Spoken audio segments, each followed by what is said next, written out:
What's up, Fortnite fam? With the start of the new season comes new updates to the game, but how can we expect some of these changes to impact competitive?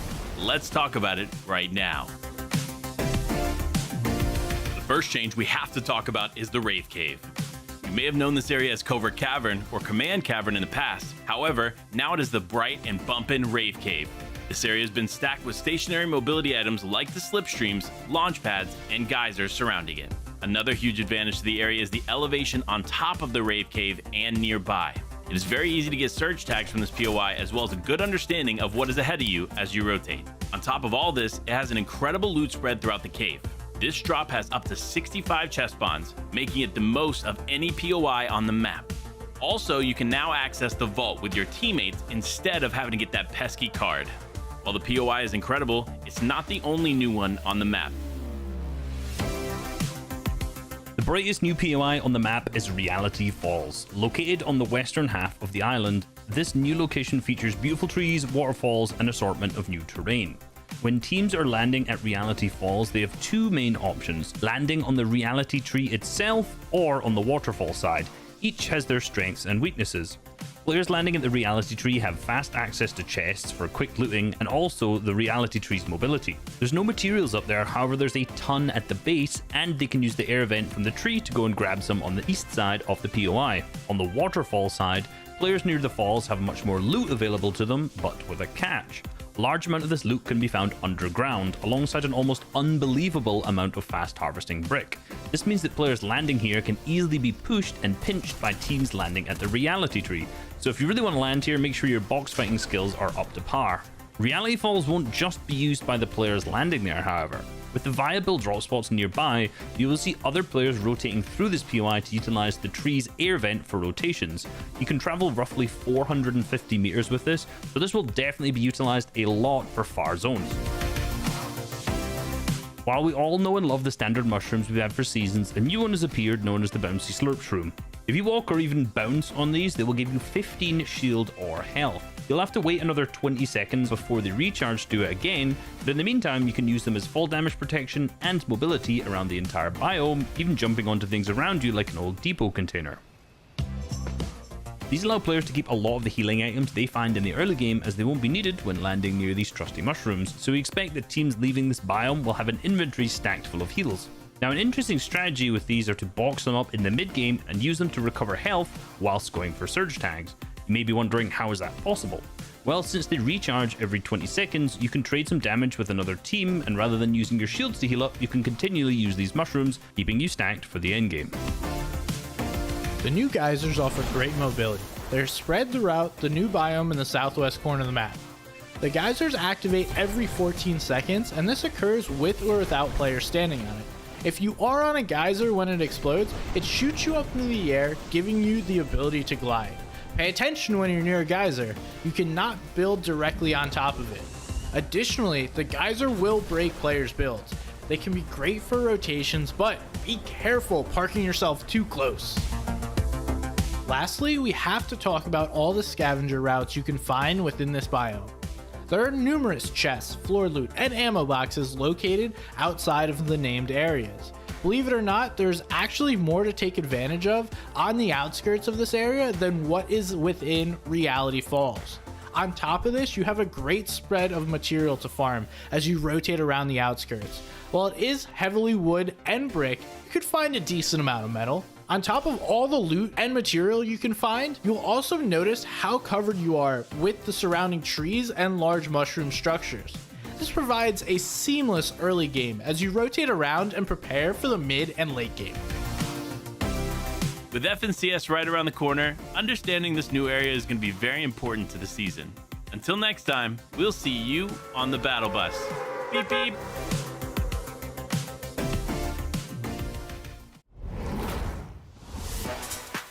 What's up, Fortnite fam? We gotta talk about all the new weapons and some adjustments to the previous loot pool. Let's go ahead and get started. The Hammer AR is a new addition to the loot pool, providing a new go-to in the medium ammo department. The nice thing about this weapon is the small bloom radius, making it much easier to use than the Ranger AR. It also fires similarly to the standard AR we saw in previous chapters. The only thing to be aware of is the recoil. It takes some time to get used to in comparison to previous ARs, however, once you get it down, you're going to put in some serious damage on your opponent. We see the hammer used often in solos as a secondary weapon, instead of carrying an SMG. If you mix the hammer with a striker shotgun and a DMR, Storm Surge will not be a factor, as tags will be easy to come by. Drop it. Next up is the DMR. This powerful scoped AR feels like a blend of a sniper rifle and a standard AR, and while this is an assault rifle, it shoots far slower than the other ones in the game, making it a bit more difficult to hit your opponent. However, when that shot lands, it causes significant damage, giving you an incredible edge in your fight. While this weapon is considerably more viable in zero build, it has a special place in competitive play. So far, we've seen a significant amount of players utilizing this for surge tags and to kickstart engagements. With that kind of power in your hands, it makes sense finding a slot for it in your inventory. Drop it. Now, while the Hammer AR and the DMR are new, we have some changes to the existing ARs from the previous season. Now, although the damage output of the Burst AR has been adjusted from last season, it's still great for surge tags at further distances due to the scope on it. While this is a huge advantage to have in these situations, it isn't very useful in box fights. So you're definitely going to want to avoid using this without an SMG and striker pump in your inventory to back it up. Another AR adjusted was the Ranger. This trusty AR now allows for a slightly tighter bloom with a bit more damage than we've seen in the past. Even after these adjustments, this should be a last resort when you have a selection of other options on the table. Drop it. The next addition we're going to talk about is the two-shot shotgun. As the name says, this interesting shotgun shoots 2 shots at a time. While this may sound like an advantage at first, the timing is a bit tough to master. While it's not as strong as a striker pump shotgun might be, it still has its moments to shine. The biggest advantage to this weapon is its quick pull-out time, which is considerably better than other shotguns. However, those shots come and go quick, so if you're not lined up and in their face, you may miss the shots. Last thing we've added this season is the Grapple Glove. This is similar to other utility items in the past, but have some key differences. The biggest difference is the cooldown time as you land. In other iterations of this item, we have seen you be able to hit shots as you land from using them. This time, however, you need to make sure you space out enough time to fully land and take the shot. In competitive play, these can be used 10 times per glove and can be found in set locations across the map. With all these changes in mind, what loadouts do you think we're going to see this FNCS season? Make sure to tune in to find out. Until next time, we'll see you on the battle bus. Beep beep!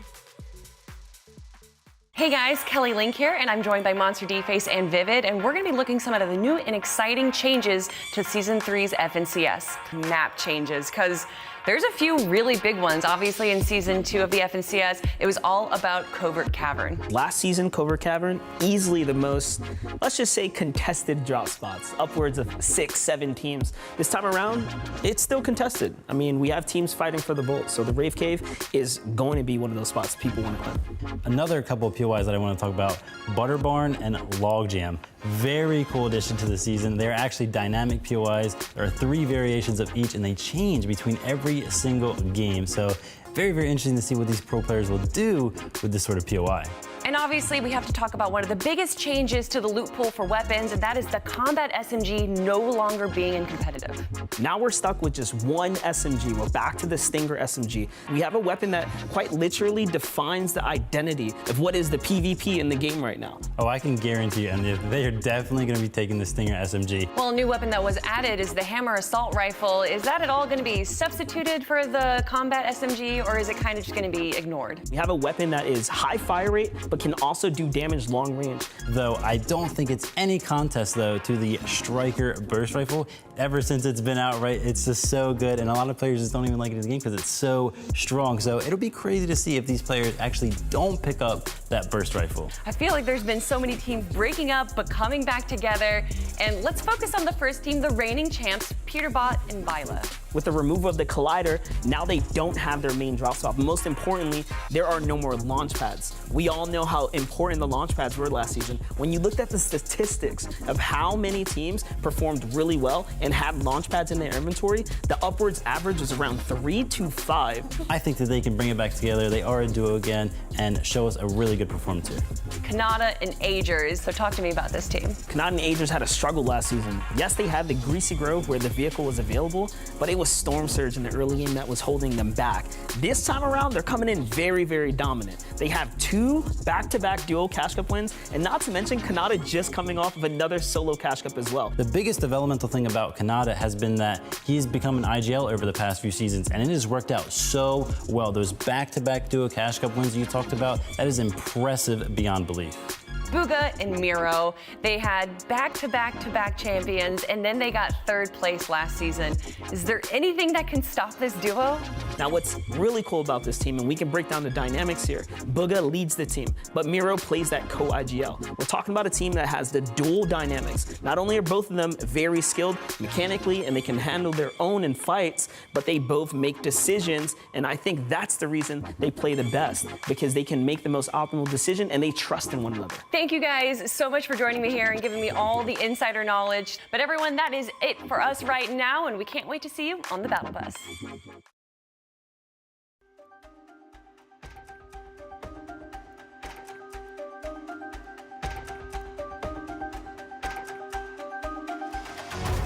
Welcome everyone to the FNCS Chapter 3 Season 3 North American East competition. We've already wrapped up EU, and that means that we have 6 more games to go, so let's get to it.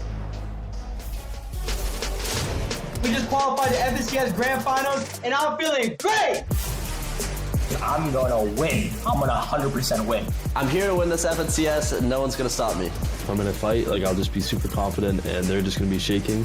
I play aggressive, and I play to win. That's what makes me a threat to other competitors. I'm the best all-spawn fighter, so don't even think about contesting me. If you contest me, it's just gonna go bad for you. I never leave my drop spot, so if they want to land on me, come get some. It's a statistical fact that I'm gonna eliminate you all spawn. That Axe of Champions, it's mine. That Axe of Champions is mine! Bring it on. Let's go! Let's go!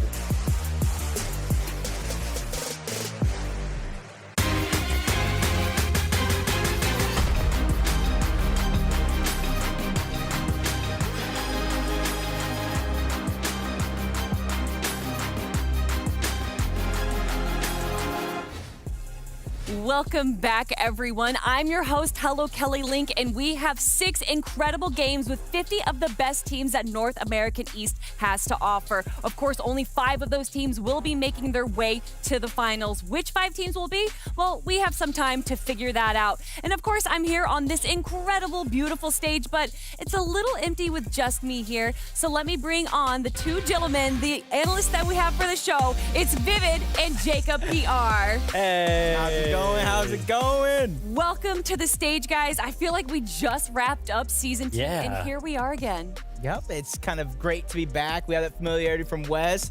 It's honestly a pleasure. One of the greatest former pros, now greatest analysts, kind of guide me in my change from caster to analyst. I'm happy to be with you as well. A couple of new faces next to me personally, but I'm happy to have both of them next to me. And listen, I am so excited to get into the action. EU was so impressive. They have me so hyped to just get this show on the road. You know what else got me hyped is that intro piece we had. I don't think I've ever seen anyone but Miro be so excited. Yeah, Nani has me laughing the entire time. That man is a huge sport. He was a pleasure to kind of work with in my past. So it's going to be great to kind of see what he has and what he will bring to the table here.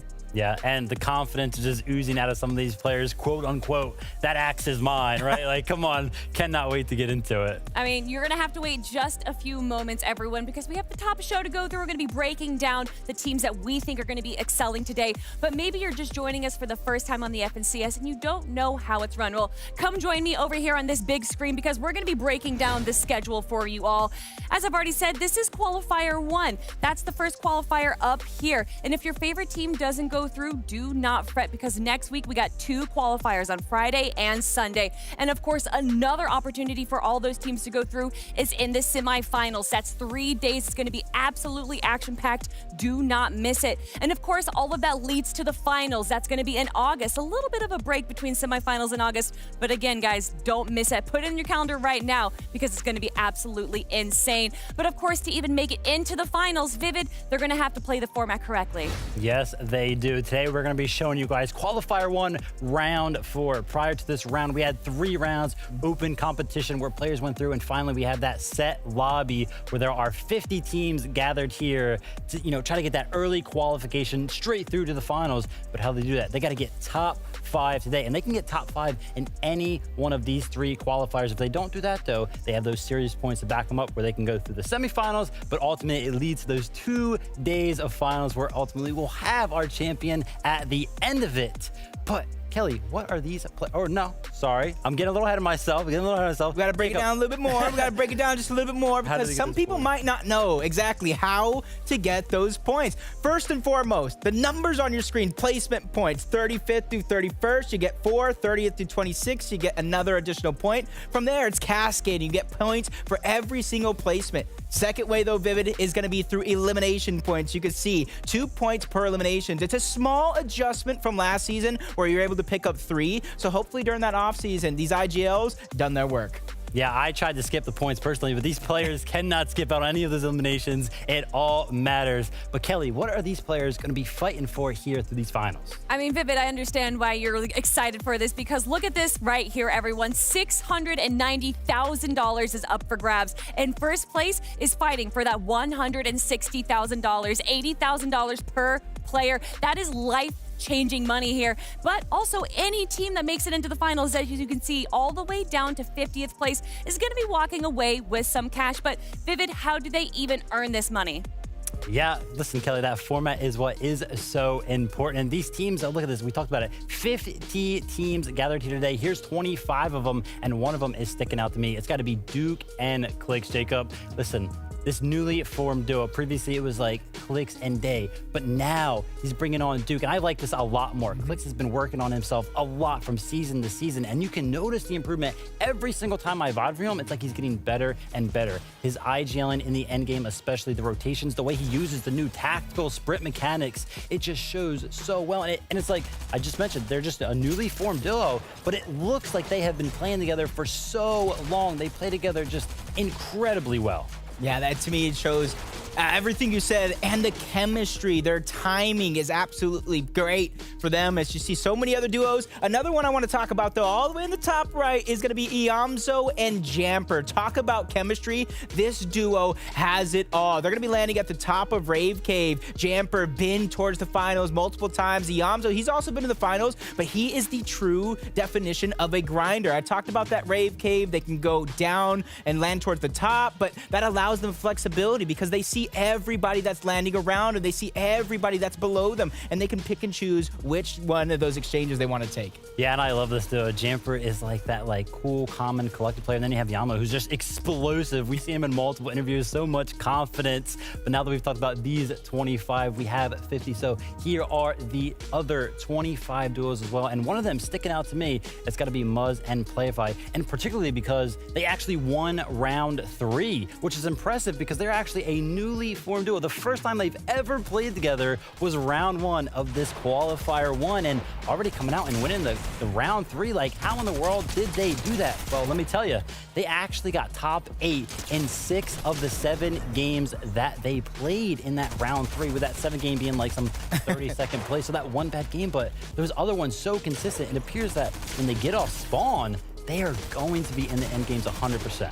Yeah, talk about off spawn, though. Another team I want to bring up is Acorn and Edgy. You know as well as I do, Acorn, he's already have an FNCS championship under his belt for the East region. Edgy has one as well. Don't get me wrong, but his is for the West region. His goal coming over to East was to win the big one at the end of the day. So many second places, you're reuniting with Acorn. I think that's going to give him that fire underneath his belt to finally take home that Duo East championship. Yeah, I love the fact that you mentioned that Edgy is for sure on the chase. They have been playing very, very well this season, a second place in just the most recent Cast Cup. So we'll have to see how they play today. But now that we've learned a little bit about these teams in the in-game, Kelly, what about outside of the game?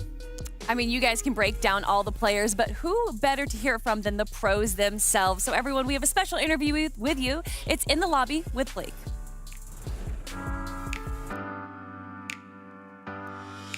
Hey there, Fortnite fam. Jacob PR here, and I'm with none other than Ghost Blake. How are you doing, my man? I'm good. How are you? I'm doing fantastic. Glad to have you and pick your brain. Tell us, how did you first learn about Fortnite and what made you stick to it? Whenever Fortnite came out, I was in freshman year of high school, and all my friends were playing it, so obviously I was playing it. And then I just got like better than all of them. And then eventually started making friends like online, and then these online tournaments just started to make a name for myself, and now I'm where I am today. What was the first tournament that you actually earned money and you felt to yourself, hey, I can actually do this. I can make a living playing Fortnite? The World Cup warm-up, the duos one, it was like the week before World Cup week 1, I think. And me and my duo made like $125 each. And at the time I had no money, so I was like, dude, that is crazy. Like, this could actually be something. And then World Cup, just played all of that, made money throughout all the weeks. Didn't qualify, unfortunately, but it was still a lot of fun and just took off from there. Now that you're in the double digits for FNCS Grand Finals qualifications, what would you say is your biggest piece of advice for players that are trying to reach their first FNCS? Just find a duo that you have like good vibes with and can stick with, and just put in a lot of work playing scrims and every tournament that you possibly can, anything that would help you get better. Who are you duoing with this season? I'm playing with Vert this season. He just got top 10 in both DreamHack, Dallas, and Sweden.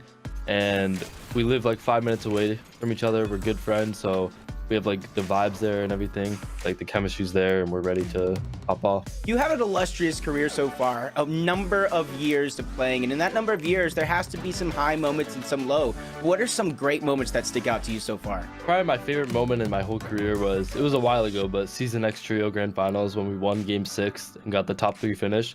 That was like the craziest feeling ever, because we just made $30,000 each. And I went from literally nothing to that, and it was just like the start, like the jump start of my career. We've actually seen you go to Condo Canyon the last couple of seasons. So what is your plan this season? Without spoiling too much, though, of course. Last season in Grand Finals, we fought for Condo Canyon, and the duo we fought split up. I'm just gonna keep landing there and just like trying to fight everyone off of it and keep it to myself, so I have it for Grand Finals uncontested. Last season, they announced in-person events are back. What was your reaction, and how are you preparing for those in-person events? I'm excited. LAN events are just like a different atmosphere, different experience. I really want to like do good this FNCS, so I make sure I get an invite to that invitational. It's gonna be awesome. You have a lot of fans out there. Where can they find you on socials? It's just Blake on Twitch and then Blake PS on Twitter. Thank you so much. This has been In the Lobby with Ghost Blake.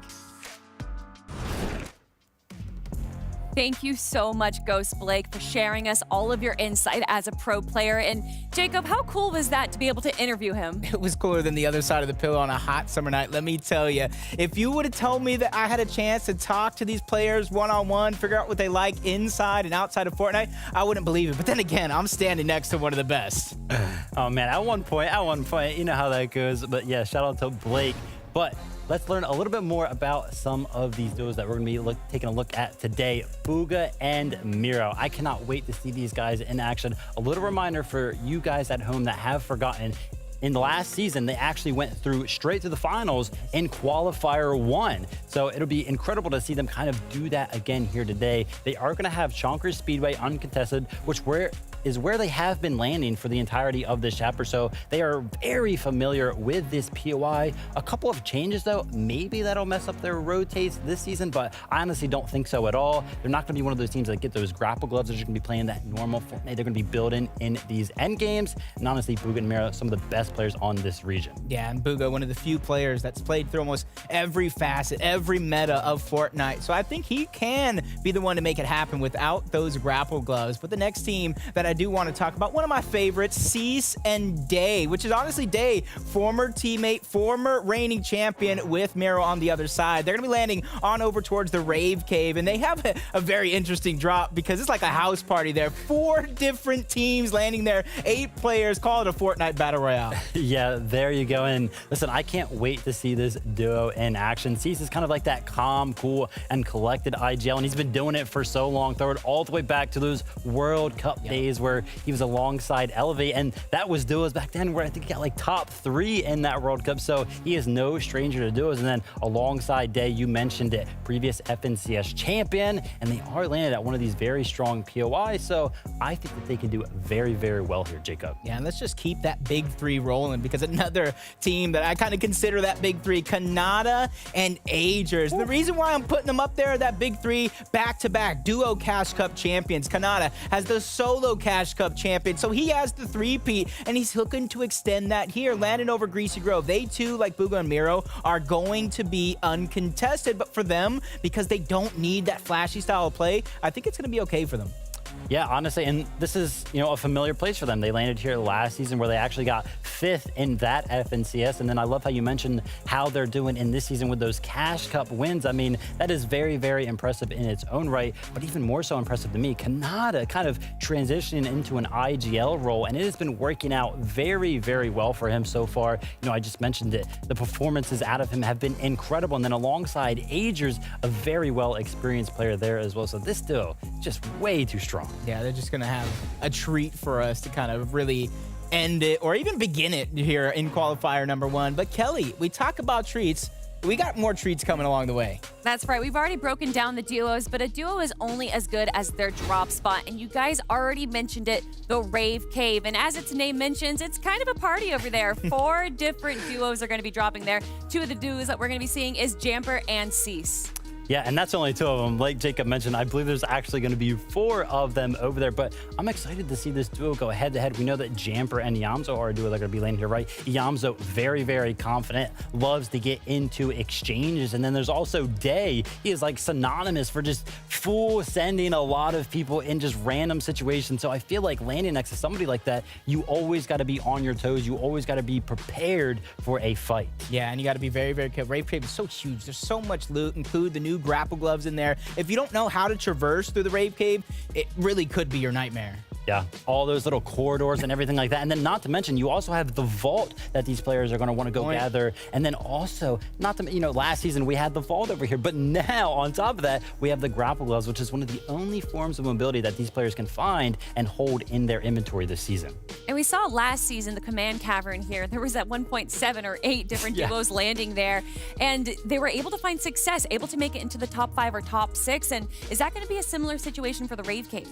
Yeah, honestly, listen, I think the Rave Cave, and we kind of saw it over on EU, actually, the fact that 3 of the 6 games over on EU that were Victory Royales were from contested teams. So honestly, it's to a point in Fortnite where maybe it's not so much of a disadvantage as we thought. Yeah, I think the percentages are flipping to kind of prove that so, because like you said, there's a lot of opportunities to open up your game strong. We're going to be shifting our focus to the southwest portion of the map at Depot Split here, and it's going to be OMG, Me Too, and Shadow, and they have some history. They're previous teammates, Kelly. Like, these guys are now contesting each other. Like, what happened from season to season? Not only are you guys going to split up and find new duos, but you couldn't find new drop spots. You guys are just going to land at the same spot. But yeah, they're going to be landing down here because there are those grapple gloves close by. But you want to know what else is close by? Greasy Grove, aka Kanata and Agers. And we actually saw over on EU, Jacob, that the Greasy Grove team was pushing this in a similar situation. Yeah, that's also something that we did see from Kanata and Agers in some of those Cash Cup victories, because like we said, they don't need the flashy game. They just go for the surge, they set themselves up with the loot path, and then they kind of end the game strong, to say the least. Yeah, I love the fact that you mentioned those loot paths as well. These players are so good at perfecting it. They have so much practice, so it'll be exciting to see them kind of put all that practice forth and everything like that and show us what they really have. But now that we've talked about some stuff going on around the map, I think Kelly's got something fun for us. Well, I always love to ask you guys questions, but we wanted to shake things up a bit and have you guys ask the questions to our pros. So here it is, Ask a Pro NA East. So the first question is, how do you keep focus with all the pressure? Through my experience, I feel like you have a lot of pressure on you in big tournaments, but the more you play, the more experience you have in these big tournaments, the less pressure you feel. Just being confident and having a good mentality about like where you're at is the biggest part of dealing with pressure. Over time, when you get more experience, you tend to like lose that pressure, or at least in smaller tournaments. In bigger tournaments, I still am really pressured. You just gotta like prepare yourself. You just gotta remain calm, like think to yourself, like being nervous isn't gonna help. Just play the best you can. If you do bad, then whatever. But honestly, just play the best you can and see where it goes from there. What is the best layer to be on in game? High ground, low ground, or mid ground? Just go for height. Like height, like there's players that just win tournaments off height. I would say high ground's the best because high ground wins games, and that's always been the thing forever. So I think it's definitely either high ground or low ground. Personally, I like low ground better, but it's all player to player, you know? High ground and low ground do have the best opportunity to win, but you can make mid ground work and use that to maintain or take high ground or low ground. What was the experience of qualifying for your first FNCS Grand Finals like? Who was the first person in your IRL life that you told? I was super excited when I qualified the first time, and I'll never forget it for sure. Qualifying to my first FNCS Grand Finals was exhilarating to say the least. But all it did for me, because I did not succeed to the level I was hoping, was just lit a fire under me and gave me that drive to keep on getting better. Qualifying for my first Grands was all the way back in Season X, and it was a crazy feeling. I remember I didn't even like realize what the top prizes were. I was just excited that I got that minimum last place prize of like $2,000. I was like, dude, there's no way. Like, I was so happy. It was a crazy feeling. First person that I told in my real life were my parents right after it happens, you know, because you know, they hear you get excited, and then you got to tell them that, you know, you qualified for a huge tournament with a lot of money on the line, and you could win big. So that's what I told. The first person I told in my real life was definitely my family. My family has supported me all across my journey to becoming a competitive Fortnite player, and I cannot thank them enough. I would not be able to be here without them, so I'm definitely the most excited to tell them when I do well. I just told my mom, like she knew I was playing a big tournament, and after it I went out of the room and just told her, and she was like super happy for me. What are you most excited about this year for Fortnite Competitive? For me personally, as long as I get invited, is the Invitational and Rally. I feel like it's been so long since we've had an official Epic LAN. I think it was World Cup. So I know everyone's super excited. 100% the FNCS Invitational LAN. That is the most important and exciting thing, I would say, this year that's been announced. What I'm most excited for is the Fortnite Invitational, that if you place in this FNCS upcoming, then I'm pretty sure you get an invite. So I'm really excited for that one. I need to place in this FNCS to get an invite, so yeah. I'm most excited about LANs coming back. I unfortunately wasn't able to go to Dream at Sweden, but I'm hoping to go to whatever LAN comes next. I think I'm excited for in-person tournaments, or better known as LAN tournaments, because it provides an energy that is unmatched to online competition. Thank you so much to all of our pros that answered our questions, and I have to agree with them. The FNCS Invitational coming this November. It's going to be absolutely incredible, everyone. But I know what you're saying in chat. Stop talking, get onto the game, and we're almost there, everyone. But I do have to bring on 3 more incredible people onto the stage. It's our in-game team, everyone. We have Mini Miner, Monster D-Face, and Shio Wager. Welcome to the stage, guys. Shio, it is so good to be working with you again, man. Yeah, it's feeling good. I mean, Jacob, Vivid, from qualifying and casting that to being side by side, a feat. And Monster, my man. We get to run it back this time for NAE to kick things off in Premier Region. I can't wait to get into the action. I am so excited as well, Monster. I'm so excited to get into NA East. Of course, it's coming hot off EU. It was so much fun to, break down all the mid-game segments there as well. We saw an incredible region right there. What was your favorite moment from EU? So many to pick from, but I think my favorite moment, Mustache and Malibuka, they were down and out almost after the first 3 games. They then won back-to-back victory royales. Game 4, Game 5. They couldn't quite make it 3 in game number 6, but they came with a second and they qualified. I hope to see more stories like that developing today. And Shio, Monster, I really want to hear from you guys because this is a new season. There's been changes to the loot pool. How is this going to be affecting the competition today? Honestly, a little bit less aggression overall in diving into boxes with the SMG being removed. At the same time, I feel like the switches on NAE East with a few duos, right, really just, rock the pool. Not only that, let's just talk about the loot pool. I want to take a step back because launch pads being removed from the game changes the entire dynamic of the way teams play. And also, we're in duo season, right? Less material, less mobility. Vivid, you know best, this will change the entire way teams function. Yeah, it's really going to show how much practice these teams put in because, like you mentioned, we're hot off of a season where launch pads were a thing, and now you got to make those rotations without them. So let's see how much preparation they really did do. Well, Vivid, I want to pick your brain just a little bit, something that we were talking about before, and this is new dynamic POIs. Break this down for me. Oh, yeah, Logjam, Lumberyard, and then, of course, a Butter Barn. Those two POIs, they now change from game to game. There are 3 variations of each, and that's just crazy because essentially the amount of homework that each team has to do if they are landing there is like tripled, right? Like you have to be prepared for every single one of them, and then especially if you're contested, knowing how to fight at like 3 different POIs.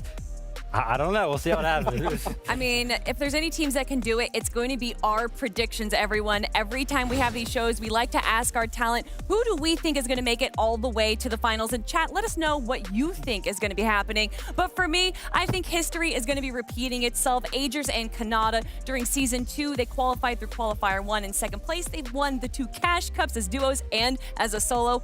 How could you pick a different team? Yeah, I mean, besides those accolades that you just mentioned, their gameplay just screams simple. And they do that. They keep it simple. They may fight a team that contests them or go towards the depot split to go ahead and get those grapple gloves. But overall, this team, they go straight to zone. They don't go around the slow side. They don't go around the quick side. They just make any position theirs. Yeah, definitely a solid team. I love the fact that we're talking about history. Booga and Miro also qualified to finals in Qualifier 1 of last season. So let's see if they can do it again. Okay, got a dynamic duo locked up here. X-Pro with the biggest brain. I'll go with history myself as well. FV, Dog on bench, second place overall last season. Can't go wrong with stats. Tilted Towers is being contested. Acorn and Edge are going to be kings of that mini-mud. Well, I'm going to be going with the X-Pro. Me and Vivid, we're on the same wavelength right here. You don't trust the brain of the X-Pro. I'm sticking with Booga and Mira. These guys are just on fire. They screen so much class. They screen so much elegance when they play their end games. And particularly when they make it through that off-spawn section without having any surge issues. They are uncontested, of course, at Chonka Speedway today. So maybe they'll have to alleviate some of those. But these guys, they're qualifying. You heard it here first, right? They are qualifying 100%. I mean, being the back-to-back champions or back-to-back-to-back FNCS champions is without a doubt a reason to look towards that team. And there's so many teams that have the chance to make it into the finals today. But everyone, we're done with the talk. We're ready for the action. Game number 1 of the FNCS starts now. Game 1.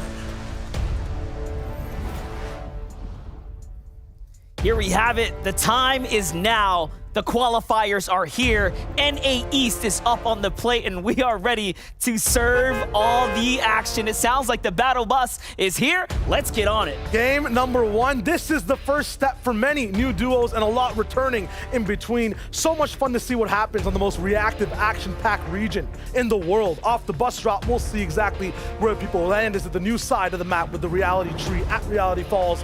Is a little bit more classic at the Sanctuary for some of those tree fights at the Joneses. Only time can tell. Yeah, definitely. And teams that know each other very well are landing here. This is one of the most interesting places that are going to be unfolding or will unfold this weekend because you have Shadow here with Walker. Walker, who has been on fire lately. Shadow, who's truly found his way and his space within the FNCS competitive community here. He's been showing up, but so has Walker's, and now he's being contested. Not only Kanata and Agers nearby, but another team. But hold that thought, Lizard on bench will be getting the quick save here, which what could have been super, super bad. But no, unfortunately, did not get to stick it in time, and it looks like one little nervous decision moves a little wrong, and his teammate ends up getting fully eliminated there. So, hey, it is what it is. These things happen. It's unfortunate. Sometimes going for that revive too fast leaves your teammate a little bit too furious after the fact. Tragics, Dom, though, awesome in the business as well. They're going to be hunting down one last person over at this gas station, but it looks like the split is a little bit back and forth here. This is the second season now in a row they are getting contested here. We've seen them be successful here before. But, you know, the real question is, has Nawson and Bryce learned anything from season to season? Because we get to watch this go literally back to back. It could either end like a bad dream, or it could be deja vu where you were on top again. Yeah, the biggest issue at fighting at spots like this, the loot liability on your team. You have to split so much between 4 people. You can just see it in Dom's inventory. Just one auto shotgun to be able to use 10 bullets. They have to get out of dodge fast, and there's one person as well on the rocky hill just on the left for them too. He is looking for that third-party opportunity. Talk about threes as well. Duke clicks, they're up in the business too.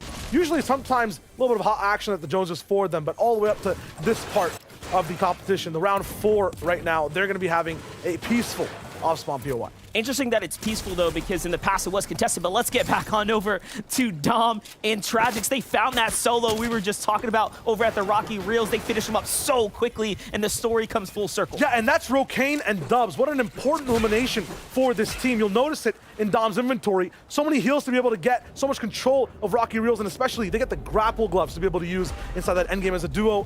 And just talk to me about the importance of that item, Monster. I mean, listen, it's one of the only items on the field right now, currently in the game, that you can use to accelerate your mobility. Yeah. Nothing else exists in the game other than static locations that allow you to rotate. But let's get back into it. Threats, Macwood being contested. Daily Bugle has not seen a peaceful start at all, and it's been almost a year here. And, you know, this is what we expect. It's such a great draw spot. You don't want to give it away for free at all. On the other side is Tabji and Quad, though, looking to put up a great defense. Quad has been playing so well. I'm not sure how I feel about this battle. It's all about Threats and Macwood and first. They want to land that first shot. They want to have that first inkling of pressure. They have the pressure, but the bullets are not raining through those builds just yet. Two very talented teams going head-to-head right now. Two very skilled duos of the utmost top-tier caliber. Qua and Tabs G are going to play it nice and slow here, opting to go down to low ground material here being the most important thing, of course, not losing any time. You can see Threats and Macwood, they're trying to do the same. As fight, the longer it goes, the better it is for Tabs G and Qua. They have the entire inside of the building to be able to farm. They're only profiting as time keeps passing. Meanwhile, I mentioned it with Macwood and Threats, they're really good at these fast fights. The longer they have to wait, the more ammunition they have to use. If they get put on the back foot, I mean, it's so hard to peer into these builds. It's not their edits. They're the ones at a minute disadvantage right now, but Macwood changes that up. That's a nice first shot. 149 straight to the dome. Now Qua's in trouble.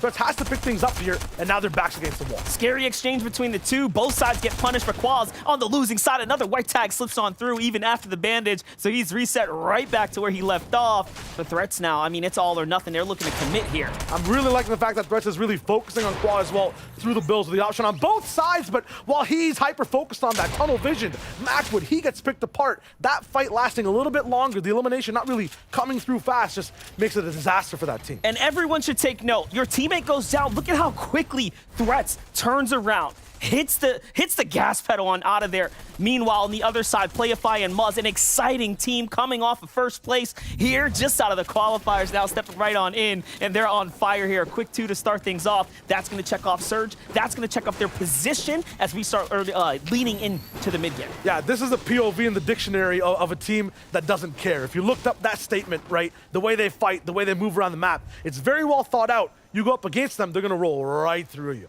The most important team, though, Agers and Kanata. For some, this is the favorite of this season. NA East, the entire community, the fans of this space are literally rooting for them, and for good reason, right? Agers and Kanata have won back-to-back duo Cash Cups this season. What's different about this competitive season is that's it. Cash Cups are shut down for a little bit, so the real focus is only on FNCS, and that was the biggest tournament coming in. So if you had to look at the stats, what the stats say is Agers and Kanata are feeling it this season. It's all about conversion. They've got to make sure in game 1 they can have a link between the Cash Cups and the FNCS this season. Meanwhile, Iamzo Jamper, I feel like they're fighting their footing as well in these set lobbies when it comes to Cash Cups too. You're looking at height duos specifically. There are not many on East that have that tag near them and on them, but every time I see Jamper and Iamzo in positions of power, and they're one of the best duos at just converting that to points towards the end game. Even right now, Rave Cave, we're talking about it on top of show. Jacob Vivid saying how important this POI is. They own it. They're sitting on the throne, on the head, I guess, but it's a chair nonetheless. They've never had issues with finding tags from there either, so Jamper and Iamzo, definitely the team to watch. And if height was the theme, I mean, we're switching it up completely. FB, Dog on Bench, Kings of the Low here. You might say they're up there in contention for that conversation, but tags here now coming from across the way, so it's not all paradise here on the beach. Yes, the weather might be looking good, but for FB and Dog on Bench, look at the loadout. They have the grapple gloves to play with, so already they're starting to set up. I mean, I see why you picked them.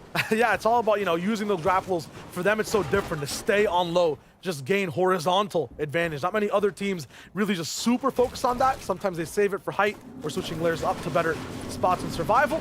Meanwhile, some of the classics also still in the fray. Slack's 30, been around for a while. And I feel like from the third-party tournaments I've seen with them playing in, for just the Cash Cups overall as well, the only issues ever come on rotation. Right now, they're locked in. Grapple Gloves also in play. They have a chance to really jump for that top 5, but I feel like these first 2 games, they have to be ahead of the pack if they need and want that to happen. One of the few teams already rocking the winner's loadout, if you want to call it that. It was all epic from top to bottom. For Diego plays an Illis on the other side here, just trying to figure things out and get situated. For them, the home is the bottom part of the Rave Cave. The 2 eliminations probably tell us a story that Cease is no longer in the lobby here with his duo. They've probably been taken out, and those kind of things happen. Big fight here for Threats and Macwood. Here comes the reinitiation. Macwood, of course, not being saved just yet, so this means he was trying to get to go ahead and pick up his teammate, maybe get that reboot card. But Qua and TabsG have sat on the reboot card, and a story is unfolding. There is no TabsG here. Yeah, on the outskirts, you can see different teams now peering in to what seems like a coliseum, a fighting ring almost, just ropes around it inside the bugle. Qua, though, he's not been called in, tagged in by the ref just yet. My man is just waiting right now. Threat's also on the other side. This might be the only points either player gets. This final elimination until the Storm, plus so many other people around them, take him out. They're already starting to shoot on in here. Qua's going to be the first one to get tagged. The Storm rolls in, and down comes the HP, so it's only a matter of time now. Threats has a slight advantage, slight edge here, as he's the only player of the 2 rocking some white heels, but hey, the entire area is open for grabs, so you can assume Quad knows exactly where to find some heals as well to extend his stay here, and Threats hears him move on over. So with that being said, there's plenty more unfolding across the map. Let's tune in with Minnie. He's got a word for us about Duke and Clicks. Thank you so much, Monster. Now, this is a duo that have formed fairly recently, so we maybe haven't seen too much chemistry from them, but this is absolute textbook stuff from Duke. He's actually farming up metal, even though he already has maximum. This is because Clix is just running behind him, and he's able to scoop up all of that metal, saving them precious seconds that they'll be able to use later on for some more Storm Surge tags. So keep an eye out if they have maximum materials. All right, Minnie, thank you for that one. The duo dynamics, some of the strats earlier on. It's a game of time here as well. Look at this monster. If they were even slower, if Duke was not doing that, they'd be way inside the Storm. And on that POV as well, I saw Threats was the one that took out TabsG. So Minnie's coming in with so much information for us. And not only that, what's coming in now are the shots from the side, though. Chewy's going to land a few here, and they're split up from one another, so things can get very dicey. But Duke does come on in. They start to work each other. It's tough, though. The fact that they're up against Chewy on the left side. He could rename to Sticky even. This man, when he sees you, does not let you go. He's just rotating side by side with Clix and Duke for the whole time, looking for those tags. Hey, man, talking about stickiness, bread and butter, Muzz and Play a 5 sticking with one another right here on the rotate. Look at the lack of distance between the two. That's just a different, of theming and style between them, because Clix and Duke, they were very spread apart, comfortable with having that room. Playify and Muzz, I mean, there's a reason they've been having success here. This could just be one of those little tweaks you make in your gameplay, even you guys at home, that can allow you to continue to excel in Fortnite competitive. Absolutely. For that duo specifically, they kind of trade off flexibility for torque. That's what it is for them. They want that power, stay side by side. Fuse Elsa rocking it in as well. They got Scope inside their scopes, and look at that. Big tag side by side. You like to see it. Insta crack as well. It's nice over at Tilted. Very great job for them. These tags are the most important when you start reviewing your gameplay. In the future, you always think, hey, where might have I made something different? And it usually comes down to, I didn't hit those shots. That could have been a difference maker there. As we all know, guys, Storm Surge is a thing in Fortnite. What this means is if you do not do damage, you will eventually be done damage to by the Storm Surge. This mechanic is really in play now, which is so important because we have 80 players alive, and that will have to get down to around 70 before it turns off. So unless things really start to pick up here, I mean, there's going to be teams in trouble soon. Right? Absolutely. We can break that down even more, into stages of the game. The early game, we all know about it. We hear these words, POI, off spawn. It's just about surviving that. The end game, you love the words, Victory Royale. It's about surviving the longest, winning the game. Now you'll see things like this, things slowing down completely, looking for boxes, looking for tags and shots, just getting that number on the right there, right above the mini-map, above the damage threshold. So right now, visuals, 22 below, now finally above. It's shared between the teams. It's looking real good right now. But no shields, not even in the inventory. This tells us a story of struggle. The fact Scope can only share one is really the icing on the cake here. Visuals and Scope are not looking good. They have the tags right now to buy them some time, but they do not have the HP to really elongate the game. A great player once said, his name was Zayt, if you are not playing to win, you're playing wrong. So what's happening right now, they have to make a big decision. They have to take a fight that would otherwise be very uncomfortable for most players. Sphinx and Kicks in that same position right now. They're below the surge. They're going to have to find a team nearby and take a fight. Every single player can see that damage threshold on the side as well, so everyone right now is focused in the mid game at just landing shots. Everything's becoming a lot more box-like. We're looking at strategies. It's like looking inside a blueprint room of a war, and already beamed down by Kicks, he's gone. Sphinx can't really run away either. Bombarded by enemy teams from long distance. This man is dealing with all forms of combat, and he's not having much success. Sphinx now, the storm, the radiation's just there. He's melting, 33 HP, has to get his shields up, has to try for even a single shot, but there's metal now in the way. One of the most impenetrable builds. Now 18 seconds left. No, 10. The zone's doubling in time and damage. There's a 128, but it's too late. He's down and gone. One word, and that's pain for that duo as they end up falling. Their game one now completely scratched and done. They have to go back to the lobby, go ahead and just rethink what went wrong. Why is it that they were below that surge, and what can they do to adjust? OMG Me Too, Shanye, playing a different type of version of Storm Surge. How can you play this? You can also sit back, try to out-heal it. It normally does not work. Little did they know there is a solo back there, so they're keeping eyes and tabs on that. But hey, a decision will have to be made soon. They are quite literally running out of time. Yeah, this is like when you have a project and you have 2 weeks to do it. Yeah, things can look good if you don't do anything till the last day, but the pressure, it'll build up for you. Right now, they're procrastinating on it currently. There's not really much else you can do. No players to really tag. I'd like to see Shonye and Me Too starting to move around the map, maybe finding different vantage points. You have 4 eyes. Use them for different angles. Unfortunately, they're the ones who are caught up by sight. That's Booga distracting, and possibly Miro on the left taking shots in. And that's a nice tap back to Walker. So there's so many teams down here, and they're actually passing by. They're losing their opportunities. So what that tells us, there actually is no Miro.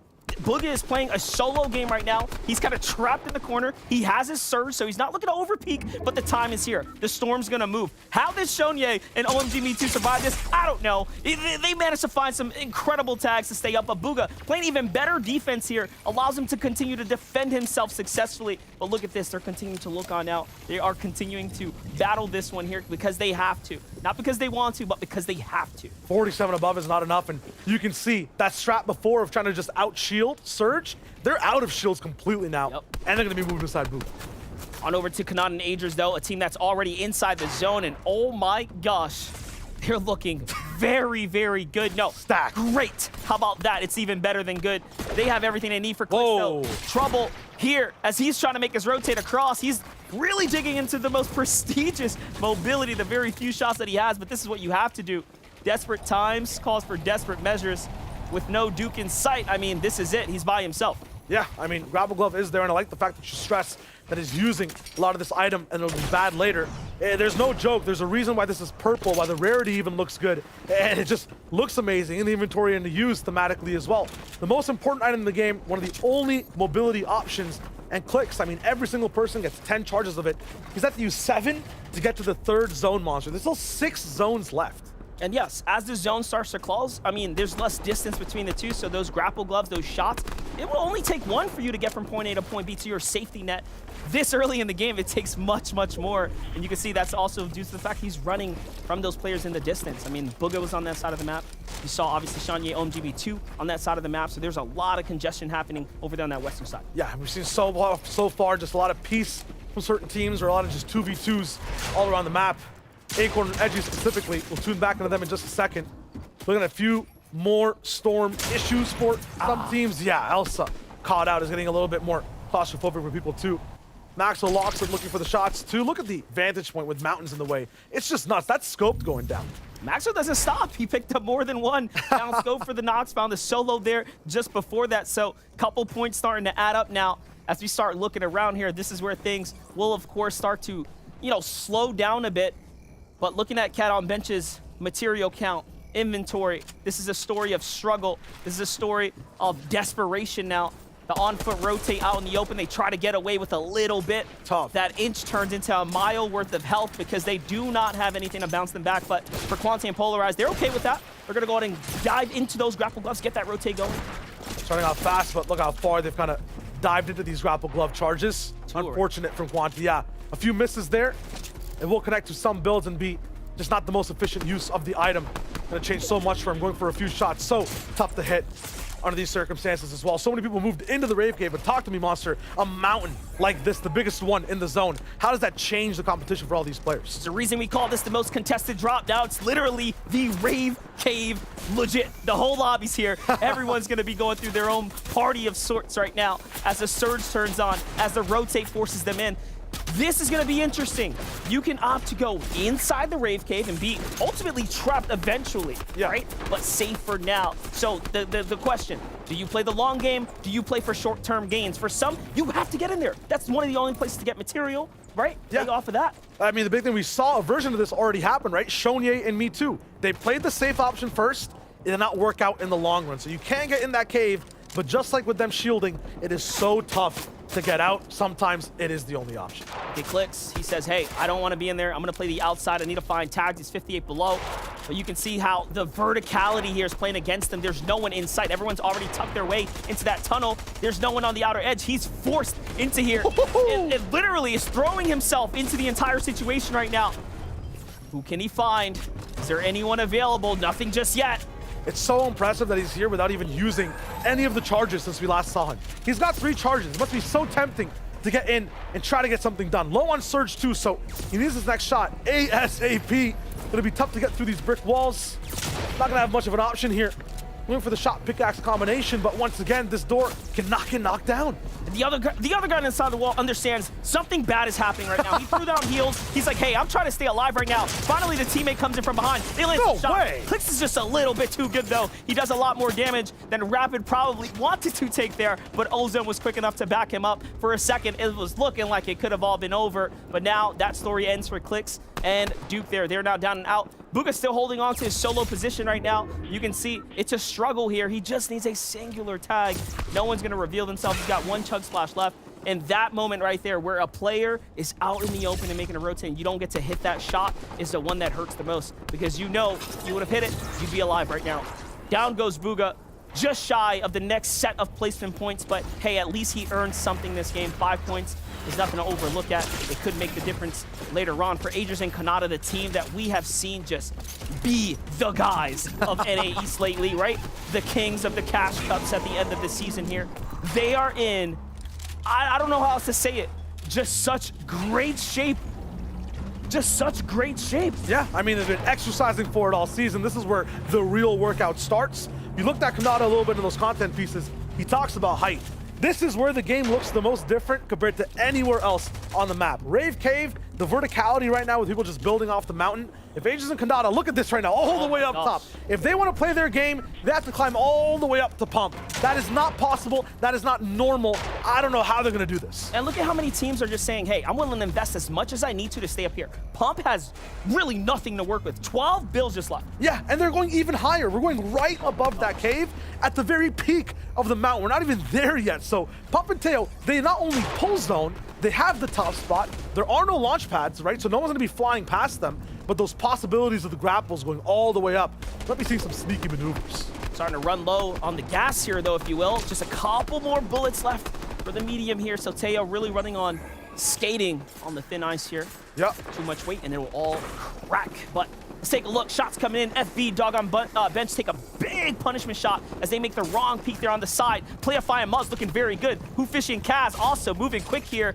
Dangerous. We're talking top 3 teams. My pick.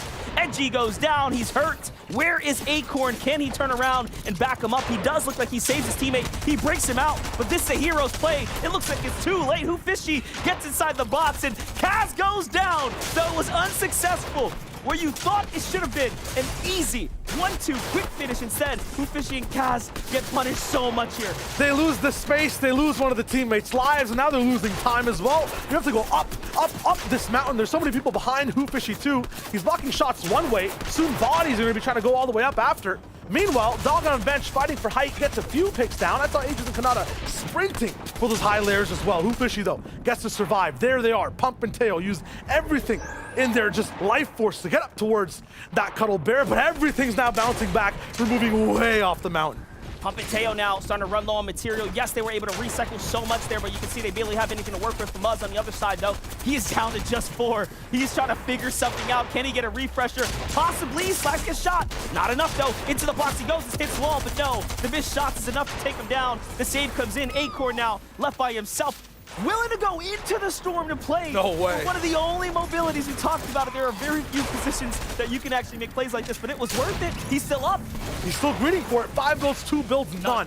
Now he's locked into this position, and he's still so high in the sky. The more this zone moves off the mountain, the lower that low ground gets. You're gonna need like a parachute or 3 to get off these positions. Shaq's looking down all the way at me too. In a matter of moments, he's way too far away for any shots. FV in the middle of the fray as well. He's kind of the barrier between height and low right now too. Frog on bench down below. Kandata now sifting through these layers, going right past that tree, swinging into just the most freedom type of space. Agers has to connect with him soon. They're looking so good right now. And here it is, Kanata, Agers on low ground. The team we would think would play for height, but no. Iamzo's already up there. He's already claimed it. Those are the 2 teams that will literally play for height. So Kanata and Agers on low is dangerous. It's scary, and they have a lot of mats to work with. They have the mobility to get in front as well. There's a solo there. That should be the next pickup. Kanata already looking. He's on the hunt. Look at Iamzo up top coasting here. Solo, by the way. No teammate in sight, but he does not care. High ground is his, and he's willing to put down a shot to show everyone he wants to win this game. With that zone curving towards the right, Iamzo should have a lot of time to play his game. Meanwhile, FV, he's put under the pressure. Mid ground is getting squeezed from every single position.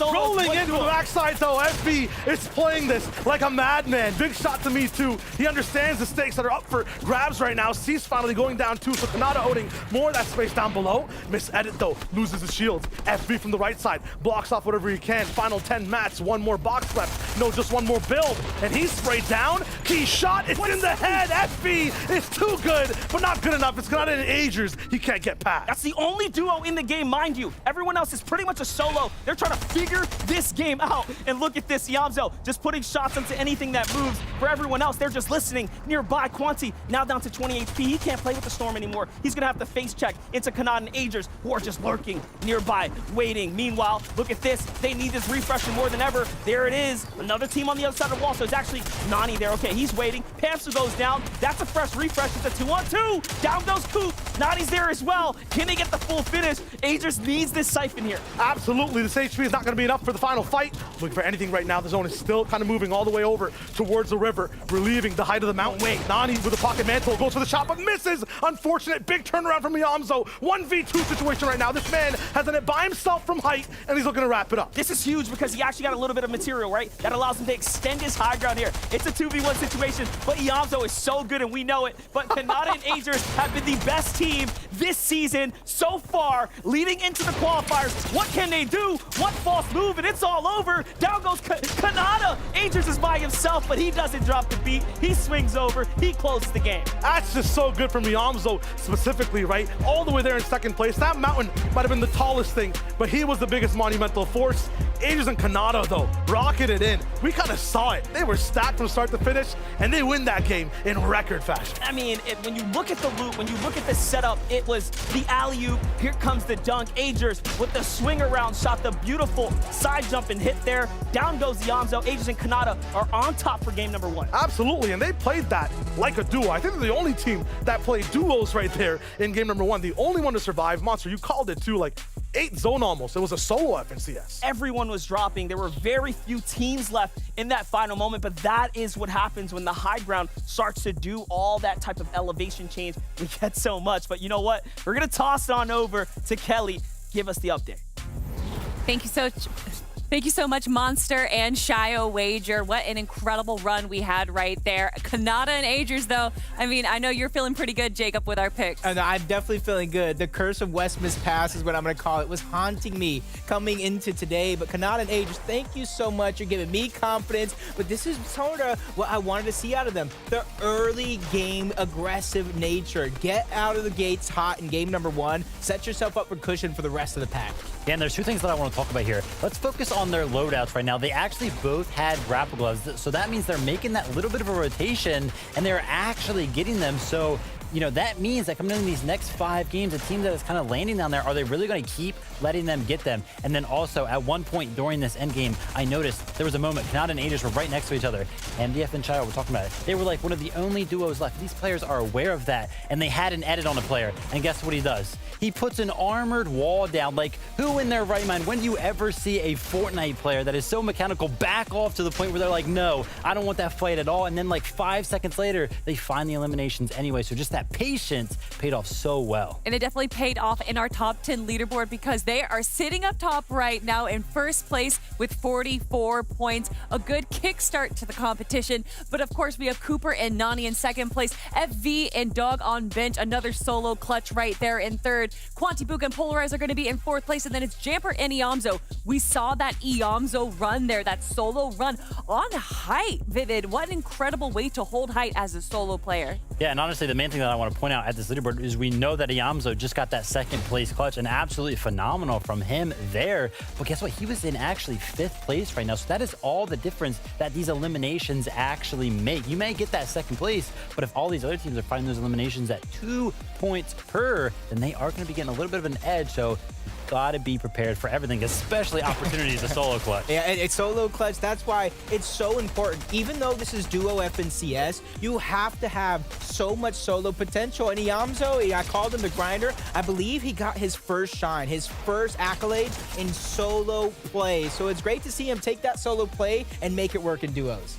Yeah, absolutely. And listen, you know, we talked about it before. Iamzo is like one of the most confident kids out He there. really so is. How are you feeling if you're already a confident person, then you come out qualifier 1 of this FNCS and you clutch up, you get that second place. And then also, look at this. He actually knocks down Kanata here. It's so close. He had 20 health left. Maybe one more shot on the Aegis. If he could have found it, he could have actually won that game. So very close. Yeah, that was so close to being a 1v2. So definitely going to be looking at Iamzo there. But I want to talk a little bit more about Kanata and Aegis there, because starting in Greasy Grove as a solo, if you saw the drop spot map, it's not only that they are uncontested, it's that almost everyone around them is kind of as far away as they can be within their drop spots, and getting 2 of those gloves. Do you think anyone's going to try and not contest them, but maybe get a little bit closer? I mean, I don't know. It's tough, right? Kanata and Aegis, those are some scary names right there. But you mentioned that space that they have around them. That could lead to some detrimental situations later on throughout these 5 games if they, you know, fall short a little bit of the Storm Throwers. If there's nobody near you to tag, then you know, you could have to force some plays later on, but that game, they had everything under control. Yeah, I like the way you mentioned forcing some plays later on, because they might have got the grapple gloves easy this time around, but as the day goes on, games 4, games 5, games 6, you might see some teams contest them for them, and if they don't change up their own play, or at least the mindset, that could be the downfall. And also, let's talk about the opposite of down up, because that Rave Cave zone there went so crazy. high, Vivid. Yeah, absolutely crazy. You know, I love the fact that MDF was talking about the fact that there was a whole rave going on there. Literally the whole lobby and those wind tunnels. Honestly, we haven't gotten an opportunity to talk about them, but they are there. And some of the players actually using those static mobility places that are around the map to make those late game rotations. So maybe that end game was a little easier for players than it should have been. Yeah, especially with the lack of mobility, launch pads not being in there anymore. That's going to be something that we are going to see for quite a while, kind of as the season does progress. So it's going to be important for them as other teams do take notice. If they do lack the grapple gloves, they will begin to rotate more and more over to those static wind tunnels. And we saw there the leaderboard real quick, and just what a start for Aegis and Kanata. I mean, it is still just game number 1. We still have 5 more games to go before we find the 5 teams that are going to move forward, but they already have such a strong lead right now. That confidence is going to keep them rolling into the competition. Yeah, this is the game. This is the time. It's not like it's an open round. It's not like one of those you can kind of have a big couple of games and slack off the rest of the day. They know what is at stake. Top 5 is their goal, and for them, you know, knowing them individually, top 1 is actually their goal. There you go. There you have it. Yeah, there is so much that we are excited to get into, everyone, because that was just game number 1. We still have 5 more games to go. So with all of that being said, let's hop on into game 2 with our casters, MDF and Shio. Game 2. To get to finals, you have to be in the top 5 Kanata, Agers kick it off with a 44-point swing there. Everyone else is basically tied for fourth. Yeah, I mean, everyone on their teammates' backs basically tied for fourth as well. It was so tough to stay alive in Rave Cave in that situation specifically in Game 1. In Game 2, who knows what happens. Well, I hope you didn't miss Game 1 because it was an exciting one. Game 2 is just moments away. We get to see how these early games are going to break out. OMG Me Too, down in that western side, had a little bit of a struggle last game. It caused them to get taken out a little early. You saw some of our favorites, Booga not having his right-hand man with him in the end game, truly played against them there as he got taken out. But all right, no more time to waste here. Let's jump onto the battle bus. It looks like Game 2 is underway. Let's get right into it, and the stakes still the same. Teams win for top 5, but now they know where they stand. Are they the pawn on the chessboard? Are they looking like the queen? That's the big question right now for Agers and Kanata. They can move wherever they want, however they want towards the end of these games. They have the grasp on the grapple gloves as well, so that's huge for their team. For everyone else, it's kind of struggle City Nation into getting here, but it's so early so far in Qualifier 1. Cat on bench, Lizard on bench. They're rolling in. The Animal Kingdom a little bit feisty so far off spawn. They have one of the fastest fights that starts with users already in the business, going for a few sprays back and forth. Cat is just too good, scratching both sides and saving Lizard before he goes down. So smart. The execution there, way to really decide, you know what? Why take this guy out? He doesn't have a weapon. I need to eliminate the man with the SMG. Plays very well, allows them to solidify their top 10 just a little bit more. That 4-point swing is massive this early, so it really does give them a leg up on the competition. Let's jump on over to Qualifier and Muzz, though. We know they have had success here, already coming out of Game 1, so they're just 1-0 on the drop as we're starting to kick things off here in the distance. The team is waiting up top. Observo there, looking on down. They're split up pretty wide. Great tags on the player on the left there, so already Muzz finding the tags that he needs to, and they have the advantage here. Here comes the push. It's not looking too good for Scolds. Acid rain kind of from the side of Muzz as he just goes all the way up top and rains down damage from these roofs. Scolds, not sure exactly if he can really tap back, but his teammates are on the right side to be able to provide that pressure. Now Qualifier together with Muzz, they switch off from just a little bit of a downpour to maybe even a straight hurricane. Going towards Scolds on the left might be the option. Observo, though, is waiting for them to pounce. It's all about timing from both teams. Scolds is pretty slick there. He throws a mini over to his teammate. Now that player has shield too, so this is looking a little desperate here for Muzz and Qualifier. Qualifier, the only player with a proper advantage peak there with a good long-range weapon as Muzz is officially out of ammo, so it's going to be a little tough for them. They recognize, yep, things are not in our favor. Let's go ahead and back off, and they count it as a small victory.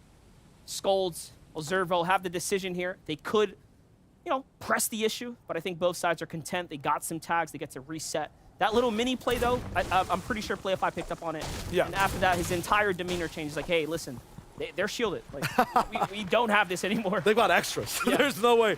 We're barely even in the competition, but at the same time, they did have that shotgun advantage. Scolds, really good positioning. We'll switch over to Sleepy Sound, north side. It's all about timing for this one. You want these fights to finish fast, and Kicks might just be the person who gets the brunt force of that. Closing the door in front of Sneaky, and that timing is just enough. The 2-shot, it's almost there. Not enough, though. Polo, that was almost too scary. Yeah, almost. And, you know, for the other player there, for Polo, he just wanted to get the finish. All he was hoping was like, hey, you know what? Maybe I could just get these 2 points. Polo and Sneaky are on top, though. 2 eliminations. Hamster and Fatch actually land northeast of this. They're really close. Last season, in the final, like, 2 or 3 games, their plan was actually to rotate into Sleepy Sound, and that worked really well for them. I'm interested to see why they haven't quite taken that same route again. You would think they learned something in finals and they adopted here, but they're not just yet. Yeah, it might just be because the north side of the map has zone, so when that happens, your game plan can really switch up. You can get greedy with a few other spots before you go to Sleepy and look for tags. Probably also waiting for that fight to really, you know, completely flesh out, and they can actually have an easy time going in, not being too scared from third parties. Take a look here. Maxo on the other side, running. Miro did not find the tags there. Miro and Booga finishing 20th in that last game. This is a duos competition, so that's towards the bottom. Seems they're so kind of middling in the competition here, but Kazenhu Fishy found a lot of success last game, taking out Acorn, who is rotating just ever so slightly across. Big shots here are starting to come through. Jafe with the counter fire. See if he can find anything. Just looking, just fishing around for more. Kaz very risky, sitting around the side, but predictable. Jafe was ready and knew he was going to go to the other angle there, and it all makes sense. Sales is right underneath this entire situation here, so Whofishy now makes a proper decision to go in and push on to Sales. Sales looks like he's going to find a success first, but no, Kaz with a quick follow-up here. This should be a quick finish. The piece control, but no! The counter shot from Sale, and Whofishy's like, oh, what just happened? Do I back off? Do I fight this one? Can I save you? It's not looking good right now. Our 11th place team, Whofishy and Kaz, have to fight back. Great tag there. Jafe is hurt. 102. This is winnable now. Whofishy, again, made his name known. Solos player, right? Coming out of DreamHack, top 10s week after week, month to month. This is his element. He's a great fighter. Can't take that away from him, but this is a duo on the other side at the end of the day, so anything can still happen. Jace, a little bit of that bait and switch. You get both teammates a little bit separated. When they jump in, it's tough. Narwhal, Cam, they're rolling through too. Looking at the fight, kind of getting a taste to see, is this worth our time? Are people actually weak? And they're right out at center field. Not even any builds. Narwhal, the madman. Whofishy sees them. They trade a few shots. Just get that surge. They immediately back away. You would think this is really bad for Jaith and Whofishy, right? Like, hey, whoa, what's going on? But Whofishy hitting that tag before actually trading with Jaith's team makes the difference, because now the team lurking in doesn't even know, hey, did the fight finish? Is this a solo? This could be a duo. And that was enough. That timing for Whofishy to buy himself a little bit more room and stay in the game, but Sales is not going too far. Nani and Cooper on the other side, onto their, this is what they do. They rotate here. They look for tags. We saw them find some tags last time, and it didn't really go anywhere. Yeah, absolutely. And for a lot of people off spawn, it's been a little bit rocky. Illa specifically, and Minnie's got information on that. Thank you so much, Shy. Now, here we see the implications of having a bad drop. Maybe it was an awkward bus path for Illust and Diego plays, but they had a really, really high drop coming into the south side of the Rave Cave. You can see it. He got beamed all the way down to nearly 1 HP. Luckily for him, he was able to back off and just about survive, but I wouldn't be surprised if this team are looking a little bit more scuffed in the mid-game later on in the game. We appreciate that breakdown there, Minnie, and it makes a lot of sense, right? You get punished that early. Not only do you lose time, but you lose resources, important early resources. Med Mist, right? Those extra minis that you already kind of had there. And that can make the difference. And Rave Cave's so contested. So it's like the last place you want to have to scavenge come out of there. During all that, though, we come back and Cooper's gone. Nani solo. We missed the news flash at the Bugle. What's going on here? Because we saw people rotating out of this. I was about to break down that when your POI has zone, it might be time to maybe move around, go towards the bottom edges of the zone, see if you can find picks for people coming in. You have the time, but I guess too much action happened a little bit towards the top side of Bugle. Pam so fast, they definitely are here. You were talking about them moving left towards Sleepy. The option they chose this game is to go towards the right side at Bugle. Playing that outskirt there, trying to get to that daily Bugle action. We all know it's a contested drop. We all know players love to house themselves up around that area. For Pamson and Fatch, looks like it's already working so well. That single elimination is most likely Cooper. Let's be honest, putting the puzzle together here makes sense to me. Must be the answer. Has to be for Pamson and Fatch. The reason they might be here as well is when it comes to that side rotates, when it comes to just trying to get into the zone, a lot of people have checkpoints to go through. Right now for Illis, Diego plays, they're back in the business. A checkpoint for them would be just to go east of Rave Cave, maybe even make it towards Tilted possibly. You have points of the map you want to hit before you get to the next. Bugle's a huge one for a lot of those east and north side teams, especially in a zone like this. Pamson and Fatch being there, being square before everyone else, gives them chances to pick apart a few teammates. You can interrupt people going towards those checkpoints too right now. Jylix, Mystic, they're trying to get out of Rave Cave. They're trying to make it towards zone, towards their first checkpoint in this game. But Diego plays and Illis, they catch them on that highway. They stop that vehicle straight up in terms of them trying to move. And they're going for crazy shots. When it's Diego and Illis on your box, it's only a matter of time before this fight's wrapped up. Great tag there as well. Illis has to stop, heal, but Diego's like, don't worry about it. I got this. Takes the fight, hits some tags, pushes off that team. They know, though, there's another duo lurking nearby. Could be Yamzo, for all we know, just sitting on top, looking down. Who's up at the top? Jylix just going in, falls down, trying to get his heels on. He's barely got anything to work with. And just like that, things do slow down for him, and he's going to have to sit inside the zone. Here's Clicks. And Duke looking for a fight. This is a very interesting one. They're fully invested. The material count shows us that they are in this one. Ozervo and Skulls, the team on the other side, the team that just got away from Muzz here. We saw that early game. We saw that they had something to work with. Clearly, a little luck in their side with their loot as they're able to actually contest this fight right now. They're doing okay. Yeah, they're actually doing really great, forcing out an armored wall 2 actually from the opposing team. So big damage just been done to Skulls. You can see his HP also in terms of shields is at half. Minis had to have been used. He must have been just cracked so far down. Azurvo as well, missing a little bit of that white HP. Duke is really running low right now on medium bullets, though. This is a concerning position to be in. If he does not get this elimination, if he does not finish this mid-game, end-game, better hope they have Surge, because it's going to be a big, big problem, guys. For Azurvo, the complete opposite. He's got a lot to work with, and that's what I was talking about. They're actually fending themselves off really, really well. And look, Clix and Duke lose the momentum. They start to slow down, and that can work against them. Absolutely. Right now, too, it's not only their resources they're having to control, it's also the amount of noise they're making. They're screaming, having a rock performance in an art museum right now. Every single person around them is just focusing on them, looking for any missed movement for a tag, and already Clix and Duke, their HP's gone down. A wise man once told me, don't make a lot of noise inside the museum. They'll kick you out. So Clix and Duke are now getting that kind of attention here. Other players start to look in. Shots are coming in from the southern side, and that's a scary team. Muzz, Playify, whom of course have been playing exceptionally well today. So there it is. They know it. They're gone. They've been ushered out. Moving all the way. Too much action for them, but at the same time, them taking that top mountain, having that fight, it's pushed everyone else towards the left and the right as well. Clix and Duke, if they're moving all the way in, could just have a straight line, straight to zone, and that's just a huge clutch chest for them too. Great find. Extra shields, they needed that. Plenty of material to recycle, they needed that as well. So they should be, just fine to go ahead and bounce back.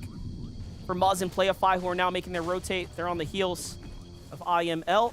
On the other side there, coming right through the shuffled shrines here. Again, these dynamic POIs jump around, they change. You don't really know what's going to happen game to game. For Chimp, though, Spade, this is important. It's Macwood and Threats on the other side here.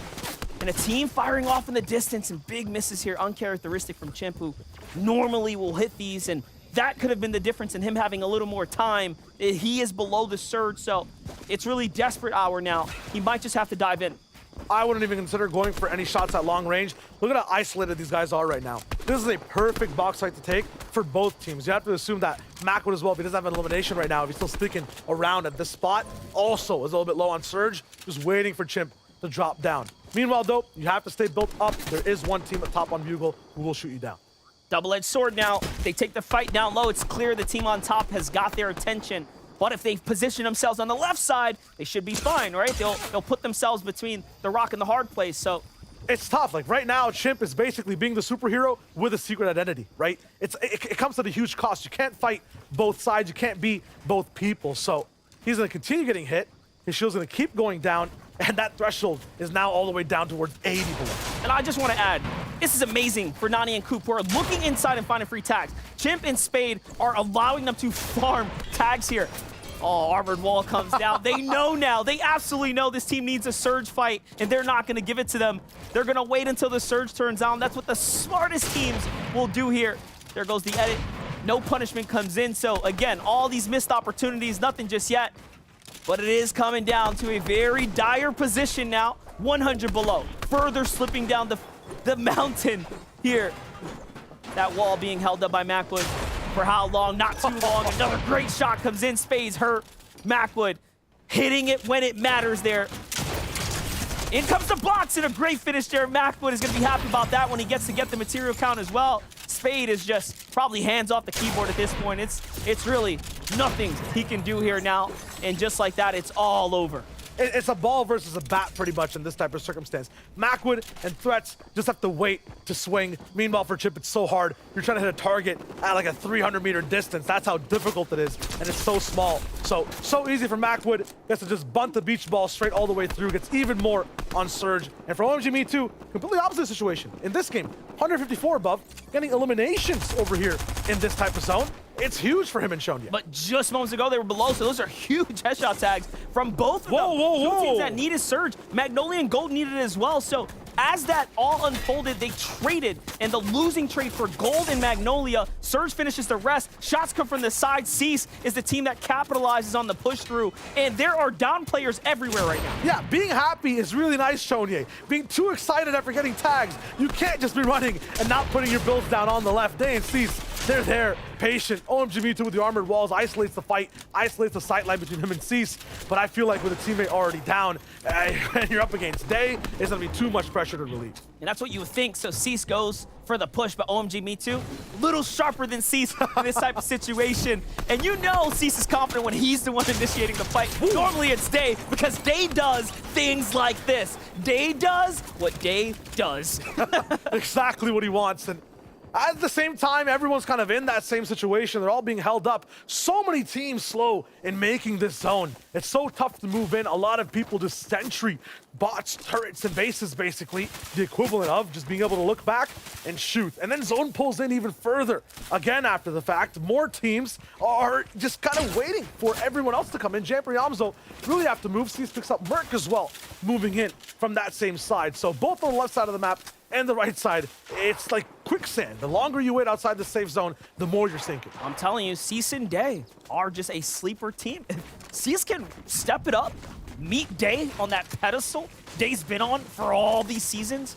I mean, we are really looking at what could be the emerging, right? The emerging story for Cease, who's kind of been in the backseat. He's got some top fives, you know, but that was on trio season. We come into duos, not really all clicking, not quite just yet, but this could be that turning point.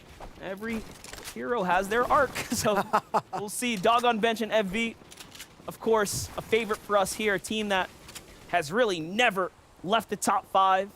We're talking finals performances, just well across the board, a consistent duo.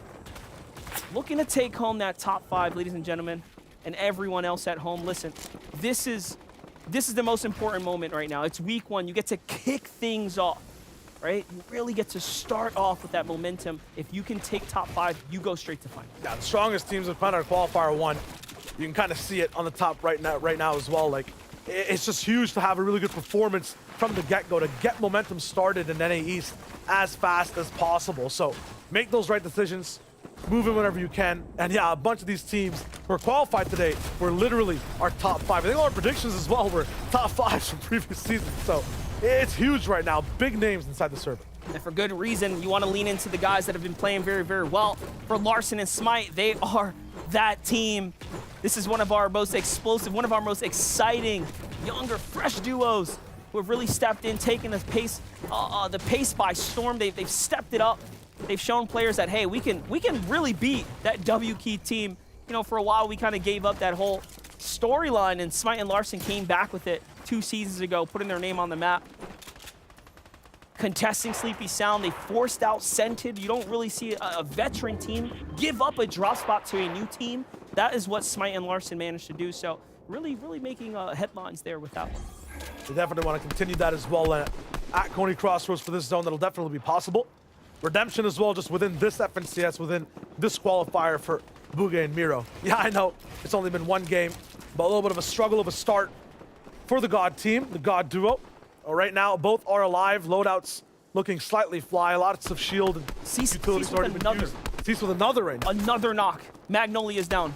There's the finish. Whoa, there's a trade though. Day actually going down. Gold kind of picks it up. So Cease might have just picked up the entire team. Moving from this point out though, being able to just get your teammate up, get in the zone. We know they're somewhere at the bottom currently, and you look at the mini-map, it's so tough. That's where all the congestion is. If Cease can make it out of this one, that's huge with Day. But no, Day's taken out. Cease is now gone. 3 eliminations and a bunch of placement points already from the start. I mean, it's kind of there. He's in the business, but need to be a little bit more deeper into the game, a bit more consistent. Had to be slightly smarter with that last fight, but it got drug out. And just like that, it's all over. Yeah, even some of the smartest teams right now, Muzz, Playify, not being able to make this zone. Qua now taken out as well. You saw how resilient he could be. Threats taking down Qua though. That's fight from off spawn all the way till the 5th zone. Still going on close to their hometown. Hey man, that's personal, as we like to call it. Clicks finds Rokane in the feed, so these are all the surge fights. All the big guys are fighting right now.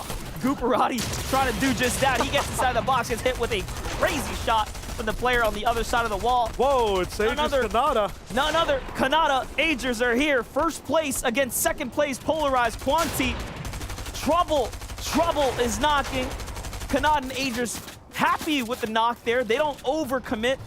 They are sitting in a cesspool of players here. They are with the entire lobby. No one is really going north just yet. Finally now, players are starting to migrate out. I've never seen NAEs this sticky from this side. Usually some players immediate to jump. Coney Crossroads, it feels like there's a mountain halfway in between where people need to go, but Kanata, Asia starting the swings already, being as efficient as possible with them. Just 3, and he can take a 4th right now as well, but he elects to use his materials. Kanata kind of blocked off from Aegis too. They be able to jump into each other's boxes. I like the fact that they take a little bit of time for people to move ahead of them now, make all the builds they can then use. That's how they save all their mats. Look at Jamper and Yamzo though. Higher elevated, looking for pressure first, already inside that zone, way closer to the center. They'll have a lot of options to be able to use here. There it is, players are falling, they're falling quick. We're now down to 46, make that 44 as another duo falls. That's FaZe, Doug there, who's down and out now, unfortunate, even after the trades.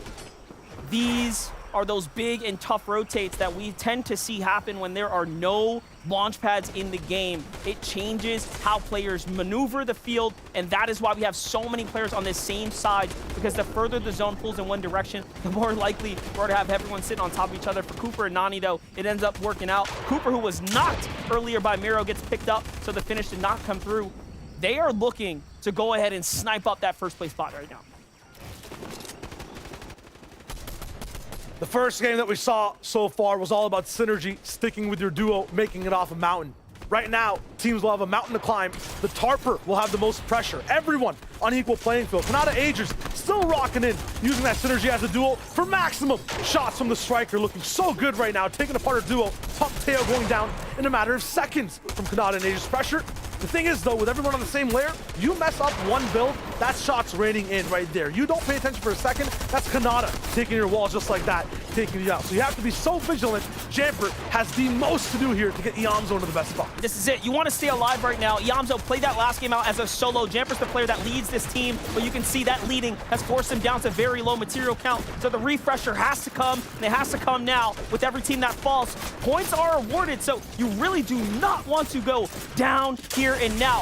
5 builds, make that less. A team comes from behind. It's trouble. It's Walker. This guy is good in early game. He's good in late game, and when he's here, he usually pops off, and they already found Yamzo. Jamper's by himself. Can he be the man to clutch up? Yes, he can. One more tag is all it takes. There it goes, but no, the siphon wasn't quick enough. It was 2 separate teams, and just like that, he is down and out. Nani and Cooper gifted the high ground here as they continue to travel their way across. For Doggone Bench and FV, the fight goes on to the low ground. This is where they're most comfortable. Yeah, inverse type of beat in terms of how they can actually win their game, not even focusing on height right now, just dropping people down. This is the formula. They do it every single season, and it just works. That's beautiful. It's textbook. It's what they do. They almost, we can say, innovated the style. They do it the best here, and they're continuing to show us why. Take notes, guys. Here it is, though. Nani and Cooper still great on material count. 4 armored walls, everything they need to solidify this high ground hold, and heals for the end game. A sneaky angle here onto Kanata and Agers. That team that will go for height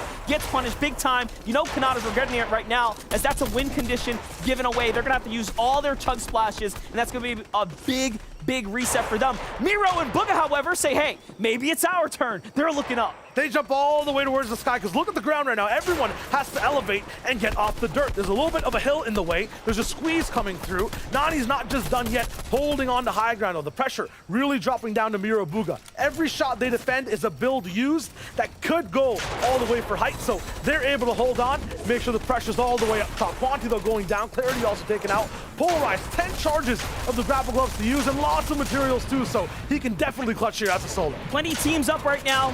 This is it. Polarized. Pressure's on him as he has to perform. Cat on Bench has to as well. Here comes the big shots. The pre-fire was good, but not good enough as Kanata gets the follow-up, the full finish as well. The refresh they need. He's got 1 grapple glove shot. He needs to use it, but he needs space too. And no, instead slides around there. Oh my God. The front side. It bounces back. He's got a moment to breathe. Paper falls to Booga. Miro's on one right now. 3 eliminations already, and they're starting to slide in. And the fact that Miro can charge to the front of the zone with no mats is just, again, a Miro play. He's ready to fight. Almost all duels left over. Now it is just a full team game. 4 duos on the field. Kanata from 10 HP all the way almost back to max. And there's a little bit of a lull as every team sees what to do. Mirror knock on the back door. Buka is now down. On the other side, Log on bench. Big shots, the combination. And it doesn't even cost a teammate. Unfortunately, though, down below, Kanata has taken over their home. The low ground is theirs. And now for a second time, they're looking in. They're looking so nice, and they have to take down height just here in the second game. This is realistic. Kanata and Agers can go back-to-back right here. Cold, he has nothing to work with. Kanata, Agers, find that refresh, but no, they're stuck in such a weird position there. Nani, Coop, you can see barely have mats to work with, so anything can really happen here. And oh my gosh, the damage has been done. Kanata and Agers are hurt. Nani and Cooper have to jump down and make a big move now, but if they allow Kanata to find that first tag, if they allow them to get closer and closer, I don't know if they're going to be able to hold it down. Kanata with a great pre-fire there. It's looking good. Agers, quiet but deadly. Another great shot there, another pre-fire, evening the playing field. They're doing it step by step, and I'm talking big steps here. Whispering around armored walls, Agers looking for the mantle shot. Towards the right side, Kanata moves up, but no, big floor edit. Huge from Nani and Coop. They understand the algorithm. Kanata, though, has one person trapped. Coop inside the box, he chooses. Elects to let it go. Unfortunately, big shot, isolated, miss. Now they're up together. Chuck Splash is now down. It's looking hopeless for Kanata. He needs a miracle here. Nani, so many splashes available. The insurance right there, but Coop's down. Nani blinked. He misses his teammate. Mantles up, though, on the wall. 2 more builds, and he has everything needed to take that storm. Kanata there with the spray, though, and he has time. Another one. The Siphon came in. Saves him at the last time. Nani, this is looking like trouble. Kanata might just have one more shot at one more look at Nani. The zone closing in. 23 seconds to use. A tree in the way for Nani, too. He can mine that out. Get a little bit more, but now with just one Chuck Splash, it might just go head-to-head. 16 seconds. Kanata needs something. One more whisper of a shot, but with 16 HP, Nani just needs to look at him, and he'll go down. Nani taking lots of damage! Kanata! Magnetic! This man is insane! How is that possible? What a shot from Kanata, the low ground, the pre-fire. He saw it coming, and he did not miss the opportunity that was presented to him. And you saw Nani's heart was beating so hard. He realized, oh my God, this might not go my way. Kanata with the drop down, 180 shot onto Cooper, set himself up for success like we have never seen before. But this, Shayo, this is why they are the best team on the scene right now. I'm shocked. I'm shocked. I haven't seen a shot like that in so long. Usually, it's a high ground drop down. It's planned. This man reacted to pixels moving through leaves. He must be wearing 2 pairs of glasses. How? Everything you can ask for, Kanata just pulled it off. If you're a fan of Kanata and Agers, again, like I said at the start, there is a reason why. Just take the floor, Kelly, please. I cannot even speak right now. We were absolutely losing our minds here. Kanata going for the 1v2. And, you know, big shout outs to Coop and Nani on high, doing a great job there. But this is the man, Vivid. Oh, absolutely. And listen, honestly, you saw the respect that was given to him at the end there. Even when it was in a 2v1 situation, they were like, listen, we know this is Kanata. Let's take it slow. Let's make sure we use each other. Boom. One of them's knocked. Kanata can do it. And then the Siphon comes in right at the last moment. He's got 17 HP to work with. Again, the respect is given. He heals up again, and it's not enough. Kanata actually wins. And honestly, the versatility is what makes him so good. We saw him take over the low ground, and then all of a sudden in a 2v2 situation, he's just on the higher ground, winning. Insane, absolutely insane. That old saying, you know what they say? It ain't over till the fat lady sings. Kanata was singing a song, Kanata, Kanata, can't you see? Sometimes his moves just hypnotize me. It was just insane. I can't believe he made it happen. And to do this back-to-back now, 2 VRs in a row. And Vivid, we've only had 2 games. Yeah, are these guys gonna let anybody else win, or are they just gonna run away with it? Like, what's going on? We saw back-to-back wins on EU, Malabuka, and Murstache. We know the type of caliber players that they are, and honestly, looking at Kanata and Agers right now, they are playing a level above, and I love the fact that Shayo pointed out, how does he see that guy right there? I've been in fights like that before, and I get so annoyed. I'm like, I can't see anything. Kanata's like, no, I'm the best, and look at that. It shows 94 points. way up there. Almost a 20-point lead for our first place team right there. And it's not just mechanics, it's the know-how, it's the awareness, and that's what Kanata has in spades, and that's why they're in first place. But of course, Coop and Nani doing an incredible job there as well, and that's why they're going to be in second. It's only a 2-point difference between second and third place right there, with FV and Dog on Bench actually climbing up the leaderboard just a little bit. Quanti and Polarite are still going to have their spot in fourth place. And now, more importantly, Cat on bench and Lizard on bench, just a lot of people on benches right now, going to be jumping up to fifth place. Yeah, so many players in the Animal Kingdom, but Nani's at the same time saying, it doesn't matter what bench you guys are on, because I am on the throne. He's living on a high, and I think that pre-game kind of had a little bit of a teaser. They prophesized it a little bit. He said that Axe of Champion in his mind, and he's working his way up there. Yeah, very impressive to see them on the high ground. And honestly, they held it for the entirety of the game until, of course, you know, Kanata and Ager show up. But that's besides the point. Very, very cool to see them have so much control over it. Honestly, high ground wins games. So the fact that they had so much control over this game, it's really looking good for them. And they can kind of repeat that success and, you know, maybe not get 1v2 next game. Then, you know, I think they can really get that top 5 locked down. And it's so hard to not focus on those final 2 teams right there, going from the 2v2 down to the 1v1. But I want to give a shout out to Cease there. How many eliminations did he get back to back to back? It was at least 2, maybe even 3. Yeah. And the funny thing about that is me and Vivid were looking at it. Wait, Cease is still in the game? We really thought we saw Cease and Day go down early on, but they really rise from the ashes. Yeah, and like you mentioned, there was that little clip where he was like in the storm taking shots from like, it looked like the entire lob, and he went down real low HP, but we didn't see him go down. We were just like, yeah, he's probably going down right there. And then all of a sudden, like you mentioned, eliminations. So they definitely got a few that game. It was an incredible run from Cease and, of course, Nani and Coop, but most importantly, Kanata and Agers. Who can stop this duo? Who's even going to try after that run? It's definitely not those people towards the grapplers, because right now, they're not only taking part of this competition, Kanata and Agers, they're taking over. They land at Greasy uncontested. They go a little bit more southwest. They grab the grapple gloves, and like I said, from there, they just beeline it straight to zone. There's very few teams that can go head-to-head with these guys and come out on top. Yeah, honestly, they deserve the respect to be uncontested, but giving them that much space to where they can find these back-to-back wins, maybe somebody has to change it up a little bit. No, I don't want to see a change. I want to see the back-to-back-to-back from Kanata and Agers. Can they do it? Well, game number 3 is going to answer that question. Game 3. Game number 3, and the excitement doesn't stop. I mean, I'm on the phone right now trying to get qual number 1, the title, changed to the Agers and Kanata show.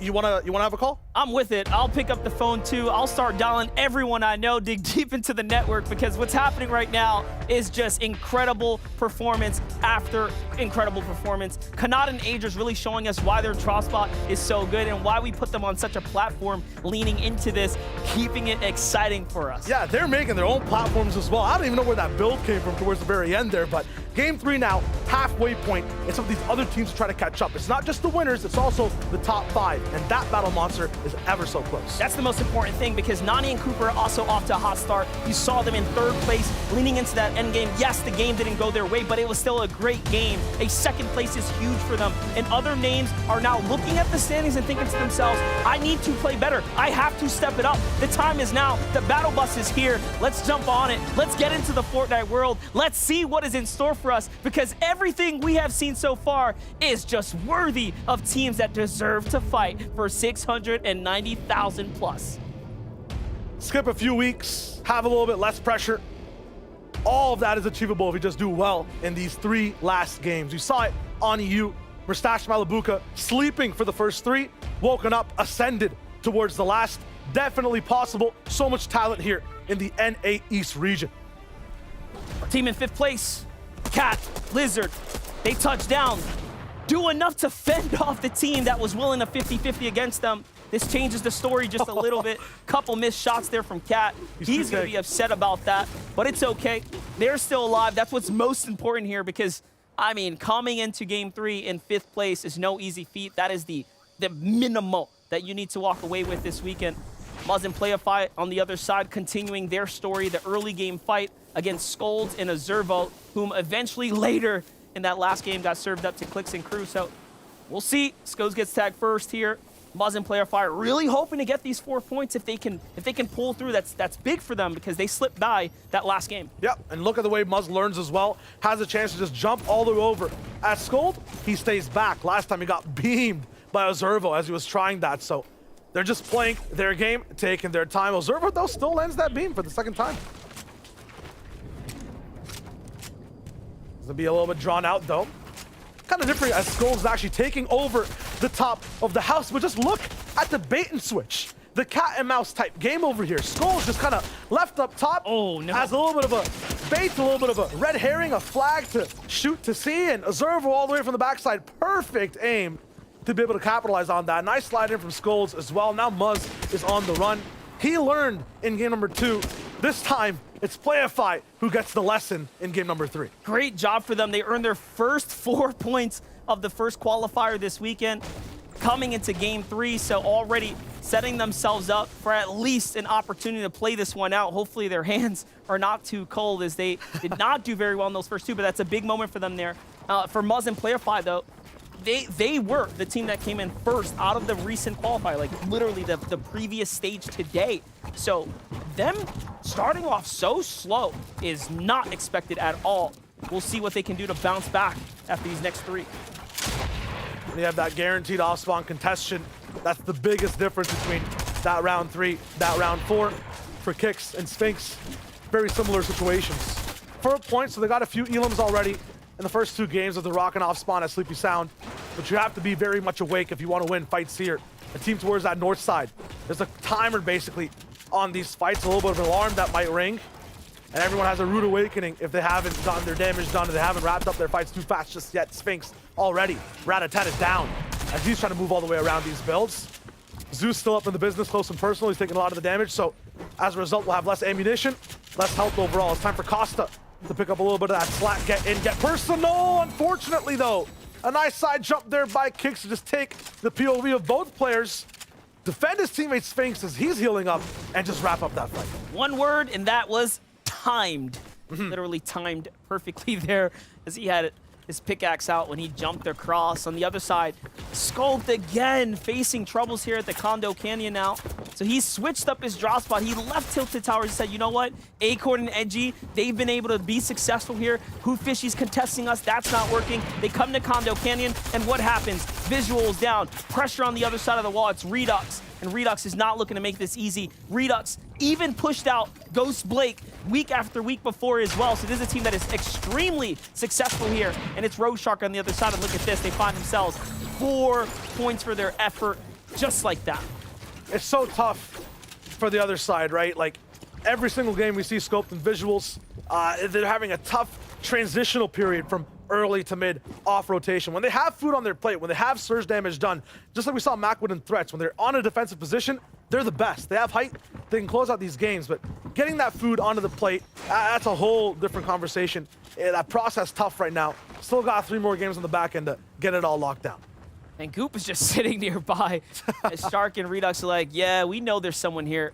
We're looking. See if they find him. They go in, taking all the precautions they need, those cones. What professional players would do, they'll put that build down. They can take control of the area, kind of force you out. Most of the time, you're hiding in a place like this. Don't do that. Don't do it. Don't do that. Toilet. That's personal, man. Is that allowed? The rule book? A little bit of an invasion there, but it's okay. Shark and Redux say, hey, we don't got time to waste here. We got to get going. They end his break a little early. Oh, Sneaky also moving around. Merc all the way on the backside of a mountain. Saw C's take him out before, so when it comes to power spots, Merc has been battling for them for now. Lots of battles, though. I think we've seen the fastest one happen between Tahi users. Mini has insight on that. Thank you so much, Shy. Now, if you're a Skittles and Users fan, things are going from bad to worse. We're seeing our team currently sat at last place, falling yet again off spawn. Unfortunately for Users, he was caught on his own as a solo in this area where Cat on bench and Lizard on bench were lurking. They were ready to face the shots, even the shots from the boat as well. And we're seeing, unfortunately for Users and Skittles, they've fallen off spawn once again. Bad from worse for them. Unfortunate there, and thank you, Minnie, for the quick update, but hey, they continue to earn points. That's what matters. Cat picks up another set of points. It's so important, and also just the general tags, right? Keeping that momentum there. We jump over to the east side, little update with all the teams back here. Quanti and Polarized, isolated on these little islands here. We never really get to see this POV ever.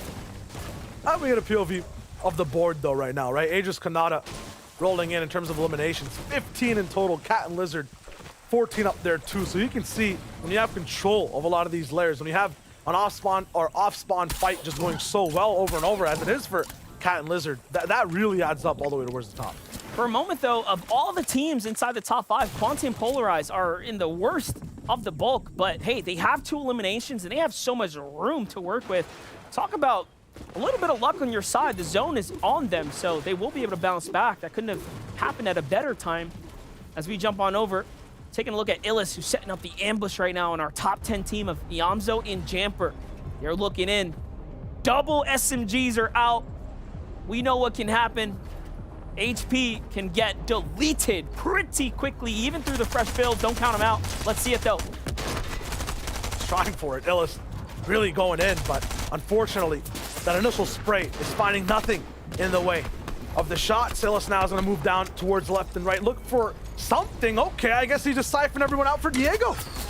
The shots come in from the side. Mystic jumps in too, and that air vent pushes him, exposes him. 3 players open fire. Iamzo and Jamper just melted. Done. Taken out that quick.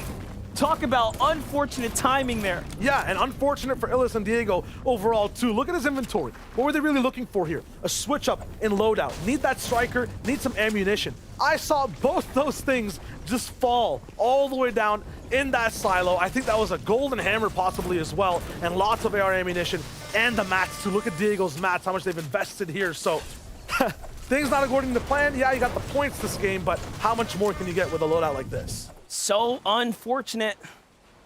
Illis and Diego now have to really dig deep here and find another opportunity like that. It really won't present itself as easy for Cooper and Nani. Second place right now.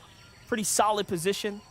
Couple zones have honestly went in their way these last 2 games. The last one was a stretch to the west, but looks like we get a little bit of Eastern favor here. If you're liking these pros, if you're liking Fortnite comp in general as well, is a new Instagram that's up and running in the business at FNComp Official. You can go check it out, see exactly how it rocks down. You should see some of the interviews, some of the best things we've seen out of these players so far. So Cooper, Nani, they're rolling in as well. And yep, just on the top, you can see that too. Lots of fun stuff. Nani, I think, is one of the most exciting pros to see in an interview. Sometimes it feels like he's reading off a page, but then his emotions just come straight through, and he's the loudest person in the room. I love it. I love it. It's true to him. He's having fun with it, and it's little snippets like that you'll catch on the socials. So make sure you follow that new Instagram account. Make sure you check it out on Twitter as well if you're on there too. A lot of ways to just keep up to date, find the live moments, but also see the content pieces as they start to come out as well. Is definitely my favorite thing to see there. Keeping us in the loop, Agers and Kanata looking pretty solid right now as they start to make their rotate across. Back-to-back victory royales, game 1, game 2, 94 points are put on the board for the effort. Looks so good, and you can see the confidence oozing out of them as they move, taking shots at whoever they want. It feels like they're moving around with a shield bubble around them. Like, no shots are even landing on Kanata. He doesn't care as he moves. Aegis is a little bit back, kind of siphoning off all the pressure, all the energy into his shield. With only one person getting hit, it's that less amount of shields used to kind of get all the way back. So it's nice for Kanata to make the moves first. And this game really has picked up the pace. Kanata and Agers are showing us they're willing to fight, but just look at the elimination count up there. Look at the player count. 79 players alive. We might actually not see a Storm Surge this game. It is very much possible. Shanye and OMJME2 being shot right now as well as they get the pressure coming in from across the way.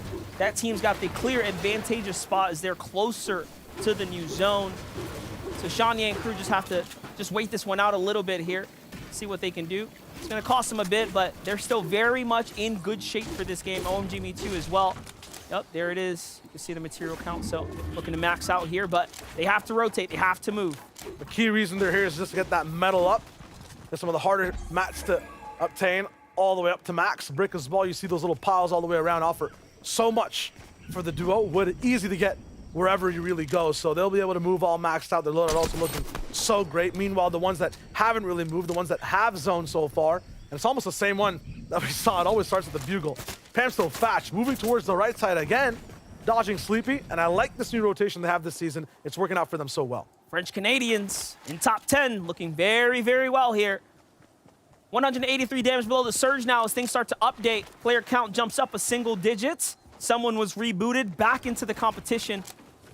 10 players must fall. That could be 5 teams. That could be individuals. We'll see. Great tags here from OMG Me Too. Desperate here now. As again, the closer and closer they get to the new zone and the least action that they become a part of, the more likely they are to be truly damaged. And this is game 3 in a row where they find themselves below the surge here and now. Last game, incredible 3-2-1. They open up, they get a knock when they were here. So showing that they can clutch up in these moments. But how often is that going to present yourself? Here it is. There's a chance to go for the trades. They say, no, we need the zone first. Yeah, they had a 3-2-1 moment before. Now it's taking them 1 to 3 minutes overall to get into this next zone, going for so many mats beforehand. We just saw the opposite of that with Kanata Agers just jumping over towards the next zone whenever they could. And now it is Kanata and Agers blocking off OMG Me Too and Shonye. It's movement first versus more of a steady loadout. But how much does your loadout even matter if you have to use half of it to get from point A to point B? The top POV right now, OMG Me Too down to just 1 HP as big sprays from all ways come through. And now Shonye down, OMG Me Too. This just is depressing to see this angle. I feel so bad for them currently, and the lobby does not have any reprieve for them either. Instant harpoons to just flop up that loot. Time is definitive, and so is the Storm Surge. And you see it unfold right there. The damage comes in, the damage is being dealt, and the players are suffering for it. Rapid and Ozone are so hurt here. They're having to use all the quick heals here to go ahead and stay in the game. 82 below. On the other side, Cooper and Nani, our second place team, is 30 below. They're inside the zone as well, so they don't want to rotate, but also the likelihood of any team even being close is not quite there. So they have very limited options now to choose from. Absolutely. The zone is moving in 50 seconds, and it's still so large in terms of just, you know, third overall. So this is going to be just tough for any team if they're low on surge, stuck in this situation. And immediately, Cooper, Nani, that second place team, immediately taken down. You can see the Titans on every single hill. Ozone also trying his best to stay ahead of surge, running out of shields right now, too. Now some people are finally finding their way towards the edges, getting ready to move. Clicks and Day are active. Acorn taking out Jamper, so a bunch of these endgame teams down. Hyamso taken out by Edgy as well. Cease deleted, except and Snays taken away by Dub, so him and Rokane have a chance to go into that edgy fight right now. We understand they have a little bit of an advantage, but they tune into a different duo. Illust, Diego plays towards their right side. And Illust is a great player in these types of situations, but Edgy and Acorn clearly the better duo of the day right now. Currently in 6th place, their drop spot has 3 teams there. Jack's team, Who Fishy, and it was scoped in visuals, but they left this game, so a little bit less congested this time around, and it seems like that's worked so well for them, as they have much more eliminations than we've ever seen this early in the game. So something has definitely changed, and it's pretty clear that those 6 points that they picked up right now are playing well into their placement. So they're off to a very hot start here. I don't really see them needing to do much more other than just coast this game here, make an endgame. We haven't quite seen them do it together in full and really pop off just yet. Biggest thing for the moment right now for a bunch of these teams is claiming the right space. In a zone like this beside the Bugle, it is so hilly. If you're just even 1 square off, you might not have an angle on half the lobby. Your rotation might be 20 times more difficult compared to if you were just 1 square over. So right now, Edgy, Acorn, they dodge a bit of the pressure. Illust, Diego, they receive it. Revive will come in, but they have to move out soon. The more time they waste, the less space they can actually claim. And you can see it's Frog, Deft looking in, Pump on the hill there, firing down. 3 teams have all of their attention aiming inside here. 2 teams are making the rotate together. What they need to do is work together, not quite fight one another, but build. Use those materials to build up so much congested mats here that it doesn't make sense to try to pierce through it. That's what they do, but no. Instead, the team from the low ground, Illust, starts to fire in. They try to get the lobby on their side. It doesn't quite work. The defense is just good enough. 1 armored wall will shut it down. We'll see if it comes out. But meanwhile, on the other side, Death and Crew realize they have to go as well. The lobby breaks the truce. They start firing at one another there. Armored walls up for Illis and Diego. One of the best things if you're in a bad space. But once again, yeah, low on time, not that much space to use. They're literally right beside the zone. Meanwhile, everyone who moved early or started at the Bugle, who used the least amount of time, they have the best space right now, way inside the zone. They get to dictate an even one more zone of how people get to move all the way in. Illis, Diego, the people above them as well, their story's not over in terms of rotation. It's about to get started once again. Edgy will have another task to move in all the way, and those arrows are still looking right at them. This works very, very well that they're actually using their metal as well this early. They can decide if they want to jump in, recycle the tarp. There's a couple options here for Edgy and Acorn as they start to peek out and glare out there. So we'll see. There's a couple moves they can make. They actually decide to take the fight, put a couple shots down, forcing more builds, and that's the goal here. Make them build. Yeah, and that's a very good point. Use all your builds now, because when you're in the Bugle, there are those spider webs you can bounce off of. There are opportunities to save your builds. Here it is. They do exactly what we thought they would. They jump inside the tarp, they take advantage of those exposed builds here, and they start breaking their way through. Naturally, Illis and company are way out there in the distance, and look at this. They get this for free now. That's going to be such a huge save for them. Now distancing their way, right? They want to get away from this team. This is going to allow them to get in front of them, choke them off, take the fight, and win it potentially. At the same time, it takes a lot of time to be able to do this, so there are options on where they can build up. There are options on what space they can claim. It's not going to be exactly what they choose. Now they're stuck between Diego on the right, big teams on the left. They're in, but it's not the best spot. No, because also FV and Dog are starting to look into. So Diego and Illis are now pinched between all these teams. You got second place right there, sixth place right here, 27th in the middle of all these Titans. Let's see how it plays out. 47 below now. A move will have to be made here. Depending on which way they go, someone's going to get gifted some siphon. I really don't see them coming out on top. 20 bullets in Diego's inventory for the SMG, 3 in the AR there as well. Here it is. I mean, you can play the countdown music now. They're starting to step up. Acorn knows. That's half the ammunition right there. Edgy with a huge shot there. Punish him. It's a shield crack. And he knows he didn't hit him for that much. It was barely anything, and they're already out. Already out. They got gifted zone 2, so huge for Edgy. Acorn, they played that time in space game, and they won the lottery as well with the position that they're in. At the same time, though, all they have to do is just hide.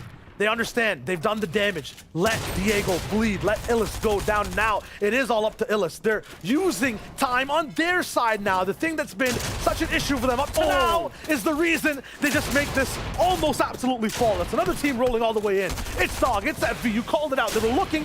They wait for their chance to pounce. And now Edgy and Acorn, they lose all that loot they desperately needed. Look at their mats. But this could go bad for both sides. And yes, it does end up being Edgy who gets punished first. A great angle from Acorn, though. A shield crack there. He can definitely finish something here if he can follow up, but no, he doesn't in time. He tries to check the map. It's all gone. Into the box, and a great knock there. First and second. Oh my gosh, second is down. 1 and 2. Acorn pops off there. 7 eliminations for Acorn and Edgy, and an exciting start to the half in, half out. Grapple gloves now available to him. He can still actually earn placement points right now with how much he has just earned himself. The thing is, was this the best time for Edgy to kind of go away, for that rocket ship to lose its thrusters?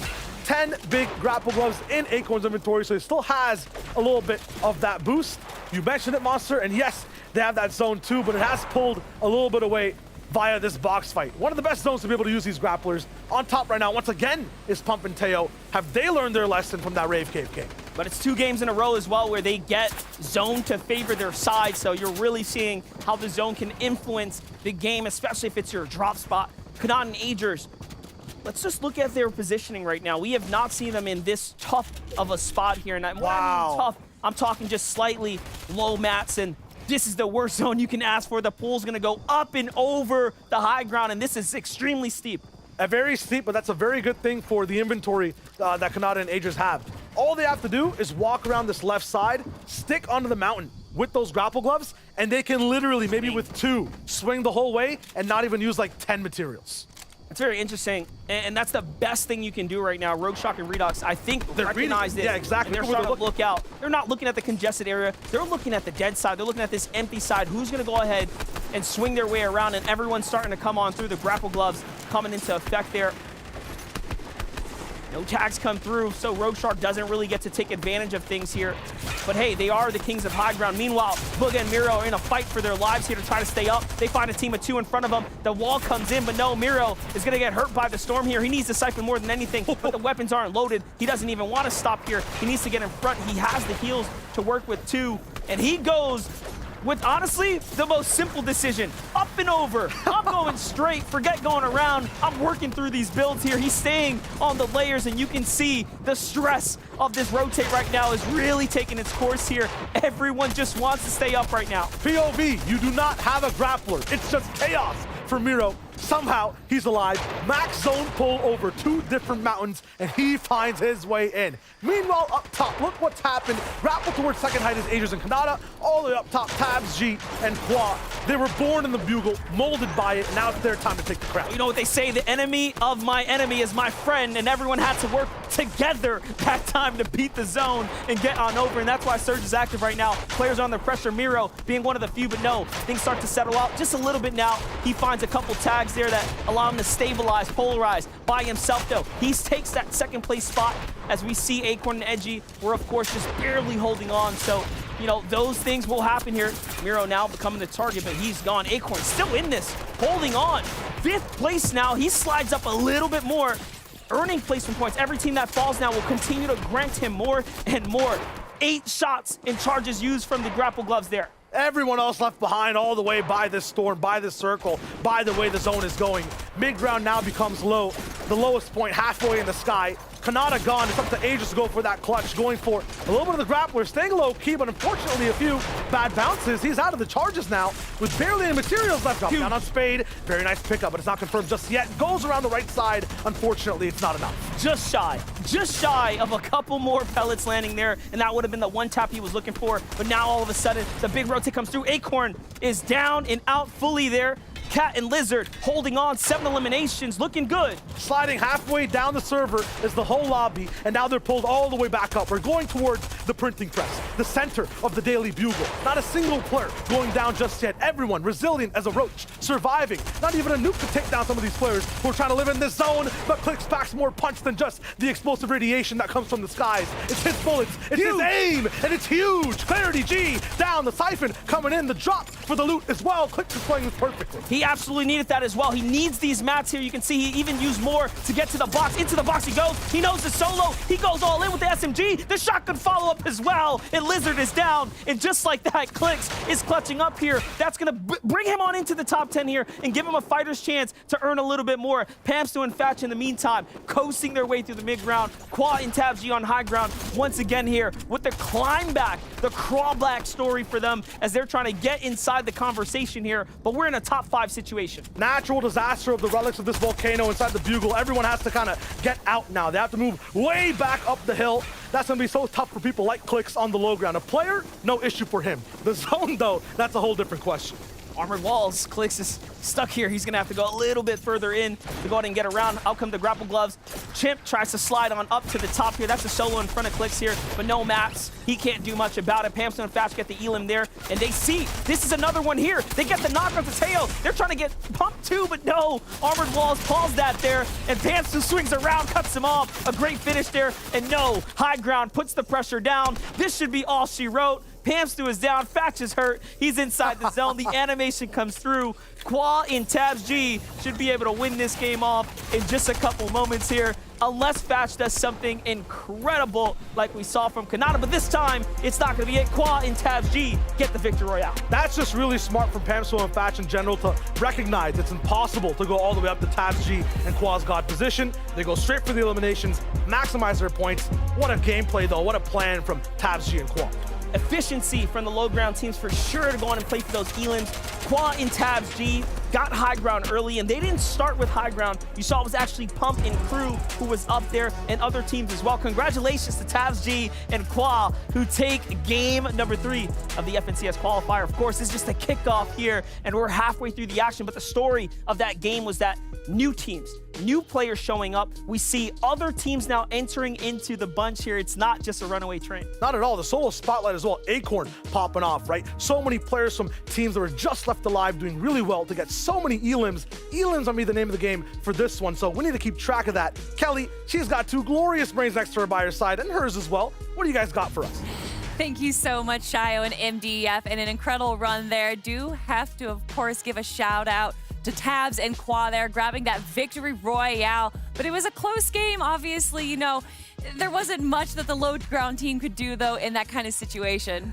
Oh, man, that zone was brutal, Jacob. Over at the Daily Bugle, right up and down, and then finally resulting going all the way down. And we saw Clicks and a couple other teams fall all the way down, but Qua and Tabs G, they were a little bit brighter than that. They were like, listen, let's kind of stay up here and see if we can win this from the high ground. And sure enough, in the end result, they were just chilling up there and left to lay down a couple of shots to finish the game out. Yeah, I thought game number 2, I was going through a roller coaster of emotions with Kanata and Agers and that big clutch at the end. Game number 3, we went through an actual roller coaster, starting at the bottom of Daily Bugle, ending at the very center. And that was Qua and Tabs G's perfect opportunity to really take advantage. As soon as they saw that first pull towards the high ground, they realized, hey, we got to save as many mats, we got to save as many resources as possible, because this is going to be a wild ride. Yeah, a wild ride, and it was also a wild ride for Clarity and Slacks there. I mean, there was just so many incredible runs, and just as Shio was saying, this was a lot about eliminations. Yeah, and I love the fact that you pointed out, because even though Qua and Tabs G did pick up that victory royale there weren't many eliminations out of them, so it honestly won't be that big of a game for them. But look at this, Clarity, G, and Slacks, already 5 eliminations going into this end game. And when you look at the positioning that they had, absolutely phenomenal. When you're in these moving zones and you get to a steady location where you can look back, there are so many players that find themselves shambled on the backside of those zones. And you can get some open angles. That's how you can get these eliminations. But then Clarity G ultimately getting taken down by that phenomenal shot that we saw out of Clicks. But Slacks played a couple more, minutes there, picked up a couple more points. And here we have our leaderboard right now. Although Agers and Kanata didn't grab the 3rd VR, I mean, they're pretty much washed now, right? They are still in first place, 12 points ahead of Cat and Lizard, who had 7 eliminations in that game. So showcasing that, yes, maybe it's not about the placements, but those eliminations, look at it, 20 eliminations right now is why they are in 2nd place. Quantibuka and Polarize are going to be in 3rd place. Pamsto and Fatch, especially after that last game, are going to be in 4th place. And then Slacks and Clarity jumping up to the top 5. And everyone, as you can see, we have a bit of a color change here on our stage, and that is due to the fact that this is the halfway point. 3 games down and 3 more to go. So these teams that we see right here from 6th to 10th, this is when they're going to be starting to think of strategy, maybe changing some things up. Vivid, if you were in this position right now, are you staying strong to what your meta is, or are you going to be changing it up?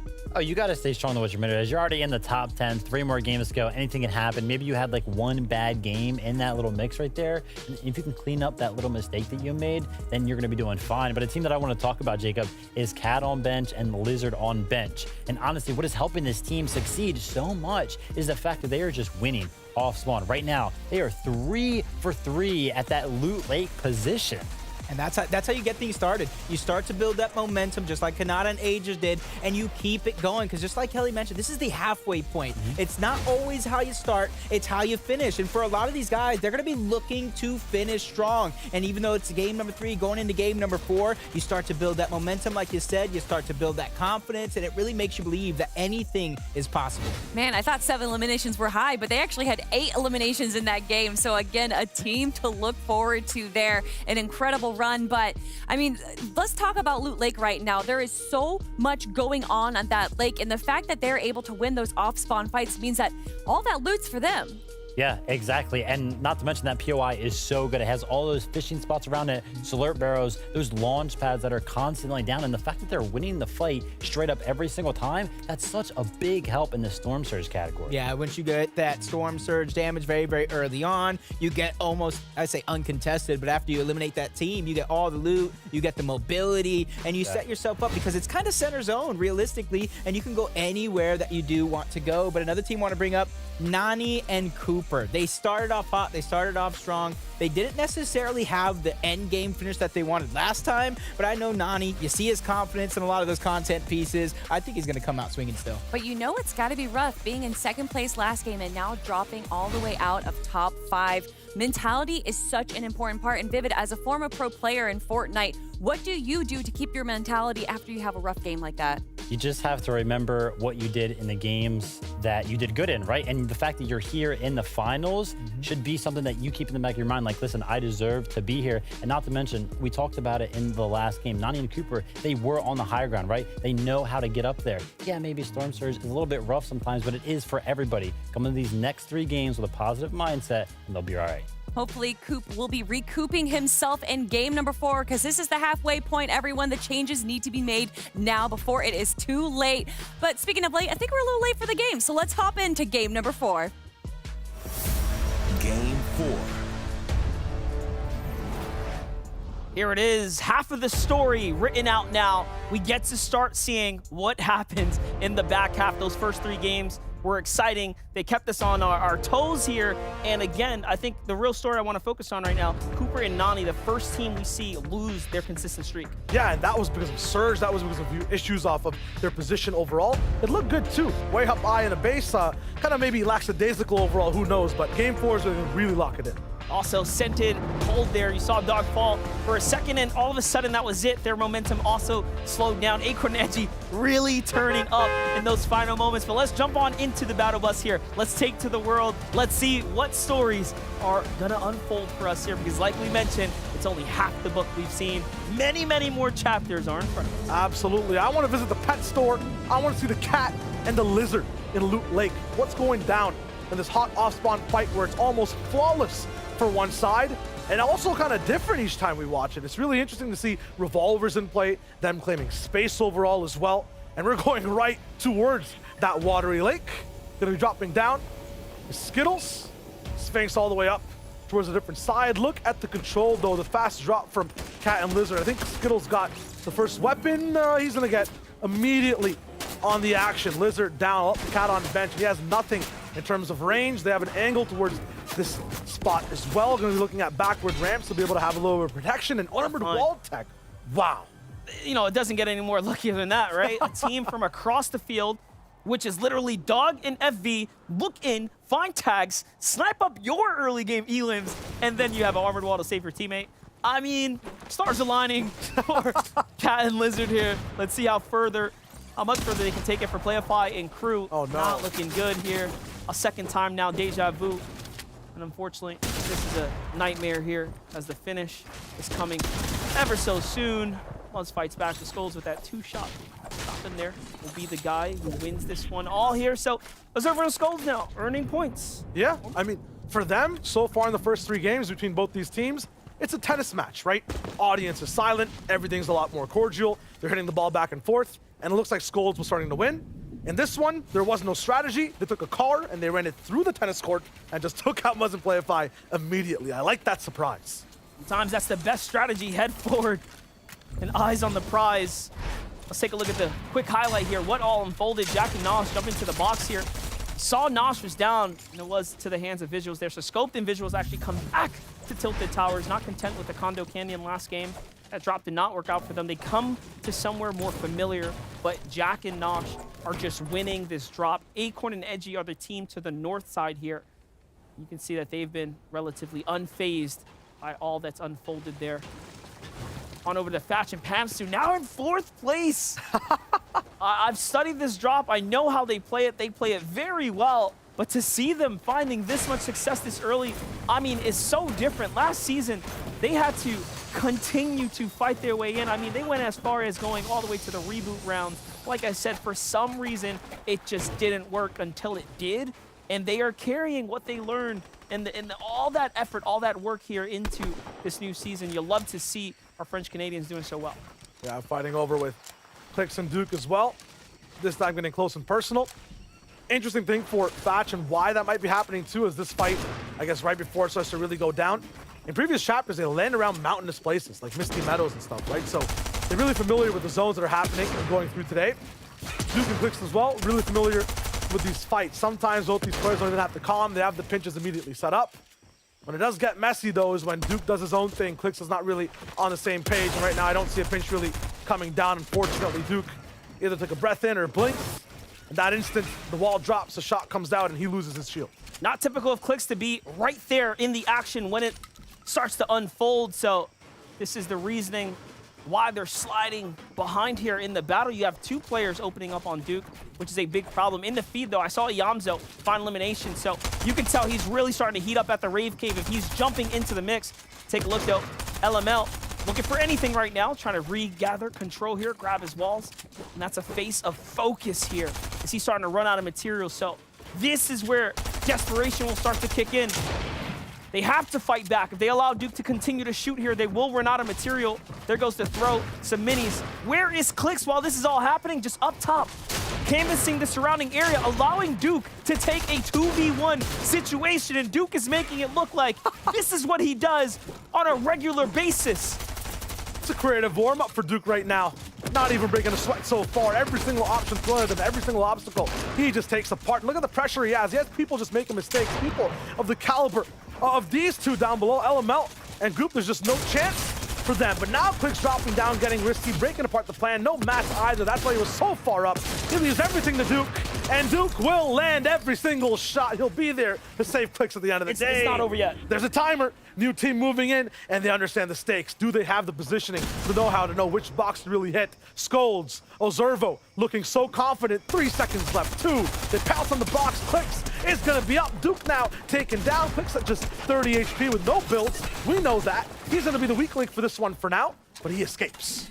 Trouble here. Scolds and Ozervo come in at such a great time, and they fish up an elimination there. Clix manages to rotate out and get back, but if there's one thing Ozervo and Scolds have seemingly shown us is that they're willing to stick this one out, and they're willing to fight these drop spots, and they're not just going to give away a single solo player, even if it is Clix. I think if anything, that gives them more ammo to want to really win this one out and get that highlight. So Clix is waiting this out. Count him out, though. This is no Muzz. This is no play of 5. This is man himself, the young box fight warrior, the kid who's put up highlight after highlight on players like this in moments like this. There's a reason. The last time Clix was in this situation, he pops off, he'll find you, he'll capitalize on your mistakes and force you to rethink your decisions. And already they're doing just that. No more push from the new fresh team. Great find here for Clix as well as he invites them to come on over. Here they are, round 2. How does he look menacing with no builds? Has the opportunity to find a chest, mine it, drink a 50. These guys are scared to jump in to know exactly who they're dealing with. The little things too. He's leaving like natural, just server-built stairs in the way. Hard to really maneuver around. This staircase he's really using as a big obstacle for Skulls not to be able to have that pinch. And he's being proactive here too for the first time.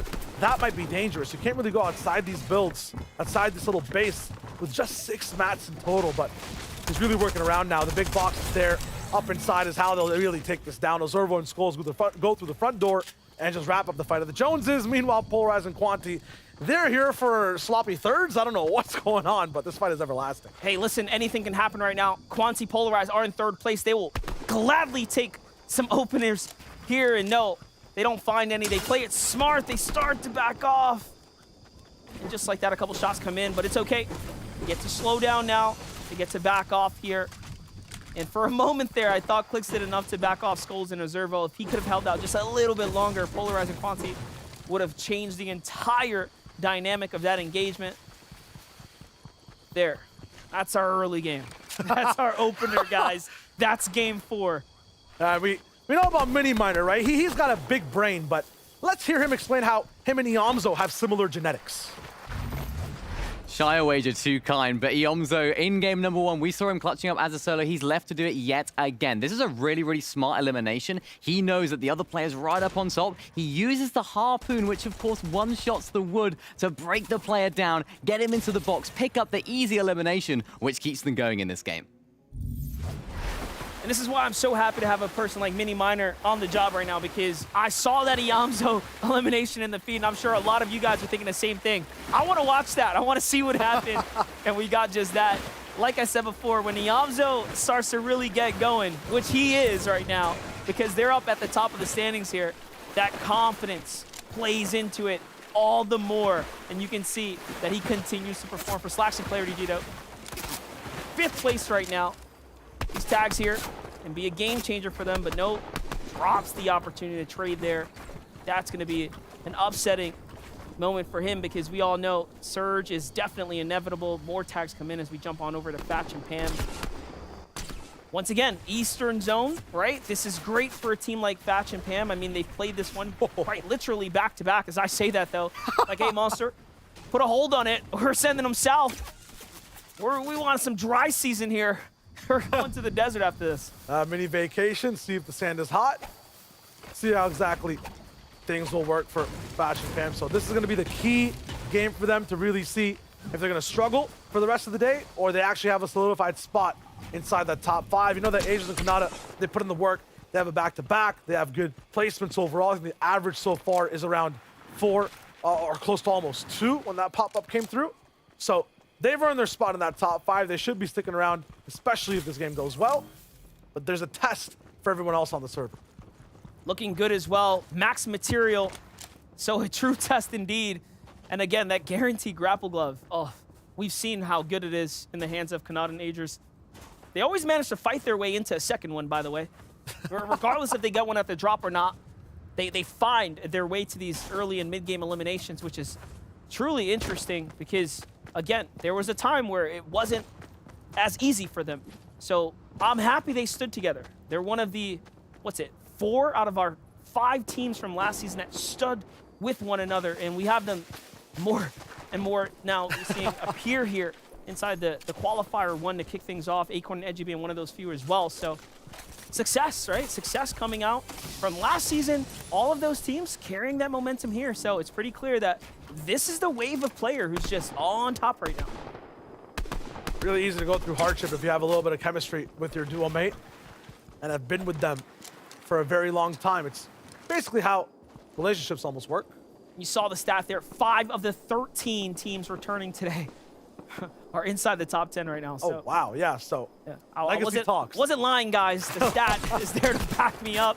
Legacy talks. And Gold gets shut down for now, usually in this portion of the zone too, so him clearly having trouble. Meanwhile, Dog on bench, FV, at one point, tasting second, just like they were last FNCS. This time, all the way down in 7th. Dropped a few placements overall.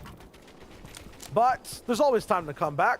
It's also been very unfortunate in the way these zones have played out. They've been pretty tough for a team that likes to stay a little bit closer to the ground. So maybe this time, in where, you know, the ground is the way of the lands, towards the south side of the map, towards the sands, this should be where they really thrive. Yeah, there's a potential here for them to pop off and play well. I mean, the team that's right was literally in their same drop spot area, Cat and Lizard. You can see they're rotating not too far from one another, so everyone recognizes how perilous it is currently. You gotta go, and you need to go now. It's such a long rotate. And this is gonna be almost like flipping game 2 on its head. Game 2, we saw that southern portion was crazy. This time it's gonna be the north portion of the zone that will be incredibly stacked here. But let's see it. Clarity G, Slacks jump into the battle right there. Great tags exchanged here, but still below the surge here, Shayo. They're going to have to continue to fight this one out. Things start to update, though. They're just above, but do you think that's going to keep them safe here? I think for now, in terms of just those tags, it's enough to get them to the next point, the next checkpoint to where they need to be, a better spot to maybe get a few more shots in the zone. For Clarity as well, although Slacks is not playing with him right now, he is the key to the duo in terms of the way these guys are looking at damage, looking at eliminations all the way towards the end game as well. Clarity had so much in that last one. Gold picked back up by Magnolia. They'll rock all the way towards the zone. Locks it, Maxo been struggling a little bit, and they're gonna take off a few eliminations as well. Get towards their next spot, but they're not really up that good on damage. Nope, only 13 above, and there's a team looking in the distance. Those shots start to come in. Locks it and Maxo feel the punishment of that. Team starting to look in here. Casa, once again, a solo here gets jumped in on. Uh-oh, great counter fire there. That's a 154, invites the next player inside the box, gets the double. Give him the 2-piece. He wants it, and he wants it to go, because the storm is here. The siphon has arrived, and it's time to hit the road there. Grapple gloves and inventory too. So, okay, wait for Casa to find his highlight of the day. We love to see that. On over to Golden Magnolia. The Storm Surge will take him down. Magnolia fishing around right now. He's got one more time to find a tag. There goes the minis there. He probably should have popped it sooner, though. As you know, those white HP will not be able to bounce back as the Storm Surge starts to do damage, and the Storm as well. No. There it is, the full finish. Teams falling. Yeah. I mean, hey, at least you went back for your teammate. No man left behind. And yeah, there's Costa as well, probably shell-shocked entirely. I think it was 700 damage above Surge. So that's a lot of fights. Vuga Miro, they have an elimination under their belt. They're looking good so far too. And this is their home zone to play with. Landing over at Chonkers. They barely even had to move. Just looked at a few teammates and players coming in and out of the zone. Rokan and Dubs based up beside them. So this should be a really fun rotation to watch as that zone closes in. Lizard and Cat have managed to get to the zone, and a fight breaks out immediately as they start to slide their way in. No heals in the inventory of Blizzard, really. And this is why they really want this fight right now. They're looking for the refresher. And if there's ever a time to get it, it's here in the mid-game. Teo is all that's left of that combination of two. Smite and Larson start to slide in. He's here somewhere. Sensing the blood in the water. Moving in like sharks. They want a piece of this. But no, the tides are starting to rise here. It's time to get going. Got the time. They can move. Almost in. But this is not going to be the best spot to really fully base up. Maybe go a little bit more forward towards that river. So many players will be coming in and over you. Real quick, here's how this entire engagement started. What a beautiful spray from both players. That burst, when you start landing those shots, it just takes 2 or 3 for both teammates to take one body down. On paper, the Hammer AR may look like it is meta, but the burst rifle being 100% accurate, if you can put that red dot on the opponent, is just everything. These players will not miss, especially a straight lineup like that. So it does kind of show you how, again, although math might be on the side, it's about the technical, right? The little things, the weapons, the way they interact, the way the players utilize that makes all the difference. And this is why you see most professional players pick up the striker pump and, of course, that burst they are just like that to work with. It's the reason they kind of shape the meta. It's so active, it's so great.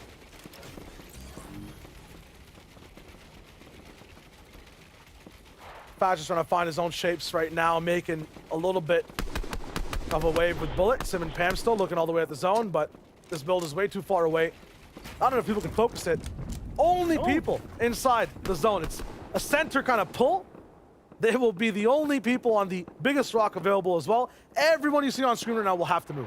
I would not be surprised if they actually layer up a little bit. They have a slight natural positioning here of high ground, but they're on an even playing field as teams will start to move in. If they go up, they could be the players that pull half-half and have the first shot at high ground. We'll see what happens. A quick stat comes in though. Cat and Lizard have improved both placement and number of elims in each game, so just on a steady climb here. We saw them in second place not too long ago, so they're riding the heels of Kanata and Agers, whom, of course, the back-to-back win has set them up for a near shoe-in for a qualifying spot right now, as we're already in game 4, the back half. Can only really go up, and up top is where that VR is. Look at Quanti. That's kind of disgusting. Just absolutely vomiting shots on enemy players trying to move in towards the zone. That's going to be really good for their Surge too, as they'll have to get out of the condos in this canyon. Meanwhile, we'll see everyone else finally making their way all the way in. I believe that Batch and Pam still have kind of upgraded their base overall. Paper and Laws have had a little bit of issue in these box fights toe-to-toe, but they're dictating the speed right now. Before, I believe it was Vuga that was taking them out. Have a little bit of time to go for it, but it's a struggle. So difficult to get that going. Meanwhile, everyone moving in from the north side. As these zones start to change, keep in mind, anytime we bounce back north, there's going to be so many different builds in the way. Anytime the zone pulls up, it's beneficial for a lot of those players on the low ground. Here it is. 8 players have to go down. Day finds Vuga, and to trade from Mira onto Day, that's a lot of storyline unfolding right there. Dog and FB get taken out as well. Big finishes for big names, and the leaderboard implications will be true. Take a look at how this highlight goes down. Lizard swings on out and just finds so many tags onto kicks, jumps in for the refresher. So we know already now Lizard and Cat here are starting to set up, but Cat down and out. No man to back up Lizard here. And this is going to look more and more rough. We talked about Batch and Pam elevating themselves. They go up another layer. Nicely done for them to get that visual up and over. For Sneaky here, he's battling in the storm. The clock is ticking. It's going to hurt if he can't get the siphon. The edit comes through with the choke, and no! Nani finds the tag there. I mean, this is not looking good for Nani, but hey, at least he picked up 4 points there. And further down, Nani and Cooper slide there. whom once again had that second place spot on lock for at one point in the tournament, but you can see now outside the top 5, it's really going to start to hurt. Yeah, it's all about basically an island all the way up top. Inside who can really switch spots, and Asians and Kanata kind of lead that, throwing paper law, going for this beam right now above Surge, so they can honestly just start to move. Don't need to be here, because look at where the zone is. Everyone is going to be moving in. Any bad decision, a little bit of mistimed movement can just completely throw your game away. So Paper will not even greed for the full elimination. So much damage done. They just want to make sure that Surge will not be a problem. Take a little bit of a dip and dive, but so does their HP. Paper now almost down. Law also is not around for that Chug Splash. That might be huge. He has 2 of his own. They're stuck halfway. But Law should have protected his teammate. Always cover the backside of your teammate's tarp if you're the player in the back. That's textbook. But Law, the pressure starts to settle in on the rotate, and they get punished for it. And of course, this is the same team they were troubling before. It's Mercs and Naves here. Absolutely, and they were the first people to move after this pit stop. They're now last in the race, all the way behind the pack. Definitely gonna hurt there.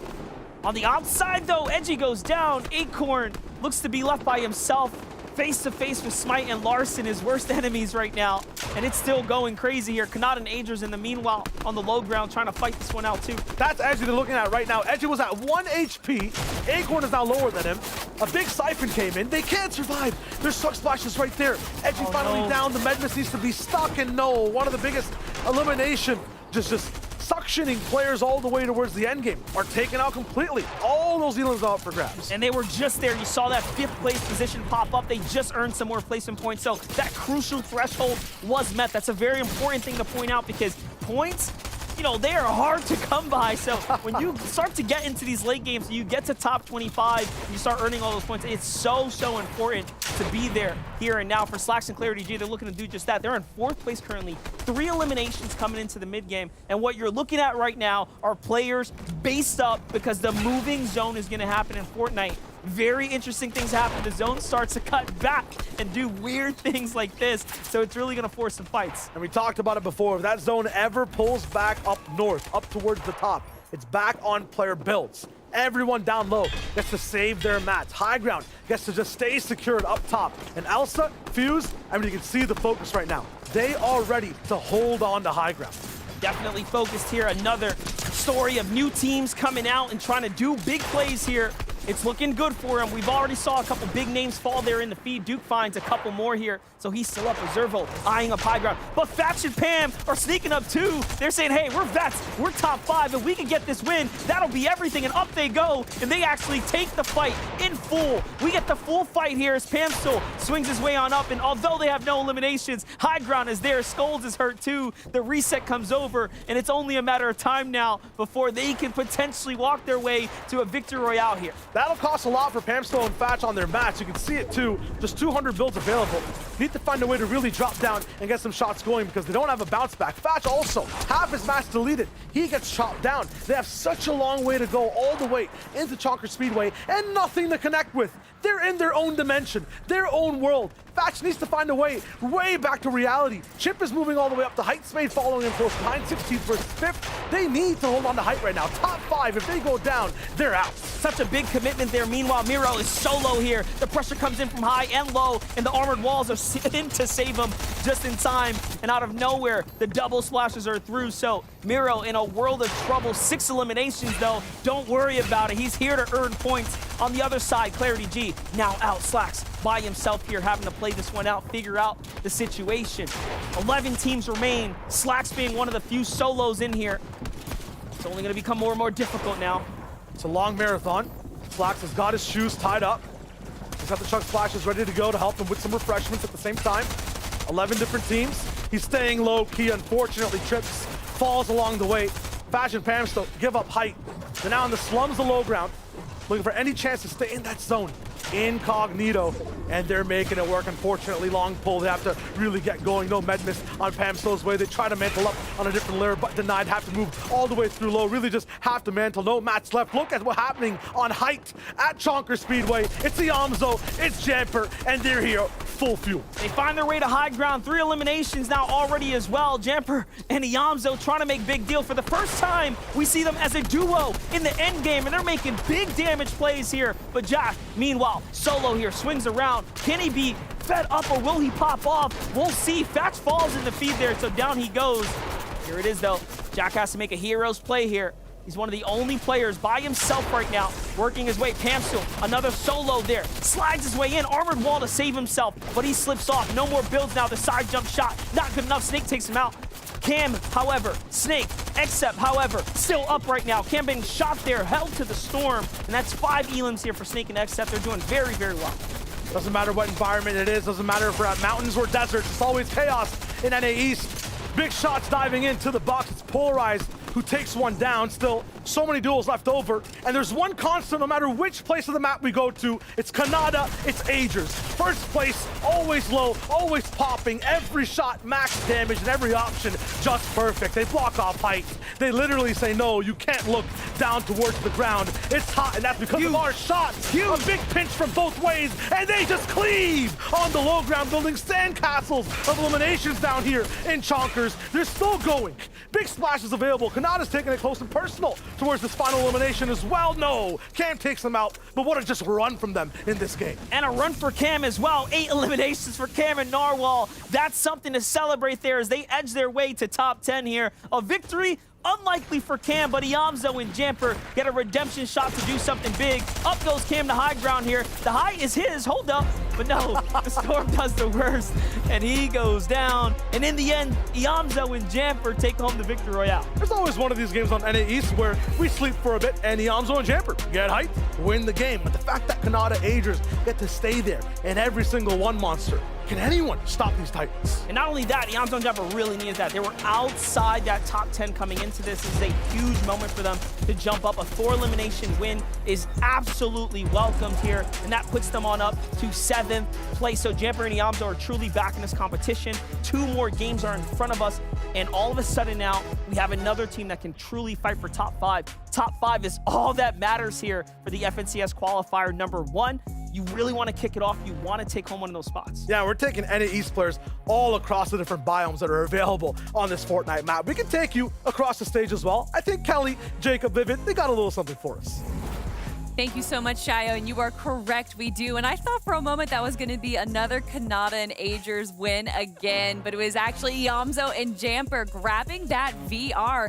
And I guess possibly we're going to be seeing them in our top 10 leaderboard. Yeah, we'll have to see what happens on the leaderboard side of things, but we know what happened in Game 4. Jamper and Iamzo dominating the higher ground, and honestly, it didn't really look like anybody was interested in contesting them. They were kind of just chilling up there, and as you can see here, picking up plethora of eliminations. Usually, when these type of teams find those refreshes on the mid ground, they like to use the mats that they got from said refreshes to take higher ground instantly, and finishing this game strong is what matters. As you can see, they were actually like 14th, but quickly finding this VR is going to bump them up the leaderboard a lot. Yeah, before the game started, we were talking about that halfway point, what these teams really need to do. And game number 3 wasn't their best game, but they did a good job here in game number 4, the start of the end of qualifier number 1, to kind of pick up that pace again. And I think a lot of it comes down to being like knowing when to take height. And it was Pamsteel and Fatch that held height, I think, until zone 7 there. We weren't actually able to watch it on screen, how they were able to steal height away from them. But clearly that worked out for them. And with the lack of launch pads, I'm really impressed that they were able to do that so easily. But let's take a quick look again. Not much of a surprise, everyone. Agers and Canada still on top with 154 points. They're obviously that second place game gonna solidify their spot in first place right there. We got a 22-point difference for second place, which is Quantibuga and Polarized. Pamsteel and Fatch is gonna jump up, but just by 1 placement. Speaking of jumping down is gonna be Cat on bench and Lizard on bench, but still holding strong and actually tying for 4th place with Slacks and Clarity G. And Clarity G had an incredible run there as well. Yeah, absolutely incredible. You know, sneaking into that top 5 there. A team that I saw was in 6th place is Acorn and Edgy. I know the game before last and last game, they were also hanging out around the 6th place, so they are also playing very, very consistently. But here are some teams on the bubble of the top 10, Jacob. Like we see Duke and Clicks actually going down early. I think they actually got contested that game. So they're going to be getting bumped down 9 places all the way to 19th. Yeah, I talked about that last one, game number 4, the beginning of the end. For these teams here, there's no other way to qualify qualify, then getting that top 5 spot. So they may be forced, you talk about one team already switched up their drop spots to do just that. And if they were a little bit passive early on, they might have to start getting aggressive. And we saw that list there that they weren't too far off from 6th through 10th right here, but we're not looking for 6th through 10th. We're looking at that 1st through 5th place, and look at the point difference just between 5th and 6th place. And that's 4 games. We have 2 more to go here. And one of the detrimental factors here for a lot of these teams is storm surge. A lot of them not fully being able to utilize getting those long range shots. And as we can see right here, the storm is coming onto the stage as well. So Vivid, say that you're in this situation right now. It's zone 3, the storm surge is activated, and you are below it. What is the best way to handle that? You know, one of the cool things that was kind of added to the game is those shield kegs. And we've seen a lot of teams kind of use them and sit on them to use that as a source of healing while we're using it. As you can see right here, Shone, he's hanging out, he's getting constantly healed, and you can actually out heal the storm surge while you're sitting here. So an opportunity for you to find tags if you find yourself a little bit behind. But these players sometimes get trapped in that mentality where they're like, oh, we can just hang out here. No, sometimes you have to make a push. Like as you can see here, Wanted getting face to face, using the SMG, the shotgun, close range to make sure you can get some damage laid down. Yeah, and you know, Vivid, you're a professional player. You're as seasoned as can be, but some people might be wondering, what is Storm Surge? What does it do? Well, Storm Surge is a mechanic in the game where there's too many players still left alive. You can think about it, zones 3, 5, and 7. 70 players, 50, and 30. That's the game itself saying, hey, there's too many players alive. Let's force some action and force these players to exchange with one another. So you have to be able to do damage, because if that player or grouping of players that are at the bottom of that damage threshold, you're going to start to take 25 damage every couple seconds. I mean, as fun as it was in the early days of Fortnite where everyone would just hide in a bush and nothing would happen, I do agree that Storm Surge is great for competitive play. Speaking of competitive play, we got to talk about Kanata, because once again, an incredible run, Vivid. Yeah, absolutely incredible. We saw them popping off in the end game right there all the way towards the end, and it looked like they kind of turned the switch right. I guarantee you they were laughing in the call. They were like, ah, man, we're qualified already. Let's go crazy. And Kanata, like, spent like 200 builds that he just got from a refresh like instantly, and then it's like went down shortly after. Like they were just celebrating at that point, but to get all the way there, just dominating the low ground really. And I loved how Shio pointed out one pitch that a pinch came in. How can you guys in an end game formulate what looked like a well-constructed pinch that you practiced like several times? Like they're just playing above everybody else by layers. And obviously high ground wins games, but being on the low ground and grabbing so many easy eliminations and then getting all of that free loot just gives, well, I say it's easy for them, easy for them, right? Not for me. But like being able to grab all that free loot as well on the low ground just gives them so many more opportunities to make that comeback if they are on the low ground. But speaking of comebacks, we have only 2 more games for all of our teams to be making a comeback right now. Remember, only the top 5 move forward. And speaking of 5, we're on to game number 5. Game 5. The penultimate game of NA East, and right now is just insane in terms of how far the lead is for Aegis and Kanata. Meanwhile, the top 5, Kelly just mentioned it. You want to be there if you want to hit those finals. There's only 2 more opportunities for that right now, Monster. And one of those spots locked in. Kanata Aegis will definitely be taking it. They have too many points accrued already, and of course 2 games in front of them. So with that, everyone else is playing for the other 4, and it is a close competition. 2 teams in that last game that were inside the top 5 fell way early, just shy of where they should have. So now with game 5 coming here, this is it. Last couple opportunities to jump on into this battle bus here and make a statement. Make sure you do what you need to do here to go into the final stages, because you do not want to be playing week to week here. If you can get the pressure off here and now, that is the play. The action starts at the cave. It goes down at the lake. And last game, it ended at Chonker Speedway, home of Buga and Miro, I believe, in these 6 games. But they're also having their own qualms that sticking at a spot all the way up towards the top user, Skittles, 39th place, because they've just had it so rough off of spawn so far. Skittles, no weapon for now, but it is his teammate users that got that SMG, it looks like. Cat now on the run, off the leash. Meanwhile, Lizard striking back, looking for a little bit of a bite all the way up top. Skittles now so low, but Cat's got nothing to even use. Both players taken out. This time it goes in the way of the Warrior, the people who are trying their hardest to stick in this spot. Skittles and users earned their first set of points, but you can see those first set only jumped them up to 37. So there are a lot of teams who have not quite gotten to earn this game, and it really shows you over the course of this weekend that it is difficult. It's difficult for a lot of players. Just take a look at the feed. A lot of teams, a lot of battles going on in the early game, and they start and they end so quickly. It's our second team now within the top 5 that are down, hurt. Slacks is here on his knees here, essentially, so Clarity G is left by himself, and this is what happens at these contested drops. Just because you win most of them, I mean, the chance of you winning all of them is unlikely. There's a reason these players are here inside the finals. Yeah, and for Jackson and Chubbs, they're going to be moving in, looking for a little bit of momentum. Even if they can't get top 5, getting that experience, being able to be even more of a force on the map. They're the ones who took down, looks like, Slacks all the way at the start of this to where he was low. Clarity right now just nowhere to be found. Yeah, Clarity had to go back, save him, and then ultimately gets taken out there before it's all over. Meanwhile, Muzz ends up trading back onto Skulls there. He takes them out, so Muzz and play a 5. Off to a hot start here this time around, but Zervo, the 2 times they have managed to stay alive, have earned 53 points. That is very, very impressive. Had they gotten those first 2 games, it makes you wonder what would have happened if they had 4 games under their belt. They could be potentially inside that top 10 conversation, so Skulls and Zervo making a name for themselves here.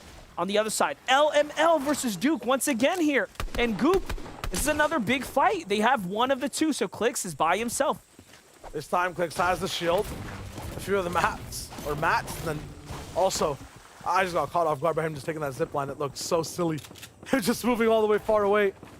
Demon's there now, though, on the other side. Nick beside him. Well, that's Nick's. Apologies from me, and they're going to clasp onto this elimination. LML's going to try to get it. Who did it go to is the question. I don't see the siphon towards his way, so yeah, it is Nick's that rolls in and just picks him up. Nick FN and Demonics here doing very, very well. That's their first set of points as well. Talk about teams that need to earn here. Everyone is finding their fair share of this game. So game 5, a story of change. Change in pace, and now a change in weather. Let's see. LML takes it high to the sky here. He cranks up a little more. But Demonics willing to challenge all the way through. In comes Nick FN. They're supporting. Goop's trapped here. He gets punished first. Another big shot. It's not looking good, and down he goes. The exchanges were real, but Nick FN in the end comes out on top. And just like that, 3 eliminations for them in a fresh team coming in. We don't see Chops really often. You might see it here, but now it's Polarized and Quanti looking for the set. This is actually huge for them. This has been Polarized and Quanti's strategy in both games 3 and 4. They were looking down on Surge, but started to hunt this right side of the map for as many fights as possible that were slightly ending. We're just barely in the middle of all the action. Armored walls on 2 different sides, but still wood walls and floors for his opponents. Nick can have a tough time trying to play defense overall as Demonics is down. Quanti now really trying to get inside this box. A little bit disillusioned as to where Nick can be. His movement a little bit tough to follow, but now everything's just too obvious. The dartboard, the bullseye, just ever so amplified, just really escalated all the way towards the end of that fight. Big set of eliminations there. Quanti and Polarized now start to look in here, and that's how it all started there. So it was actually Quanti who first got the knocks, didn't even go to the other side. So actually get the double reward for the points. That's a difference maker there. Fishy and Kaz here have 2 eliminations now as well, looking pretty good. They'll be able to try to hunt down whoever else. At the same time, when it comes to their spots, I was about to say, there's not really another team that really shows up. Jaith is trying to be proactive this time, though. Not par for the course, not the usual pattern. But still the same kind of result. Fishy and Kaz in the maximum lead. The alternative angles here is just nice to see them clutch down on. V and Dog, though, in a fight right now. Big time for them to pop off here inside the 9th place position. It looks like that team starts to disengage and things settle down here. Acorn and Edgy have themselves also housed up in the distance here. So far, so good. Wow, the fact that FB can even track these shots through that tall grass just goes to show that he knows player movement, the player patterns, especially with the jump. He's looking for the head, too. So smart to be trained on the wire of that hill, but doesn't find much off of that. I need some clarity on clarity, so let me call in Mini. Thank you, Shah. You stole my line there, but clarity, of course. We saw Slacks going down off spawn there at the Logjam Lotus, and he managed to get away. Clarity now sat inside of the bush, wasting precious seconds, you could say, but they're still alive. They're in the game for now. Will it last? We'll have to wait and see. It's actually huge. Our 4th place team, Clarity G and Slacks, off to the worst start of the tournament for them. A defining moment, because if you fall now outside that top 5, I mean, everything is on the line. You really start to serve up your position to the rest of the lobby there. For Acorn and Edgy, they're making up for lost time. A quick 2 eliminations as we just jump on in with them. And now they find the serious refresh they needed. The material, the ammunition, the upgrades, everything here comes together. And again, Acorn and Edgy contested at Tilted Towers. No easy ride for them. But it's been working very, very well thus far. They're tied coming in this game at 111 points with Slacks and Clarity. So literally every single decision will matter. Where you go down, it will also be significant because the other team just lives over 1 placement. You are then knocked out of the top 5. And just to remind you guys, top 5 is what every single player in this lobby is trying to achieve. It'll give you a ticket straight to the finals. We have 3 qualifiers that roll in. And if you want to get close and personal to these players as well, there is a new Instagram account Fortnite has up and running. It's at FNCompOfficial. Allows you a little bit of the insight on the interviews, a little bit of the action that's going on across all regions. A lot of fun. It's a good time. And a little update there as well, as Clarity G has been eliminated. So although he was hiding and playing it nice and slow, playing for those bush strategies, he did not make it far enough to even earn himself placement points. Little god drop found there for Booga. Very nicely done. He gets a shotgun upgrade. It's a great find. Yeah, 15 points behind the top 5 right now. So they need a monumental end game. Need about 7 eliminations, just catch up on the placement 2. So we'll see if it's a possibility. They're banking on Slacks and Clarity going down and Acorn and Edgy going down. 2 teams that we've seen just consistently hit every single top 10 situation. So for them, the elims will really be the difference. Quante and Polarized again on this eastern side too, playing this outskirt very, very nicely and finding tags while doing it. This is now the 4th game in a row that has managed to pull eastern, so a lot of east zones here today. But we know that first zone, although it goes east, it can still pull north or south. We did have that desert game just wrap up, and that was hard south, and that caused a world of trouble for a lot of teams, but not for a team like Kanata and Aegis. This is what they actually love to see, because they have the grapple gloves and they get honestly a very straightforward rotate, a straight shot to the new zone. And you can see the real congested areas are going to be the center and northern portions once again. And here we get a repeat of a southern pull for the most part. I wonder on this left side, you can kind of see it, how those 2 teams, and now it's on the bottom right, inside the zone, could really play if they knew they were the only 2 teams inside the safe circle. Out of every single 70 players in the lobby, there's 4 who are currently inside the next zone. So where they go will kind of dictate the pace and the way the rest of every single player can move. Yamzo Jamper are the ones who are trying to move the fastest off a just win here or there, or at the same time, really good performance when it matters the most. This time they were alive as a duo, looking really good. They really need to hone things in these last 2 games if they want to catch up to the likes of Acorn, Edgy, Slacks, and Clarity. Yeah, definitely. There was a point where they were on that leaderboard of eliminations, but it only takes a little bit to push you out. You can see that threshold being 14. It's a big number to go ahead and catch up to. With the zone moving all the way across here, though, and the pace of the game starting to pick up now, Storm Surge will not be an issue this time. This is great for Yamzo and Jamper, who, if they had to deal with that right now, would be in a world of trouble. But no more here. Nani and Cooper, another team who was also inside that top 3. We talked about last 2 games falling early. Once again now, down to the hands of Law. But Law has no teammate to play off of. Paper's down too. He picks up the card there. Opts into more of an offensive loadout. Cooper has to clutch this one up. Those chug splashes are not only healing him, but also his down teammate to buy him some more time. So a lot of time to work with right now.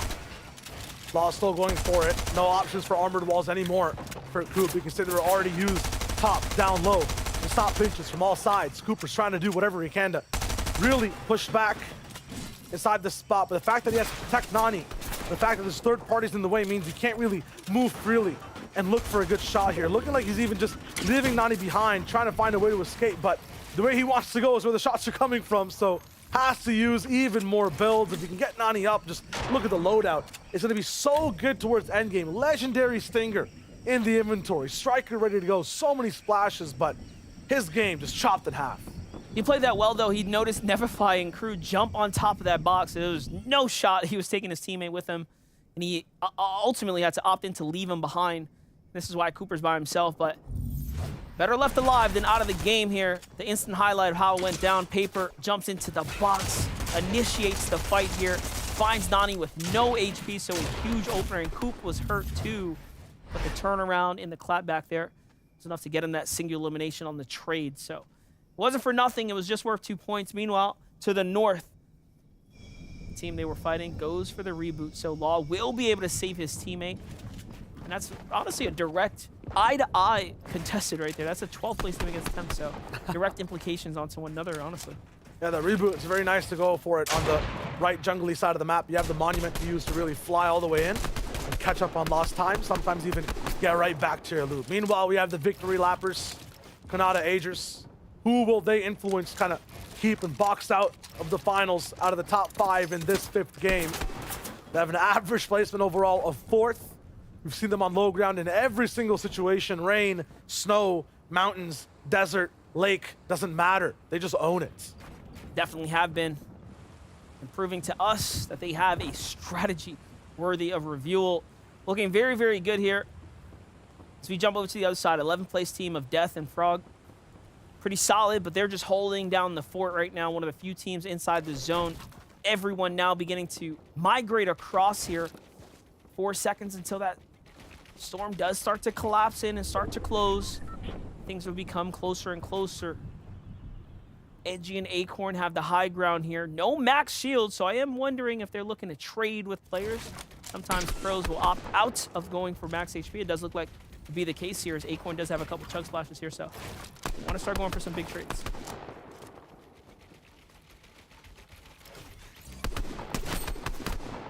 Freedom for Edgy and Acorn to shoot around the map, and so far that was the pattern for NAE overall in the day in terms of who wins. Anyone who was free off spawn was just taking the crown over and over. In game 4, that's the first time a contested team really rolled in and took that VR. Right below Shuffled Shrines, though, we kind of see that freedom being taken away from certain teams. You don't have your own space to really use anymore, although skills and users are looking good right now. Yamzo Jamper are far a ways away from getting in the zone.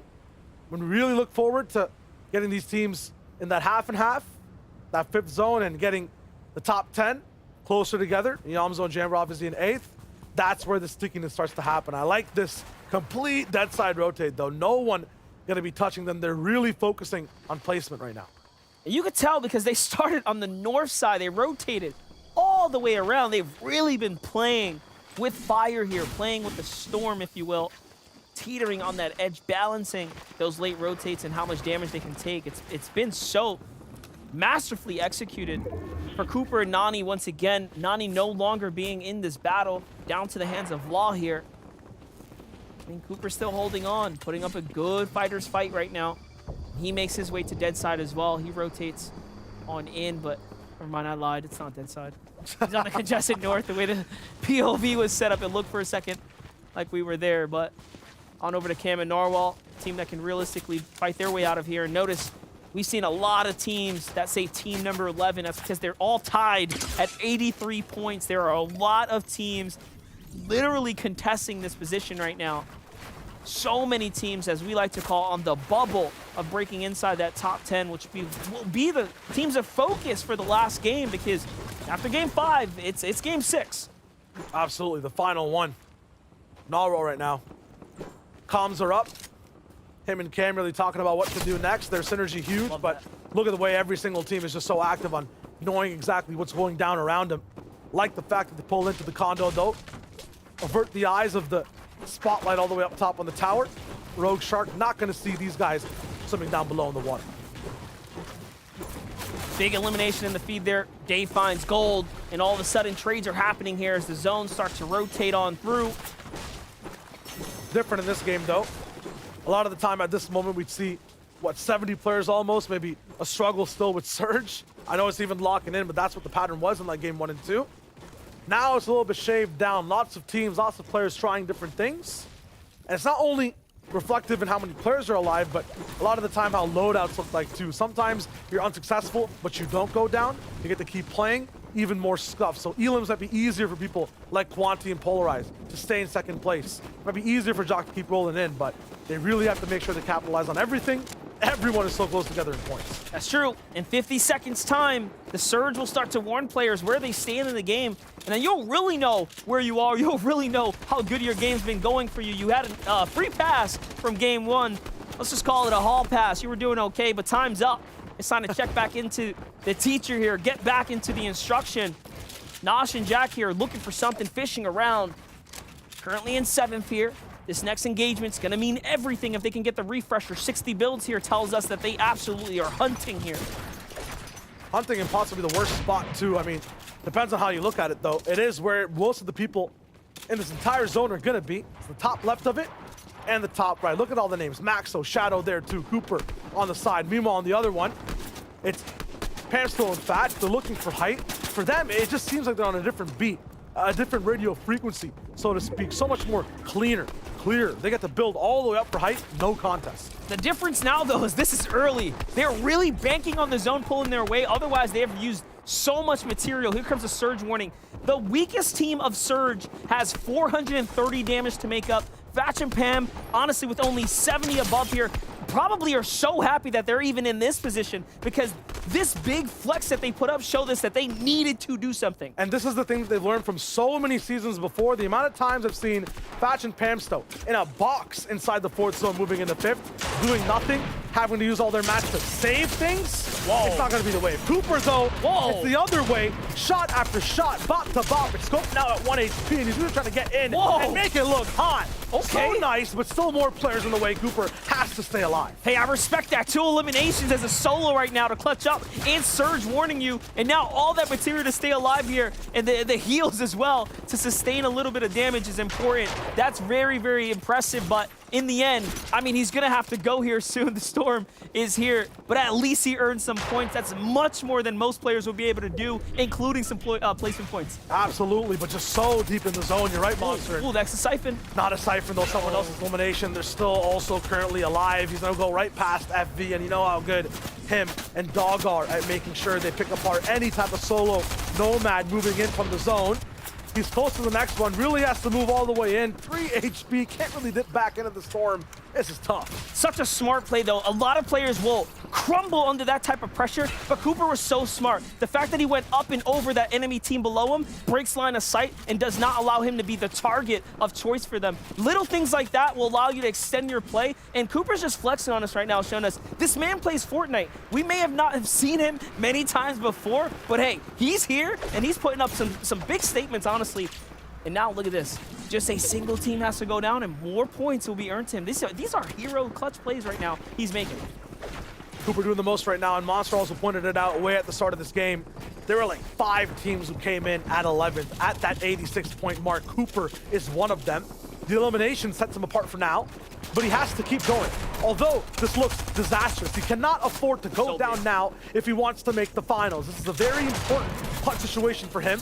Big damage, no siphon, but the match is what he's looking for. Okay, the floppers 2 all the way up to almost max right HP. Chuck Splash is there too. It's 4, so it's worth diving in the Storm 4. But look, once again, the test of time through the sands. He has to make it towards the zone. His qualification run just rides on. Also, max material now too, so this is why he's able to just crank his way all the way on in. This is a big, big moment for Cooper here. Really putting up and making a name for himself right now, showing that it's not over until it's over.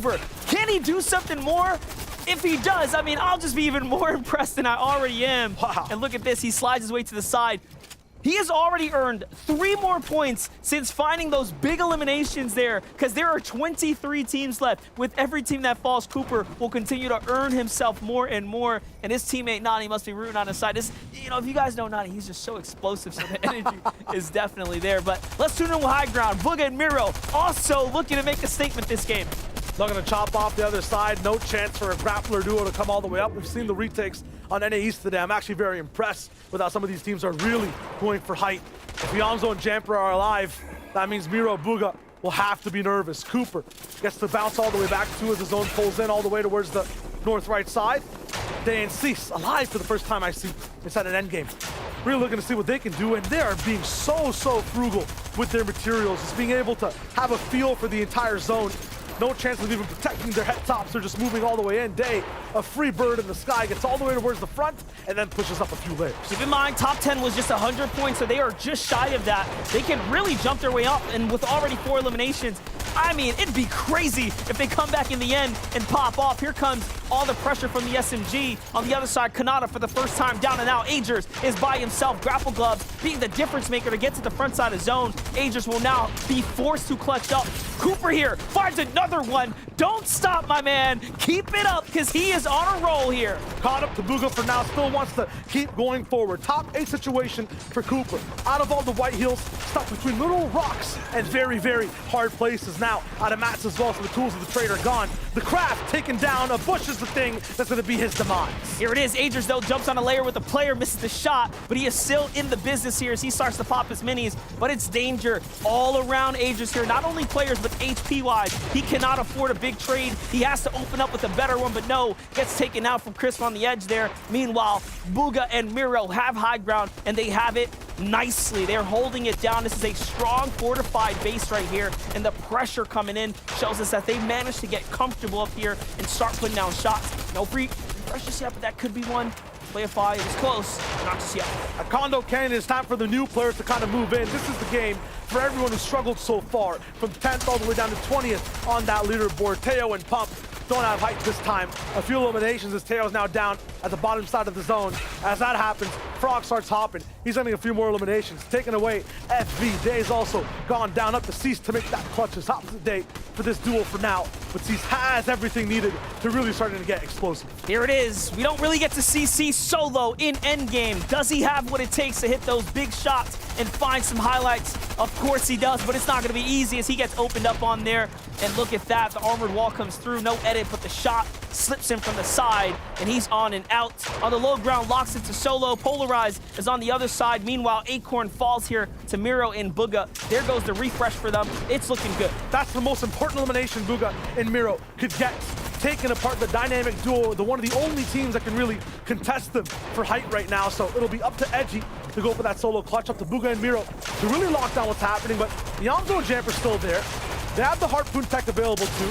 They go for the splashes, the patience from Yamzo. He just knows. Absolute awareness on all sides. And now he's really moving off that right. The siphon of match just really needed. They have this entire base to really play with. Which portion to go for next? Looking for edits. This man does not miss. Yamzo, nuts, players in his box. All 3 down. Boys, bodies.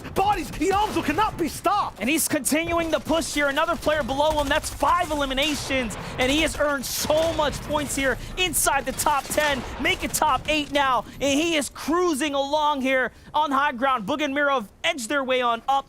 4th place it is, the refresh holding it down. Yamzo slides up to 3rd though from just inside the 7th. More shots being exchanged though. Miro's hurt. These are all solos. It's gonna open up now. Chimp is a solo here. Yamzo's on the edge. He's hearing and seeing the Medmiss animation come through. But Chimp slides in. What can he do? Yamzo is on the hunt right now. Into the box, but no, a huge shot there from Fuse, and Fuse cuts him down. A trap of a player set up on every single layer.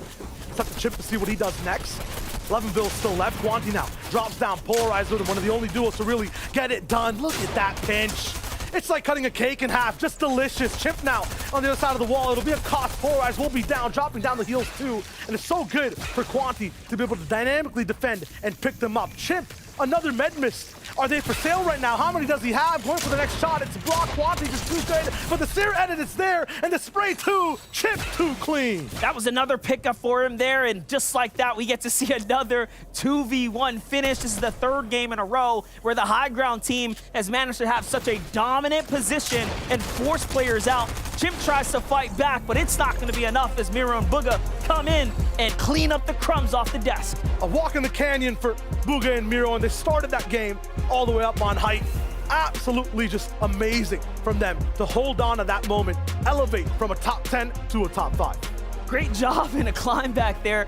Several teams jump into the conversation here. Top 5 gets even more interesting and much, much closer as we start edging our way to the end. But here it is. Bugha and Miro secure their first Victory Royale of the day, and in great fashion in Game 5. just propelling themselves straight into the conversation here, because now as we start getting into the last game, Shayo, it is only becoming closer and closer. They have literally forced their way through this crowd. Absolutely, and it's getting hot on NAE. It's the desert every single time for these teams. I'm liking it, but at the same time, me and Monster got to cool off for that last game. Kelly, Vivid, Jacob, they can take over from now. Well, just like being on the desert, these players are getting a little sweaty right now. And as you can see, the heat is turning up on the stage as well. Only one more game remains. And what a way to make a comeback. Bugha and Miro down a player in game one, but that doesn't stop them, Vivid. Oh, yeah, you know how it goes. You know, Bugha and Miro, they'll come up, they'll show out at some point. And honestly, game 5, no place to do it better than then. And then even more impressive here, they were actually on the high ground. We have seen this team run through the mid ground like every tournament that they play in, but seeing them on the high ground, they might be adding something to their arsenal this season. So great to see. But as Kelly mentioned, only one game left, and I saw that they ended with around 134 points. I don't know if that secures them the top 5 throughout game 6, so the pressure might be on. Yeah, but you talked about Bugha, man. This guy has seen it all from World Cup to now, and the way they played high ground, if you guys are trying to figure out how to play high ground, rewatch back that game. Bugha holding it, reading that layer far and beyond, and they were sending Miro towards the low ground to pick up eliminations, pick up siphons, pick up refresh. Absolutely perfect. Music to my ears. Yeah, being able to have these two players that do so well individually, that allows them to have that kind of opportunity. So many times these players stick box to box so close to each other, but when it comes to the 3-time champs, they're allowed to kind of split and separate. But look, they jump up 5 places. They are now in 3rd place, and actually stealing away 1st place is Malibugha and Polarize, or I should say Quanti Bugha and Polarize there, but only a 1-point difference separates them with Agers and Kanata. And of course, I already said Miro Bugha are going to be in 3rd place. Also jumping up, Jamper and Iamzo. And here we're going to be taking a quick look at our 11th through 20th place. And you know, 11th, Nosh and Jack at 110 points. Yeah, they're hanging out. They're keeping themselves in the conversation right on that bubble. But let's not forget, you know, we have talked a lot about the top 5, but still there are series points that can be gathered here, right? So coming into game 6, you might be like, oh, I'm out of reach of top 5, but you still need to play to your best abilities. So that way you can get as many series points as you possibly can to have your best chance at semifinals. But as Kelly mentioned, we really need to talk about that clutch from Iamzo. He is just so good, Jacob. Yeah, this kid, like I keep saying it time and time again, he's the definition of the grind. This guy, every season, every chance he drops from the battle bus, he just continuously gets better. From a solo to a duo with Jamper. We talked about their landing spot at the Rave Cave. At first, I'm thinking, hey, the flexibility, the high ground, they're going to get surged. But they're even dropping into the Rave Cave to pick up those eliminations and get themselves the early confidence to the start of their games. I mean, in the coherent words of Shayo Wager, boys, boys, bodies, bodies. That is what Iamzo is all about here. And I'm really excited to see this new highlight reel with Acorn and Edgy, because of course this is just so close. They are currently in 5th place right now, and I was talking about it before, the top 5 really kind of setting away, but now you can see 6th place is only a few points away, Vivid. Yeah, Acorn and Edgy right now sitting on 121 points, and then 6th place, 117. And listen, we've seen comebacks throughout the day. We talked about Bugha and Miro, and then I'm going to throw it over to the EU region, how the first 3 games were terrible for Malibugha and Mustache, and then they ended up qualifying in good fashion. So it will always come down to the wire, especially in these tight competitions. So never feel like you are safe. And honestly, Acorn and Edgy being only 4 points ahead of 6th place right now, they got to have a good game. Yeah, and like Bugha and Miro have shown, it's a marathon, honestly. It's not a race. They got their shoes laced up. They're ready to go and really finish this one strong. It's the last game. It's the last game, the last chance for all 50 teams to claim their spot in the top 5 and make it into the finals right now. And I personally love it when it's this close. I don't want it to be an easy win for our top 5 teams right now, and that seems to be the case. It is a close fight. It's going to come down all to this, everyone. Game number 6 for the FNCS Qualifier 1 starts now. Game 6.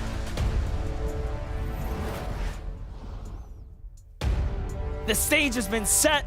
The questions have been answered. We are now in game number 6 territory, the final stretch to who will be inside the top 5 is just moments before us. Yeah, I mean, it's so ever closer. Some ties, a 10-point-ish difference. This is what you want to see when you're watching a Game 6 qualify, especially in NA East. And we saw it there. There are so many teams housing around that 100+ point threshold, and 120 is going to be the cutoff here. A few of them contested as well. So you got to put yourself in their shoes. When you're queuing into that game and you're jumping on this world and you know you're contested, you have to hit every single shot, but also you need just a little bit of luck on your side here. Yeah, absolutely. And towards that top 5, it's changed every single time as well. Whoever wins that previous game, whoever does so well, gets all the way up there, gets a little bit of a seat, a feeling of what it's like to be in finals.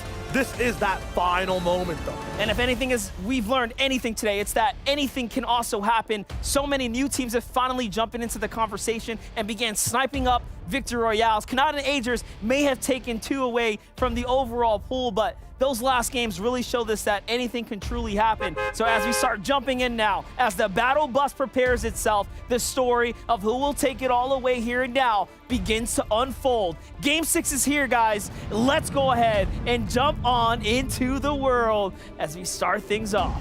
Quanti polarized all the way up top right now. Bugamiro rolling in off of Game 5. The last seats on the top 5 Express. We have Jampri Yamzo who are just in the mix 24/7. Yamzo just doing things that should not be humanly possible. I need to check if he's playing with 4 arms at the same time. Meanwhile, there's another person that just keeps jumping in and out of that top 5. It's Acorn Edgy, who seem to hold on but are getting surpassed by so many players. Meanwhile, Skittles and Users up against a team that used to be inside that top 5, and this time they get a different chance to be up there. Cat and Lizard, who started the competition with just so many eliminations, have one big chance. Another 50-51. I think that's 4 for 2 on the day. Absolutely amazing that they're full contested like this and are 8th place in Game 6. To win a tournament, better yet, to come out on the top, you only need about 4 good games. So they're just on track here, and now they have an opportunity to. And you know what? That's going to spell disaster for everyone else, because the last 2 games, we've seen a lot of new teams enter into the conversation, but it could be due to players like Cat and Lizard not being in those end games to actually influence it. So this is a huge implication for everyone now. And again, these early game fights between Muzz, Qualifier, and of course Skulls and Azervo have gone back and forth. They're actually even on the day. Right now, Skulls and Azervo, though, coming out on top so far. Big tags, though, so nothing's free here. Tries to steal off of Medkit. That's just bait. Free Fire comes in. Muzz gets a few shots off, and it's not looking too good now. We have the trap set up. It's Azervo all the way up on the roof. The right side, inaccessible. Skulls.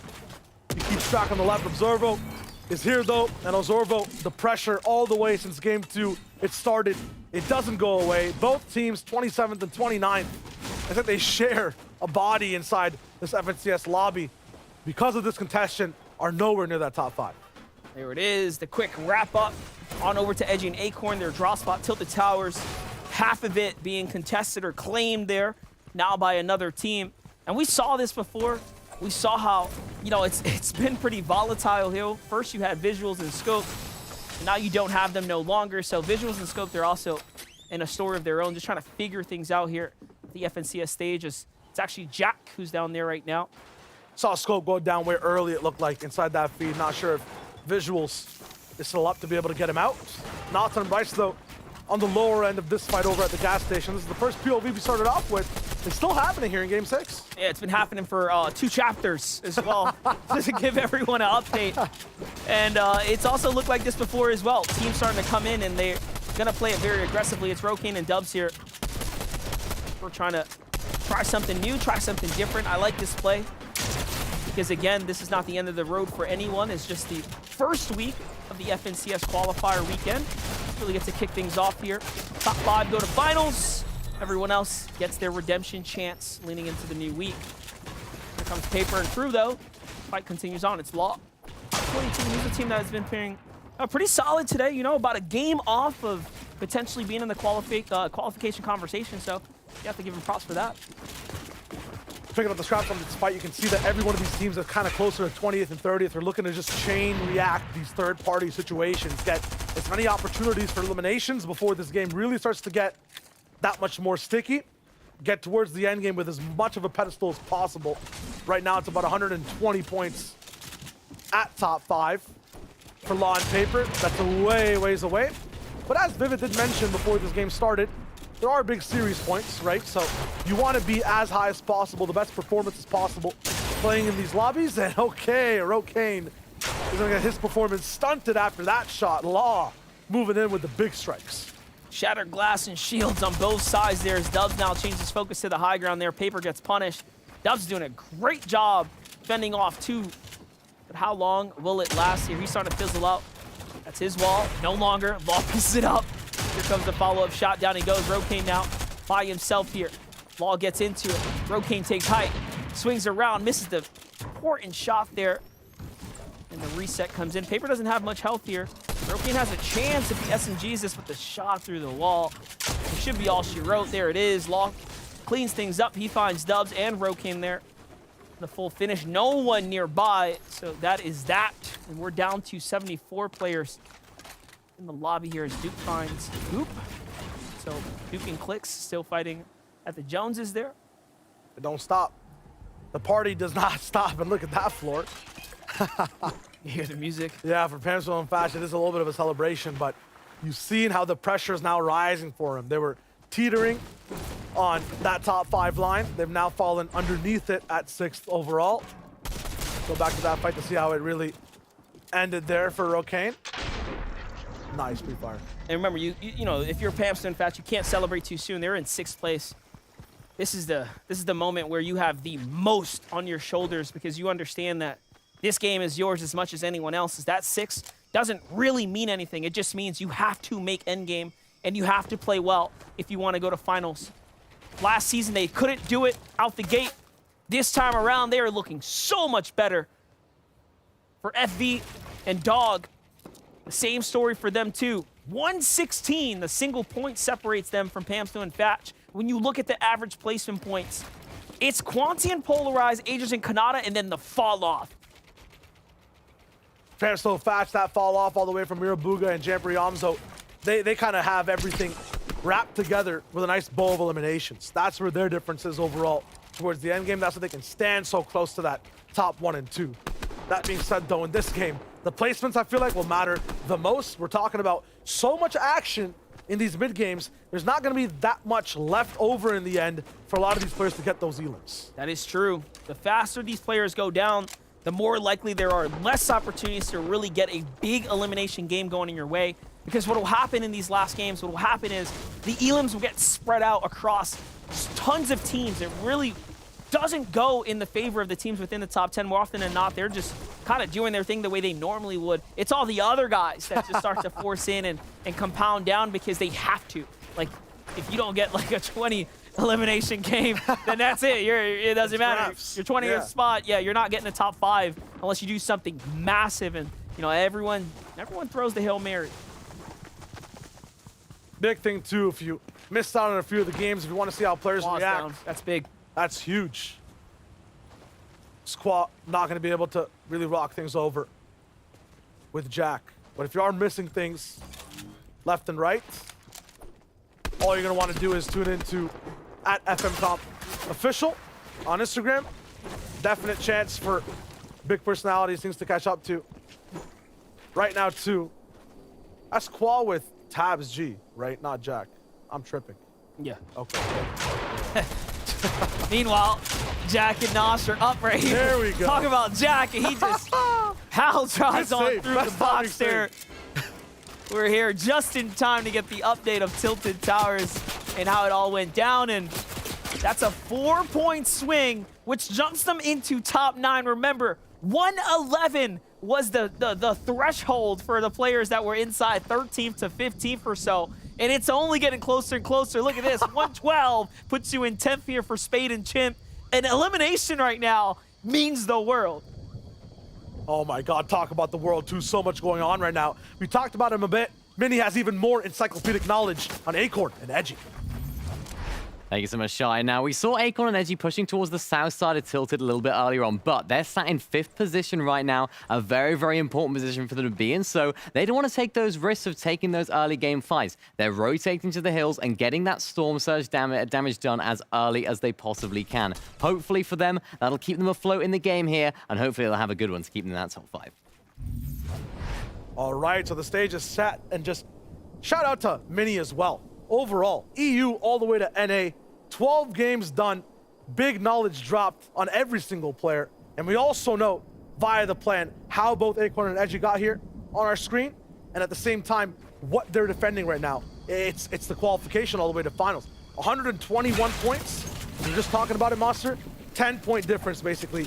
If you're in 10th, you're basically almost in top 5 right now. That's how close it is. Yeah, definitely. And that's what I meant by, hey, you can have 6, but it really doesn't mean anything. You're inside that pool of players with everyone else. You're in such a wide range of players that can truly go ahead and qualify in. So our top 5, there's a big question mark on who's going to take home 3rd, 4th, and 5th. 1st and 2nd, I mean, Kanata, Agers, Polarized. They're up there. They're looking very, very solidified as a 160 point to at least be within that top 5 regardless of what happens. But those other spots are truly up for grabs, and it's highly contested now. And again, this is the last game of NA East here, the first qualifier opportunity of this chapter under new competitive settings. You saw the changes that have been made season after season. Now we have grapple gloves coming into play. No more launch pads, new drops, and POIs all over the place. But Dom's lurking. He's watching. That's a 2-man team. Yeah, don't want to mess with that operation. He'll be able to survive. I really want to see what every single team at that 111-point type of threshold is looking like. Everyone from 5th down to 10th. So we'll start at 6th. It's Fatch and Pamsto. And oh, they're tied at that 121 spot. So that's how much closer it is too. I thought it was like 3 teams that are really volatile. It's super shaky inside the top 5. Pamsto's just right outside of it, right next to Acorn and Edgy. The same point threshold, that's them 6th. As they say, the plot thickens, and you can keep up with that plot on FN Comp Official on Instagram for all the winning highlights, the lead-up announcements, and all that good stuff. And also, it's a brand new account. Be one of the first to follow. Say you made history, right? This chapter being launched, so get on board with that. But let's get those updates here. Lizard and Cat, who are taking out 2 games in a row to the hands of Skittles. FV 119. They're 2 points away. They're basically tied as well. And you just mentioned FV. They're on their left. They have to be at 120. It is a 1-point game, a waterfall leaderboard. It's just step after step after step. Every shot will influence who gets to make the finals. And once again, that's just 3 teams. We've got about 4 more in the same position. And it's crazy to think he just turned his shot at a team in 14th, but that's his direct rivals with how close the points are. They're just shy, maybe 5, 6, or 7 points away. A couple elims difference between the 4th place and the 14th place to really show you guys how close this is becoming now. Booga and Miro also not safe just yet. Yes, they have a slight edge on how many points above, but what's 12 points if you fall in 25th? It will not matter. You will fall out of your positioning there as others rocket up past you, so you truly have to make those end games. So Quanti and Polarized are still alive right there to the side. Kanata and Agers off in the distance. 1st, 2nd, and 3rd are just meters between one another. And we're casting like it's 9th zone. Why are we so excited? You know, might be watching for the first time. I'll tell you how it usually looks, right? In a game 6, to get top 5, there might be 8 teams, 7 teams in contention, right? That's our usual stakes. Right now, there's about 14 to almost 17 teams. Monster, do the pure math. 2 times the stakes, 2 times the action, 2 times the players. There's almost 10 extra players that could make it to the finals who are in contention for that. So that's just insane to think about. And the time's not going to stop. It's going to keep rolling. It only gets more intense every second. Agers and Kanata almost taken out right there, almost interrupted towards the end. That's right. And if you're fans of Fortnite like we are, I mean, we're in for a true treat right here. Nosh and Jack fighting their way out the storm. It's 12th place right behind them again. Virtually eye to eye here with Xcept and Snake. The shots come through. Walkers and Shadow of the team on the side there. That's an aggressive, young, hungry duo here, who of course can put up a good fight. So Snake and Xcept are in a world of trouble as Nosh and Jack start to look in. Meanwhile, Narwhal and Cant, we saw what they can do off to the side as well. Eyes on the competition here. They're looking directly at us. At the same time, you can see the change in their attitude. You can see the difference between anyone who's in Jack and Nosh's spot in the 9th place. Pay attention to the yellow number beside their health bar in that 110, 120 point spot. They're playing passive. They want to move. Every time we saw Jack and Nosh before, they're pushing this fight. They're staying for a bit longer. The situation has changed for every team who's in that top 15. Look at this, 108 for Snake and Accept here. Just on the edge. Only 2 minis here, so this might be a fight they're gonna have to take. Of course, they want endgame first, that's main priority, but a refresh would be very welcome too. Yeah, and this is kind of their survival instincts against the desperation of Shadow. This is someone who can make the top 5 versus 27th place, who wants to cause a ruckus. Snake and Accept need to run. That's right, any of these teams could just be looking to punch out for the day, so it's pressure everywhere. Patience will be the key for Accept and Snake as they wait it out. The Walkers and Shadows are putting their best foot forward, as are Narwhal and Cam. They jump on in, they pounce onto Walkers, and it's almost a shield crack, but not enough for them to really know the situation here. So Narwhal and Cam back off, Accept and Snake take that opportunity to distance themselves as Jack is inside the base. They've cut them off. They're waiting for them on the other side of the wall. This won't be a free rotate here, but they do find some match. That's not bad at all, but it's not safe just yet. 9th versus 12th, usually not that close this time. Jack and Nosh up against the direct competition. They leave though. Advantageous spot next to zone, easy box fight. That's where Nosh loves to live. But because he's so close to making finals, he lets it go. Top 5. Top 5 is the line. That's all that matters here. And players are willing to put everything on the line. And again, even change up the playstyle to do so. Yamzo and Jamper here in 4th now have a beautiful position on the map. They're 3rd in center, which gives them a great chance to pull 4th zone. As we all know, in that 4th zone, you don't have to move at that point. You really get to just sit that out, look around, and play for your best end game. Surge will let you know if you have that option, and right now with Jamper having an elimination, he has the damage to skip that portion of the game, skip the pressure of mid-game. He has the damage needed to just stay in this 3rd zone and to lock in. We'll see if they even get to pull the next one in just a little bit of a second.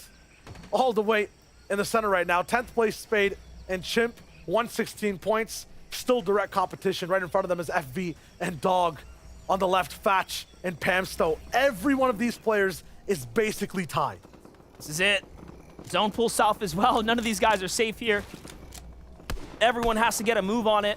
No warning either to where they stand in the surge. 14 players will have to go down, so this is now in the back of everyone's mind without an elimination. This is now in the back of everyone's mind who's making this move and saying, hey, we probably need to fight. We need to find some tags as much as we need to be safe inside the storm. And this is all that housing of players here on that northeastern side. They all have to make this move right now.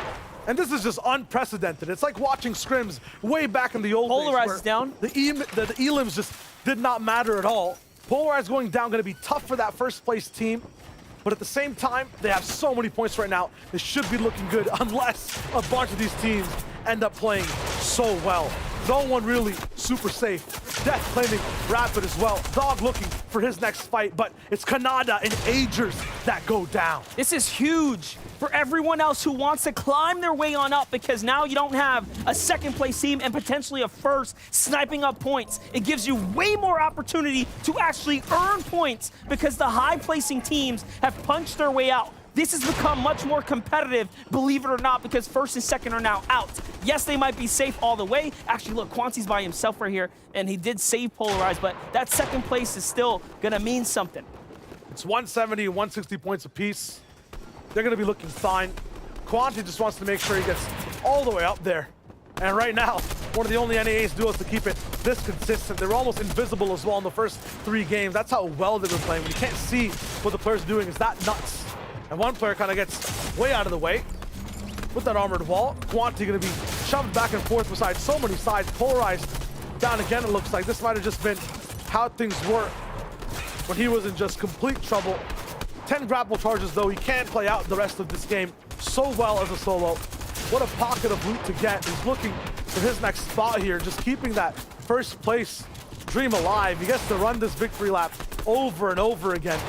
How are some of these other teams handling this type of big squeeze? We have to look at the big portion of the map, the bigger picture. Who Fishy, Cass is down, Edgy and Acorn right below him. They do not want to get discovered here whatsoever. So much pressure on this side, and drop down is Who Fishy, causing huge waves they're going to be discovered and Acorn's down. Big problem right now for Edgy here, as he has to not only expend mats, but expend time. And then, of course, those heals here to get his teammate back up. But just holding on to a small edge there. The pick of Edgy and Acorn are still alive. They're still in this. They have a chance right now to do something and qualify. Jamper and Yamzo have that same chance presented to themselves as well as they start to edge their way on into the new zone here. It's pulling south half and half, has continued to draw south today, and this is looking like it is going to be trouble for Jamper and Yamzo, who are now halfway through their material count and a little bit less on the ammunition as well. So it's becoming closer and closer now for Jamper and Yamzo. A lot of these top 15 teams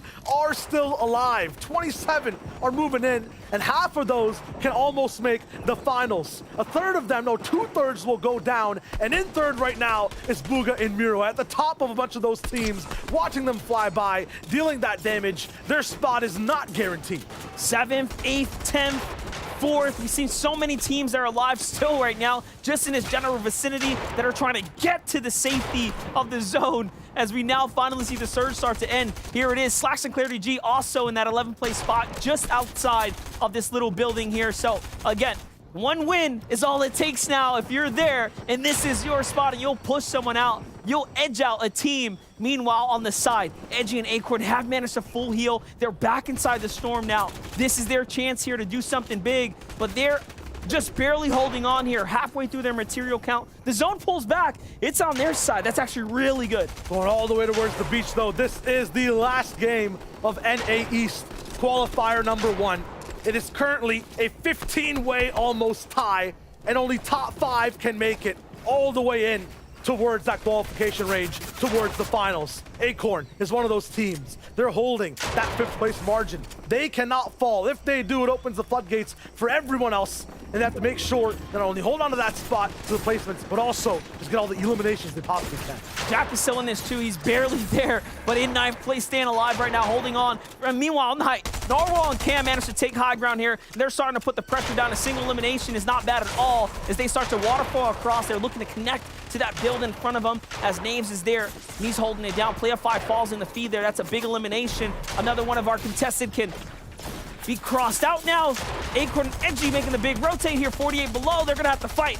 Narwhal and Cam can still really qualify and win this. 94 points. They just need to catch up on eliminations. They have high ground. They have to be active with it. Cat and Lizard here, though. Cat's by himself for elims. These are big plays to put him up inside the top 10, but he's going to need a lot more than just that.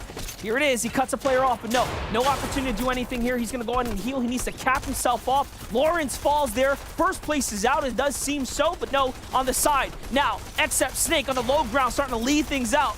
Jack is still holding on. FB and Dog are still holding on. Pamsu is solo. Oh no, this is not looking good here. Cat and Pamsu on the right side, the 2 solos active right now. They are not guaranteed in top 5. So many players just trying. Hands down. Gone. All that work in the day. It's good, but it does not mean he gets to go to the finals. Cat now on that line, 7th place by himself, 125. Pamsu was taken out by Tragics. Cat now has to try to hold on that torch, make it go forward, be the solo clutch that he knows he can be. Tune in with Acorn and Edgy, though. They are that top 5 line that no one can seem to crush. And they're just barely holding it on right now. It's not completely safe. They will continue to have to fight for this. As you can see, Quanti is still alive here. That's a big tag there. He's so hurt. He goes running off to the side, but no full finish, no refresher for them. Not today, not just now. And they continue to move on. More points being earned. Bugha, Miro holding on here as well. Have they done enough to fully punch their way in? We'll find out shortly. And Elim can be the difference here and now. That's a great find. There's some mats there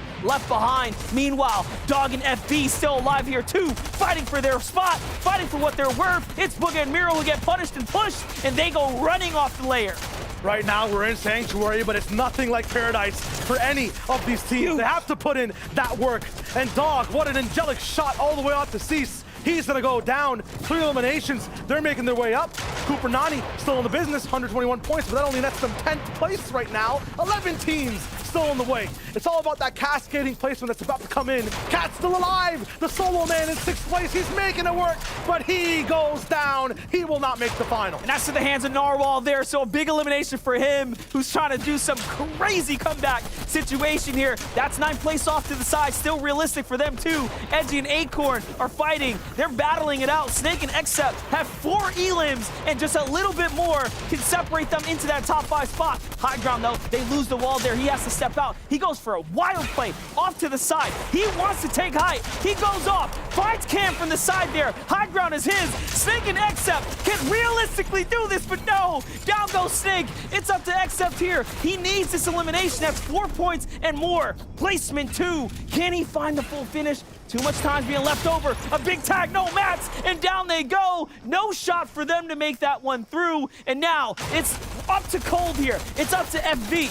FV all the way down there, 6th place. Booga at 3rd, secured it. Low ground is where he likes to play. All the way down below, looking for the patience type of strat that makes it work. The more time you just kind of stay all the way back towards the zone. Everyone kind of staying quiet up top. Narwhal goes down. FB and Dog are up, looking for it. 4th place. They've kind of clinched it all the way towards the final. That's it. Smite down. It's what they needed. 143 points. 4 teams still in tow. What is up for them next? Is it a victory royale? Booga is still in the way. Cooper is sprayed down, but almost still alive. Frog is the one who takes out one person down low. 2 HP on Cooper in 8th place. If he somehow clutches this, that could be what he needs to make it. But no, FB does not allow it. Dog says absolutely not. Not on this bench, but there's a Frog down below as well. There's a chance here to see which team can come out on top. All that separates them is these eliminations right here. High ground on Dog and FV. 7 eliminations, and they have just done it with a big performance and finish here. Frog and Death are just holding on even after 8 elims. If you let those other teams run it down, it'll be all she wrote. But here it is. Now looking down. Great tags from FV's. Death goes down. Frog is all that's left, but so is Dog. It's a 1v1 situation. He steps out to the storm here. He's gonna go ahead and reset for a second. The refresh comes in. Those mats are just enough for Frog to buy some time. And here it is. Eyeing up the competition now. Starting to step up here. Thinking, can this guy really heal this off? He is wondering right now. He's trying to do the map. He steps over, but no. Back goes FB. That was a bait and switch, but he does not gonna have enough. Frog steps over. 1 shotgun is all he needs, and he hits it in the end. Frog wins the game there with a multiple of elims. 132 points, maybe just off the elims towards the very end. When it comes to Frog, when it comes to that play, those VR placements coming in, we didn't know how many points that 5th team that went down had. That was 4th versus 8th. Beautiful from Frog. That might almost mean the finals. The Victory Royale 10 elimination win as well, with a final huge stretch there is nothing to overlook. Take a look at it from Frog's perspective. He swings around, he recognizes danger is near, and there it is. He hits the shot when it matters most. You like the pressure from position 2. He utilizes being inside the zone. Death and Frog on low ground, toppling over FB and Dog on bench. Still for FB and Dog, just being behind that top 5 the entire time, finishing what seems like is 4th is a huge feat in that final game. And what's crazy is that was just the qualifier, just the start of the FNCS. This is why we love competitive so much. From us here, Monster and Shio, though, we're tossing on down to Kelly because we need those standings. We need them quick. I mean, we need to see them real quick, but you guys are gonna have to wait just a moment before we break into our top 10.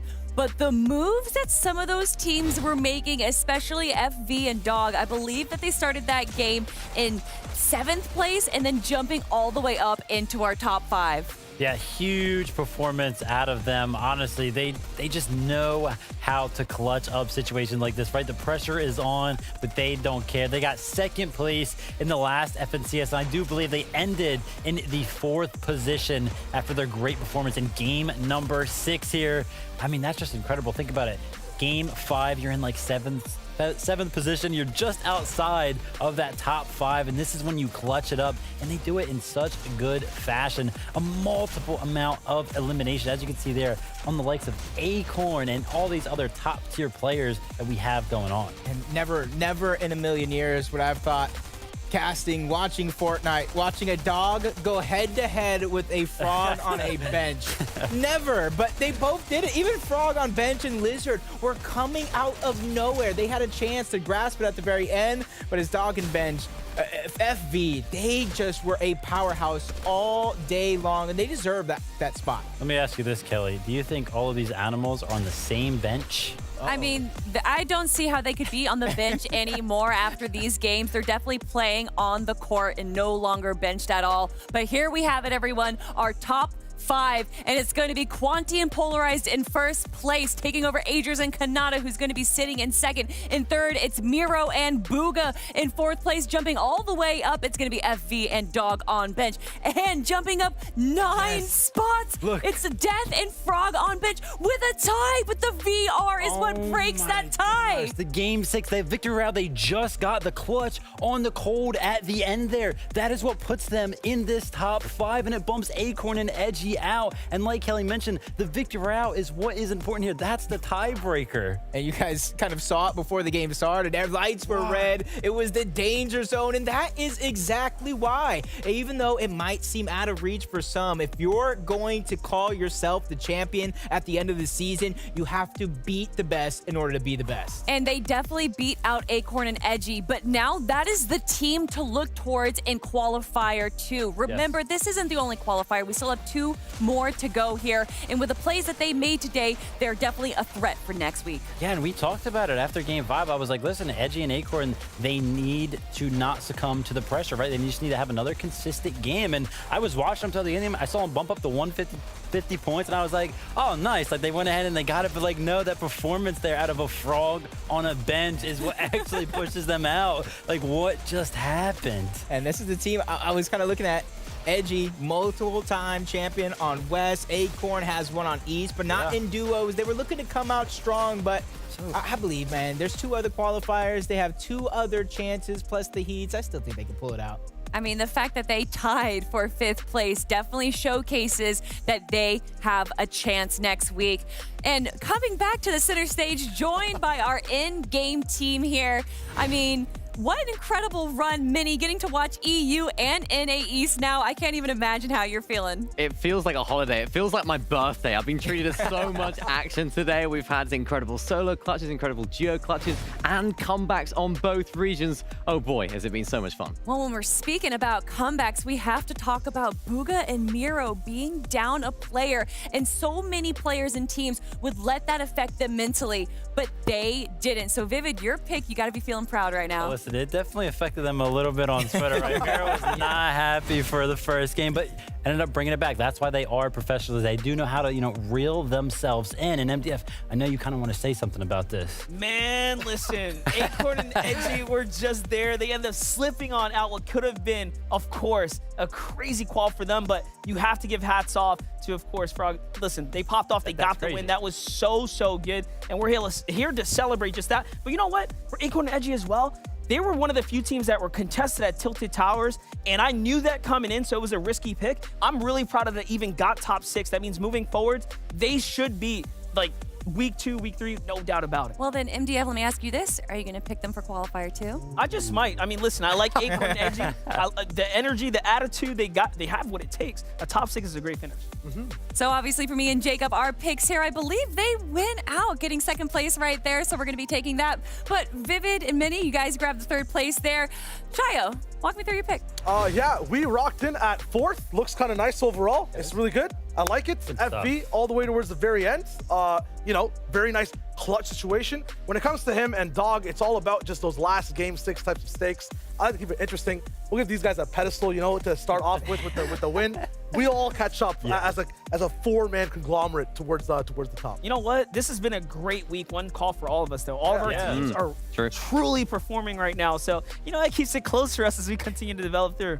And hopefully your favorite team made it through. And remember, everyone, this is just Qualifier 1. We still have 2 more qualifiers to go. But on behalf of Mini Minor, Monster D, Face, Shia Wager, Vivid, and of course, Jacob PR, we appreciate you all joining us today. And we can't wait to see you on the Battle Bus.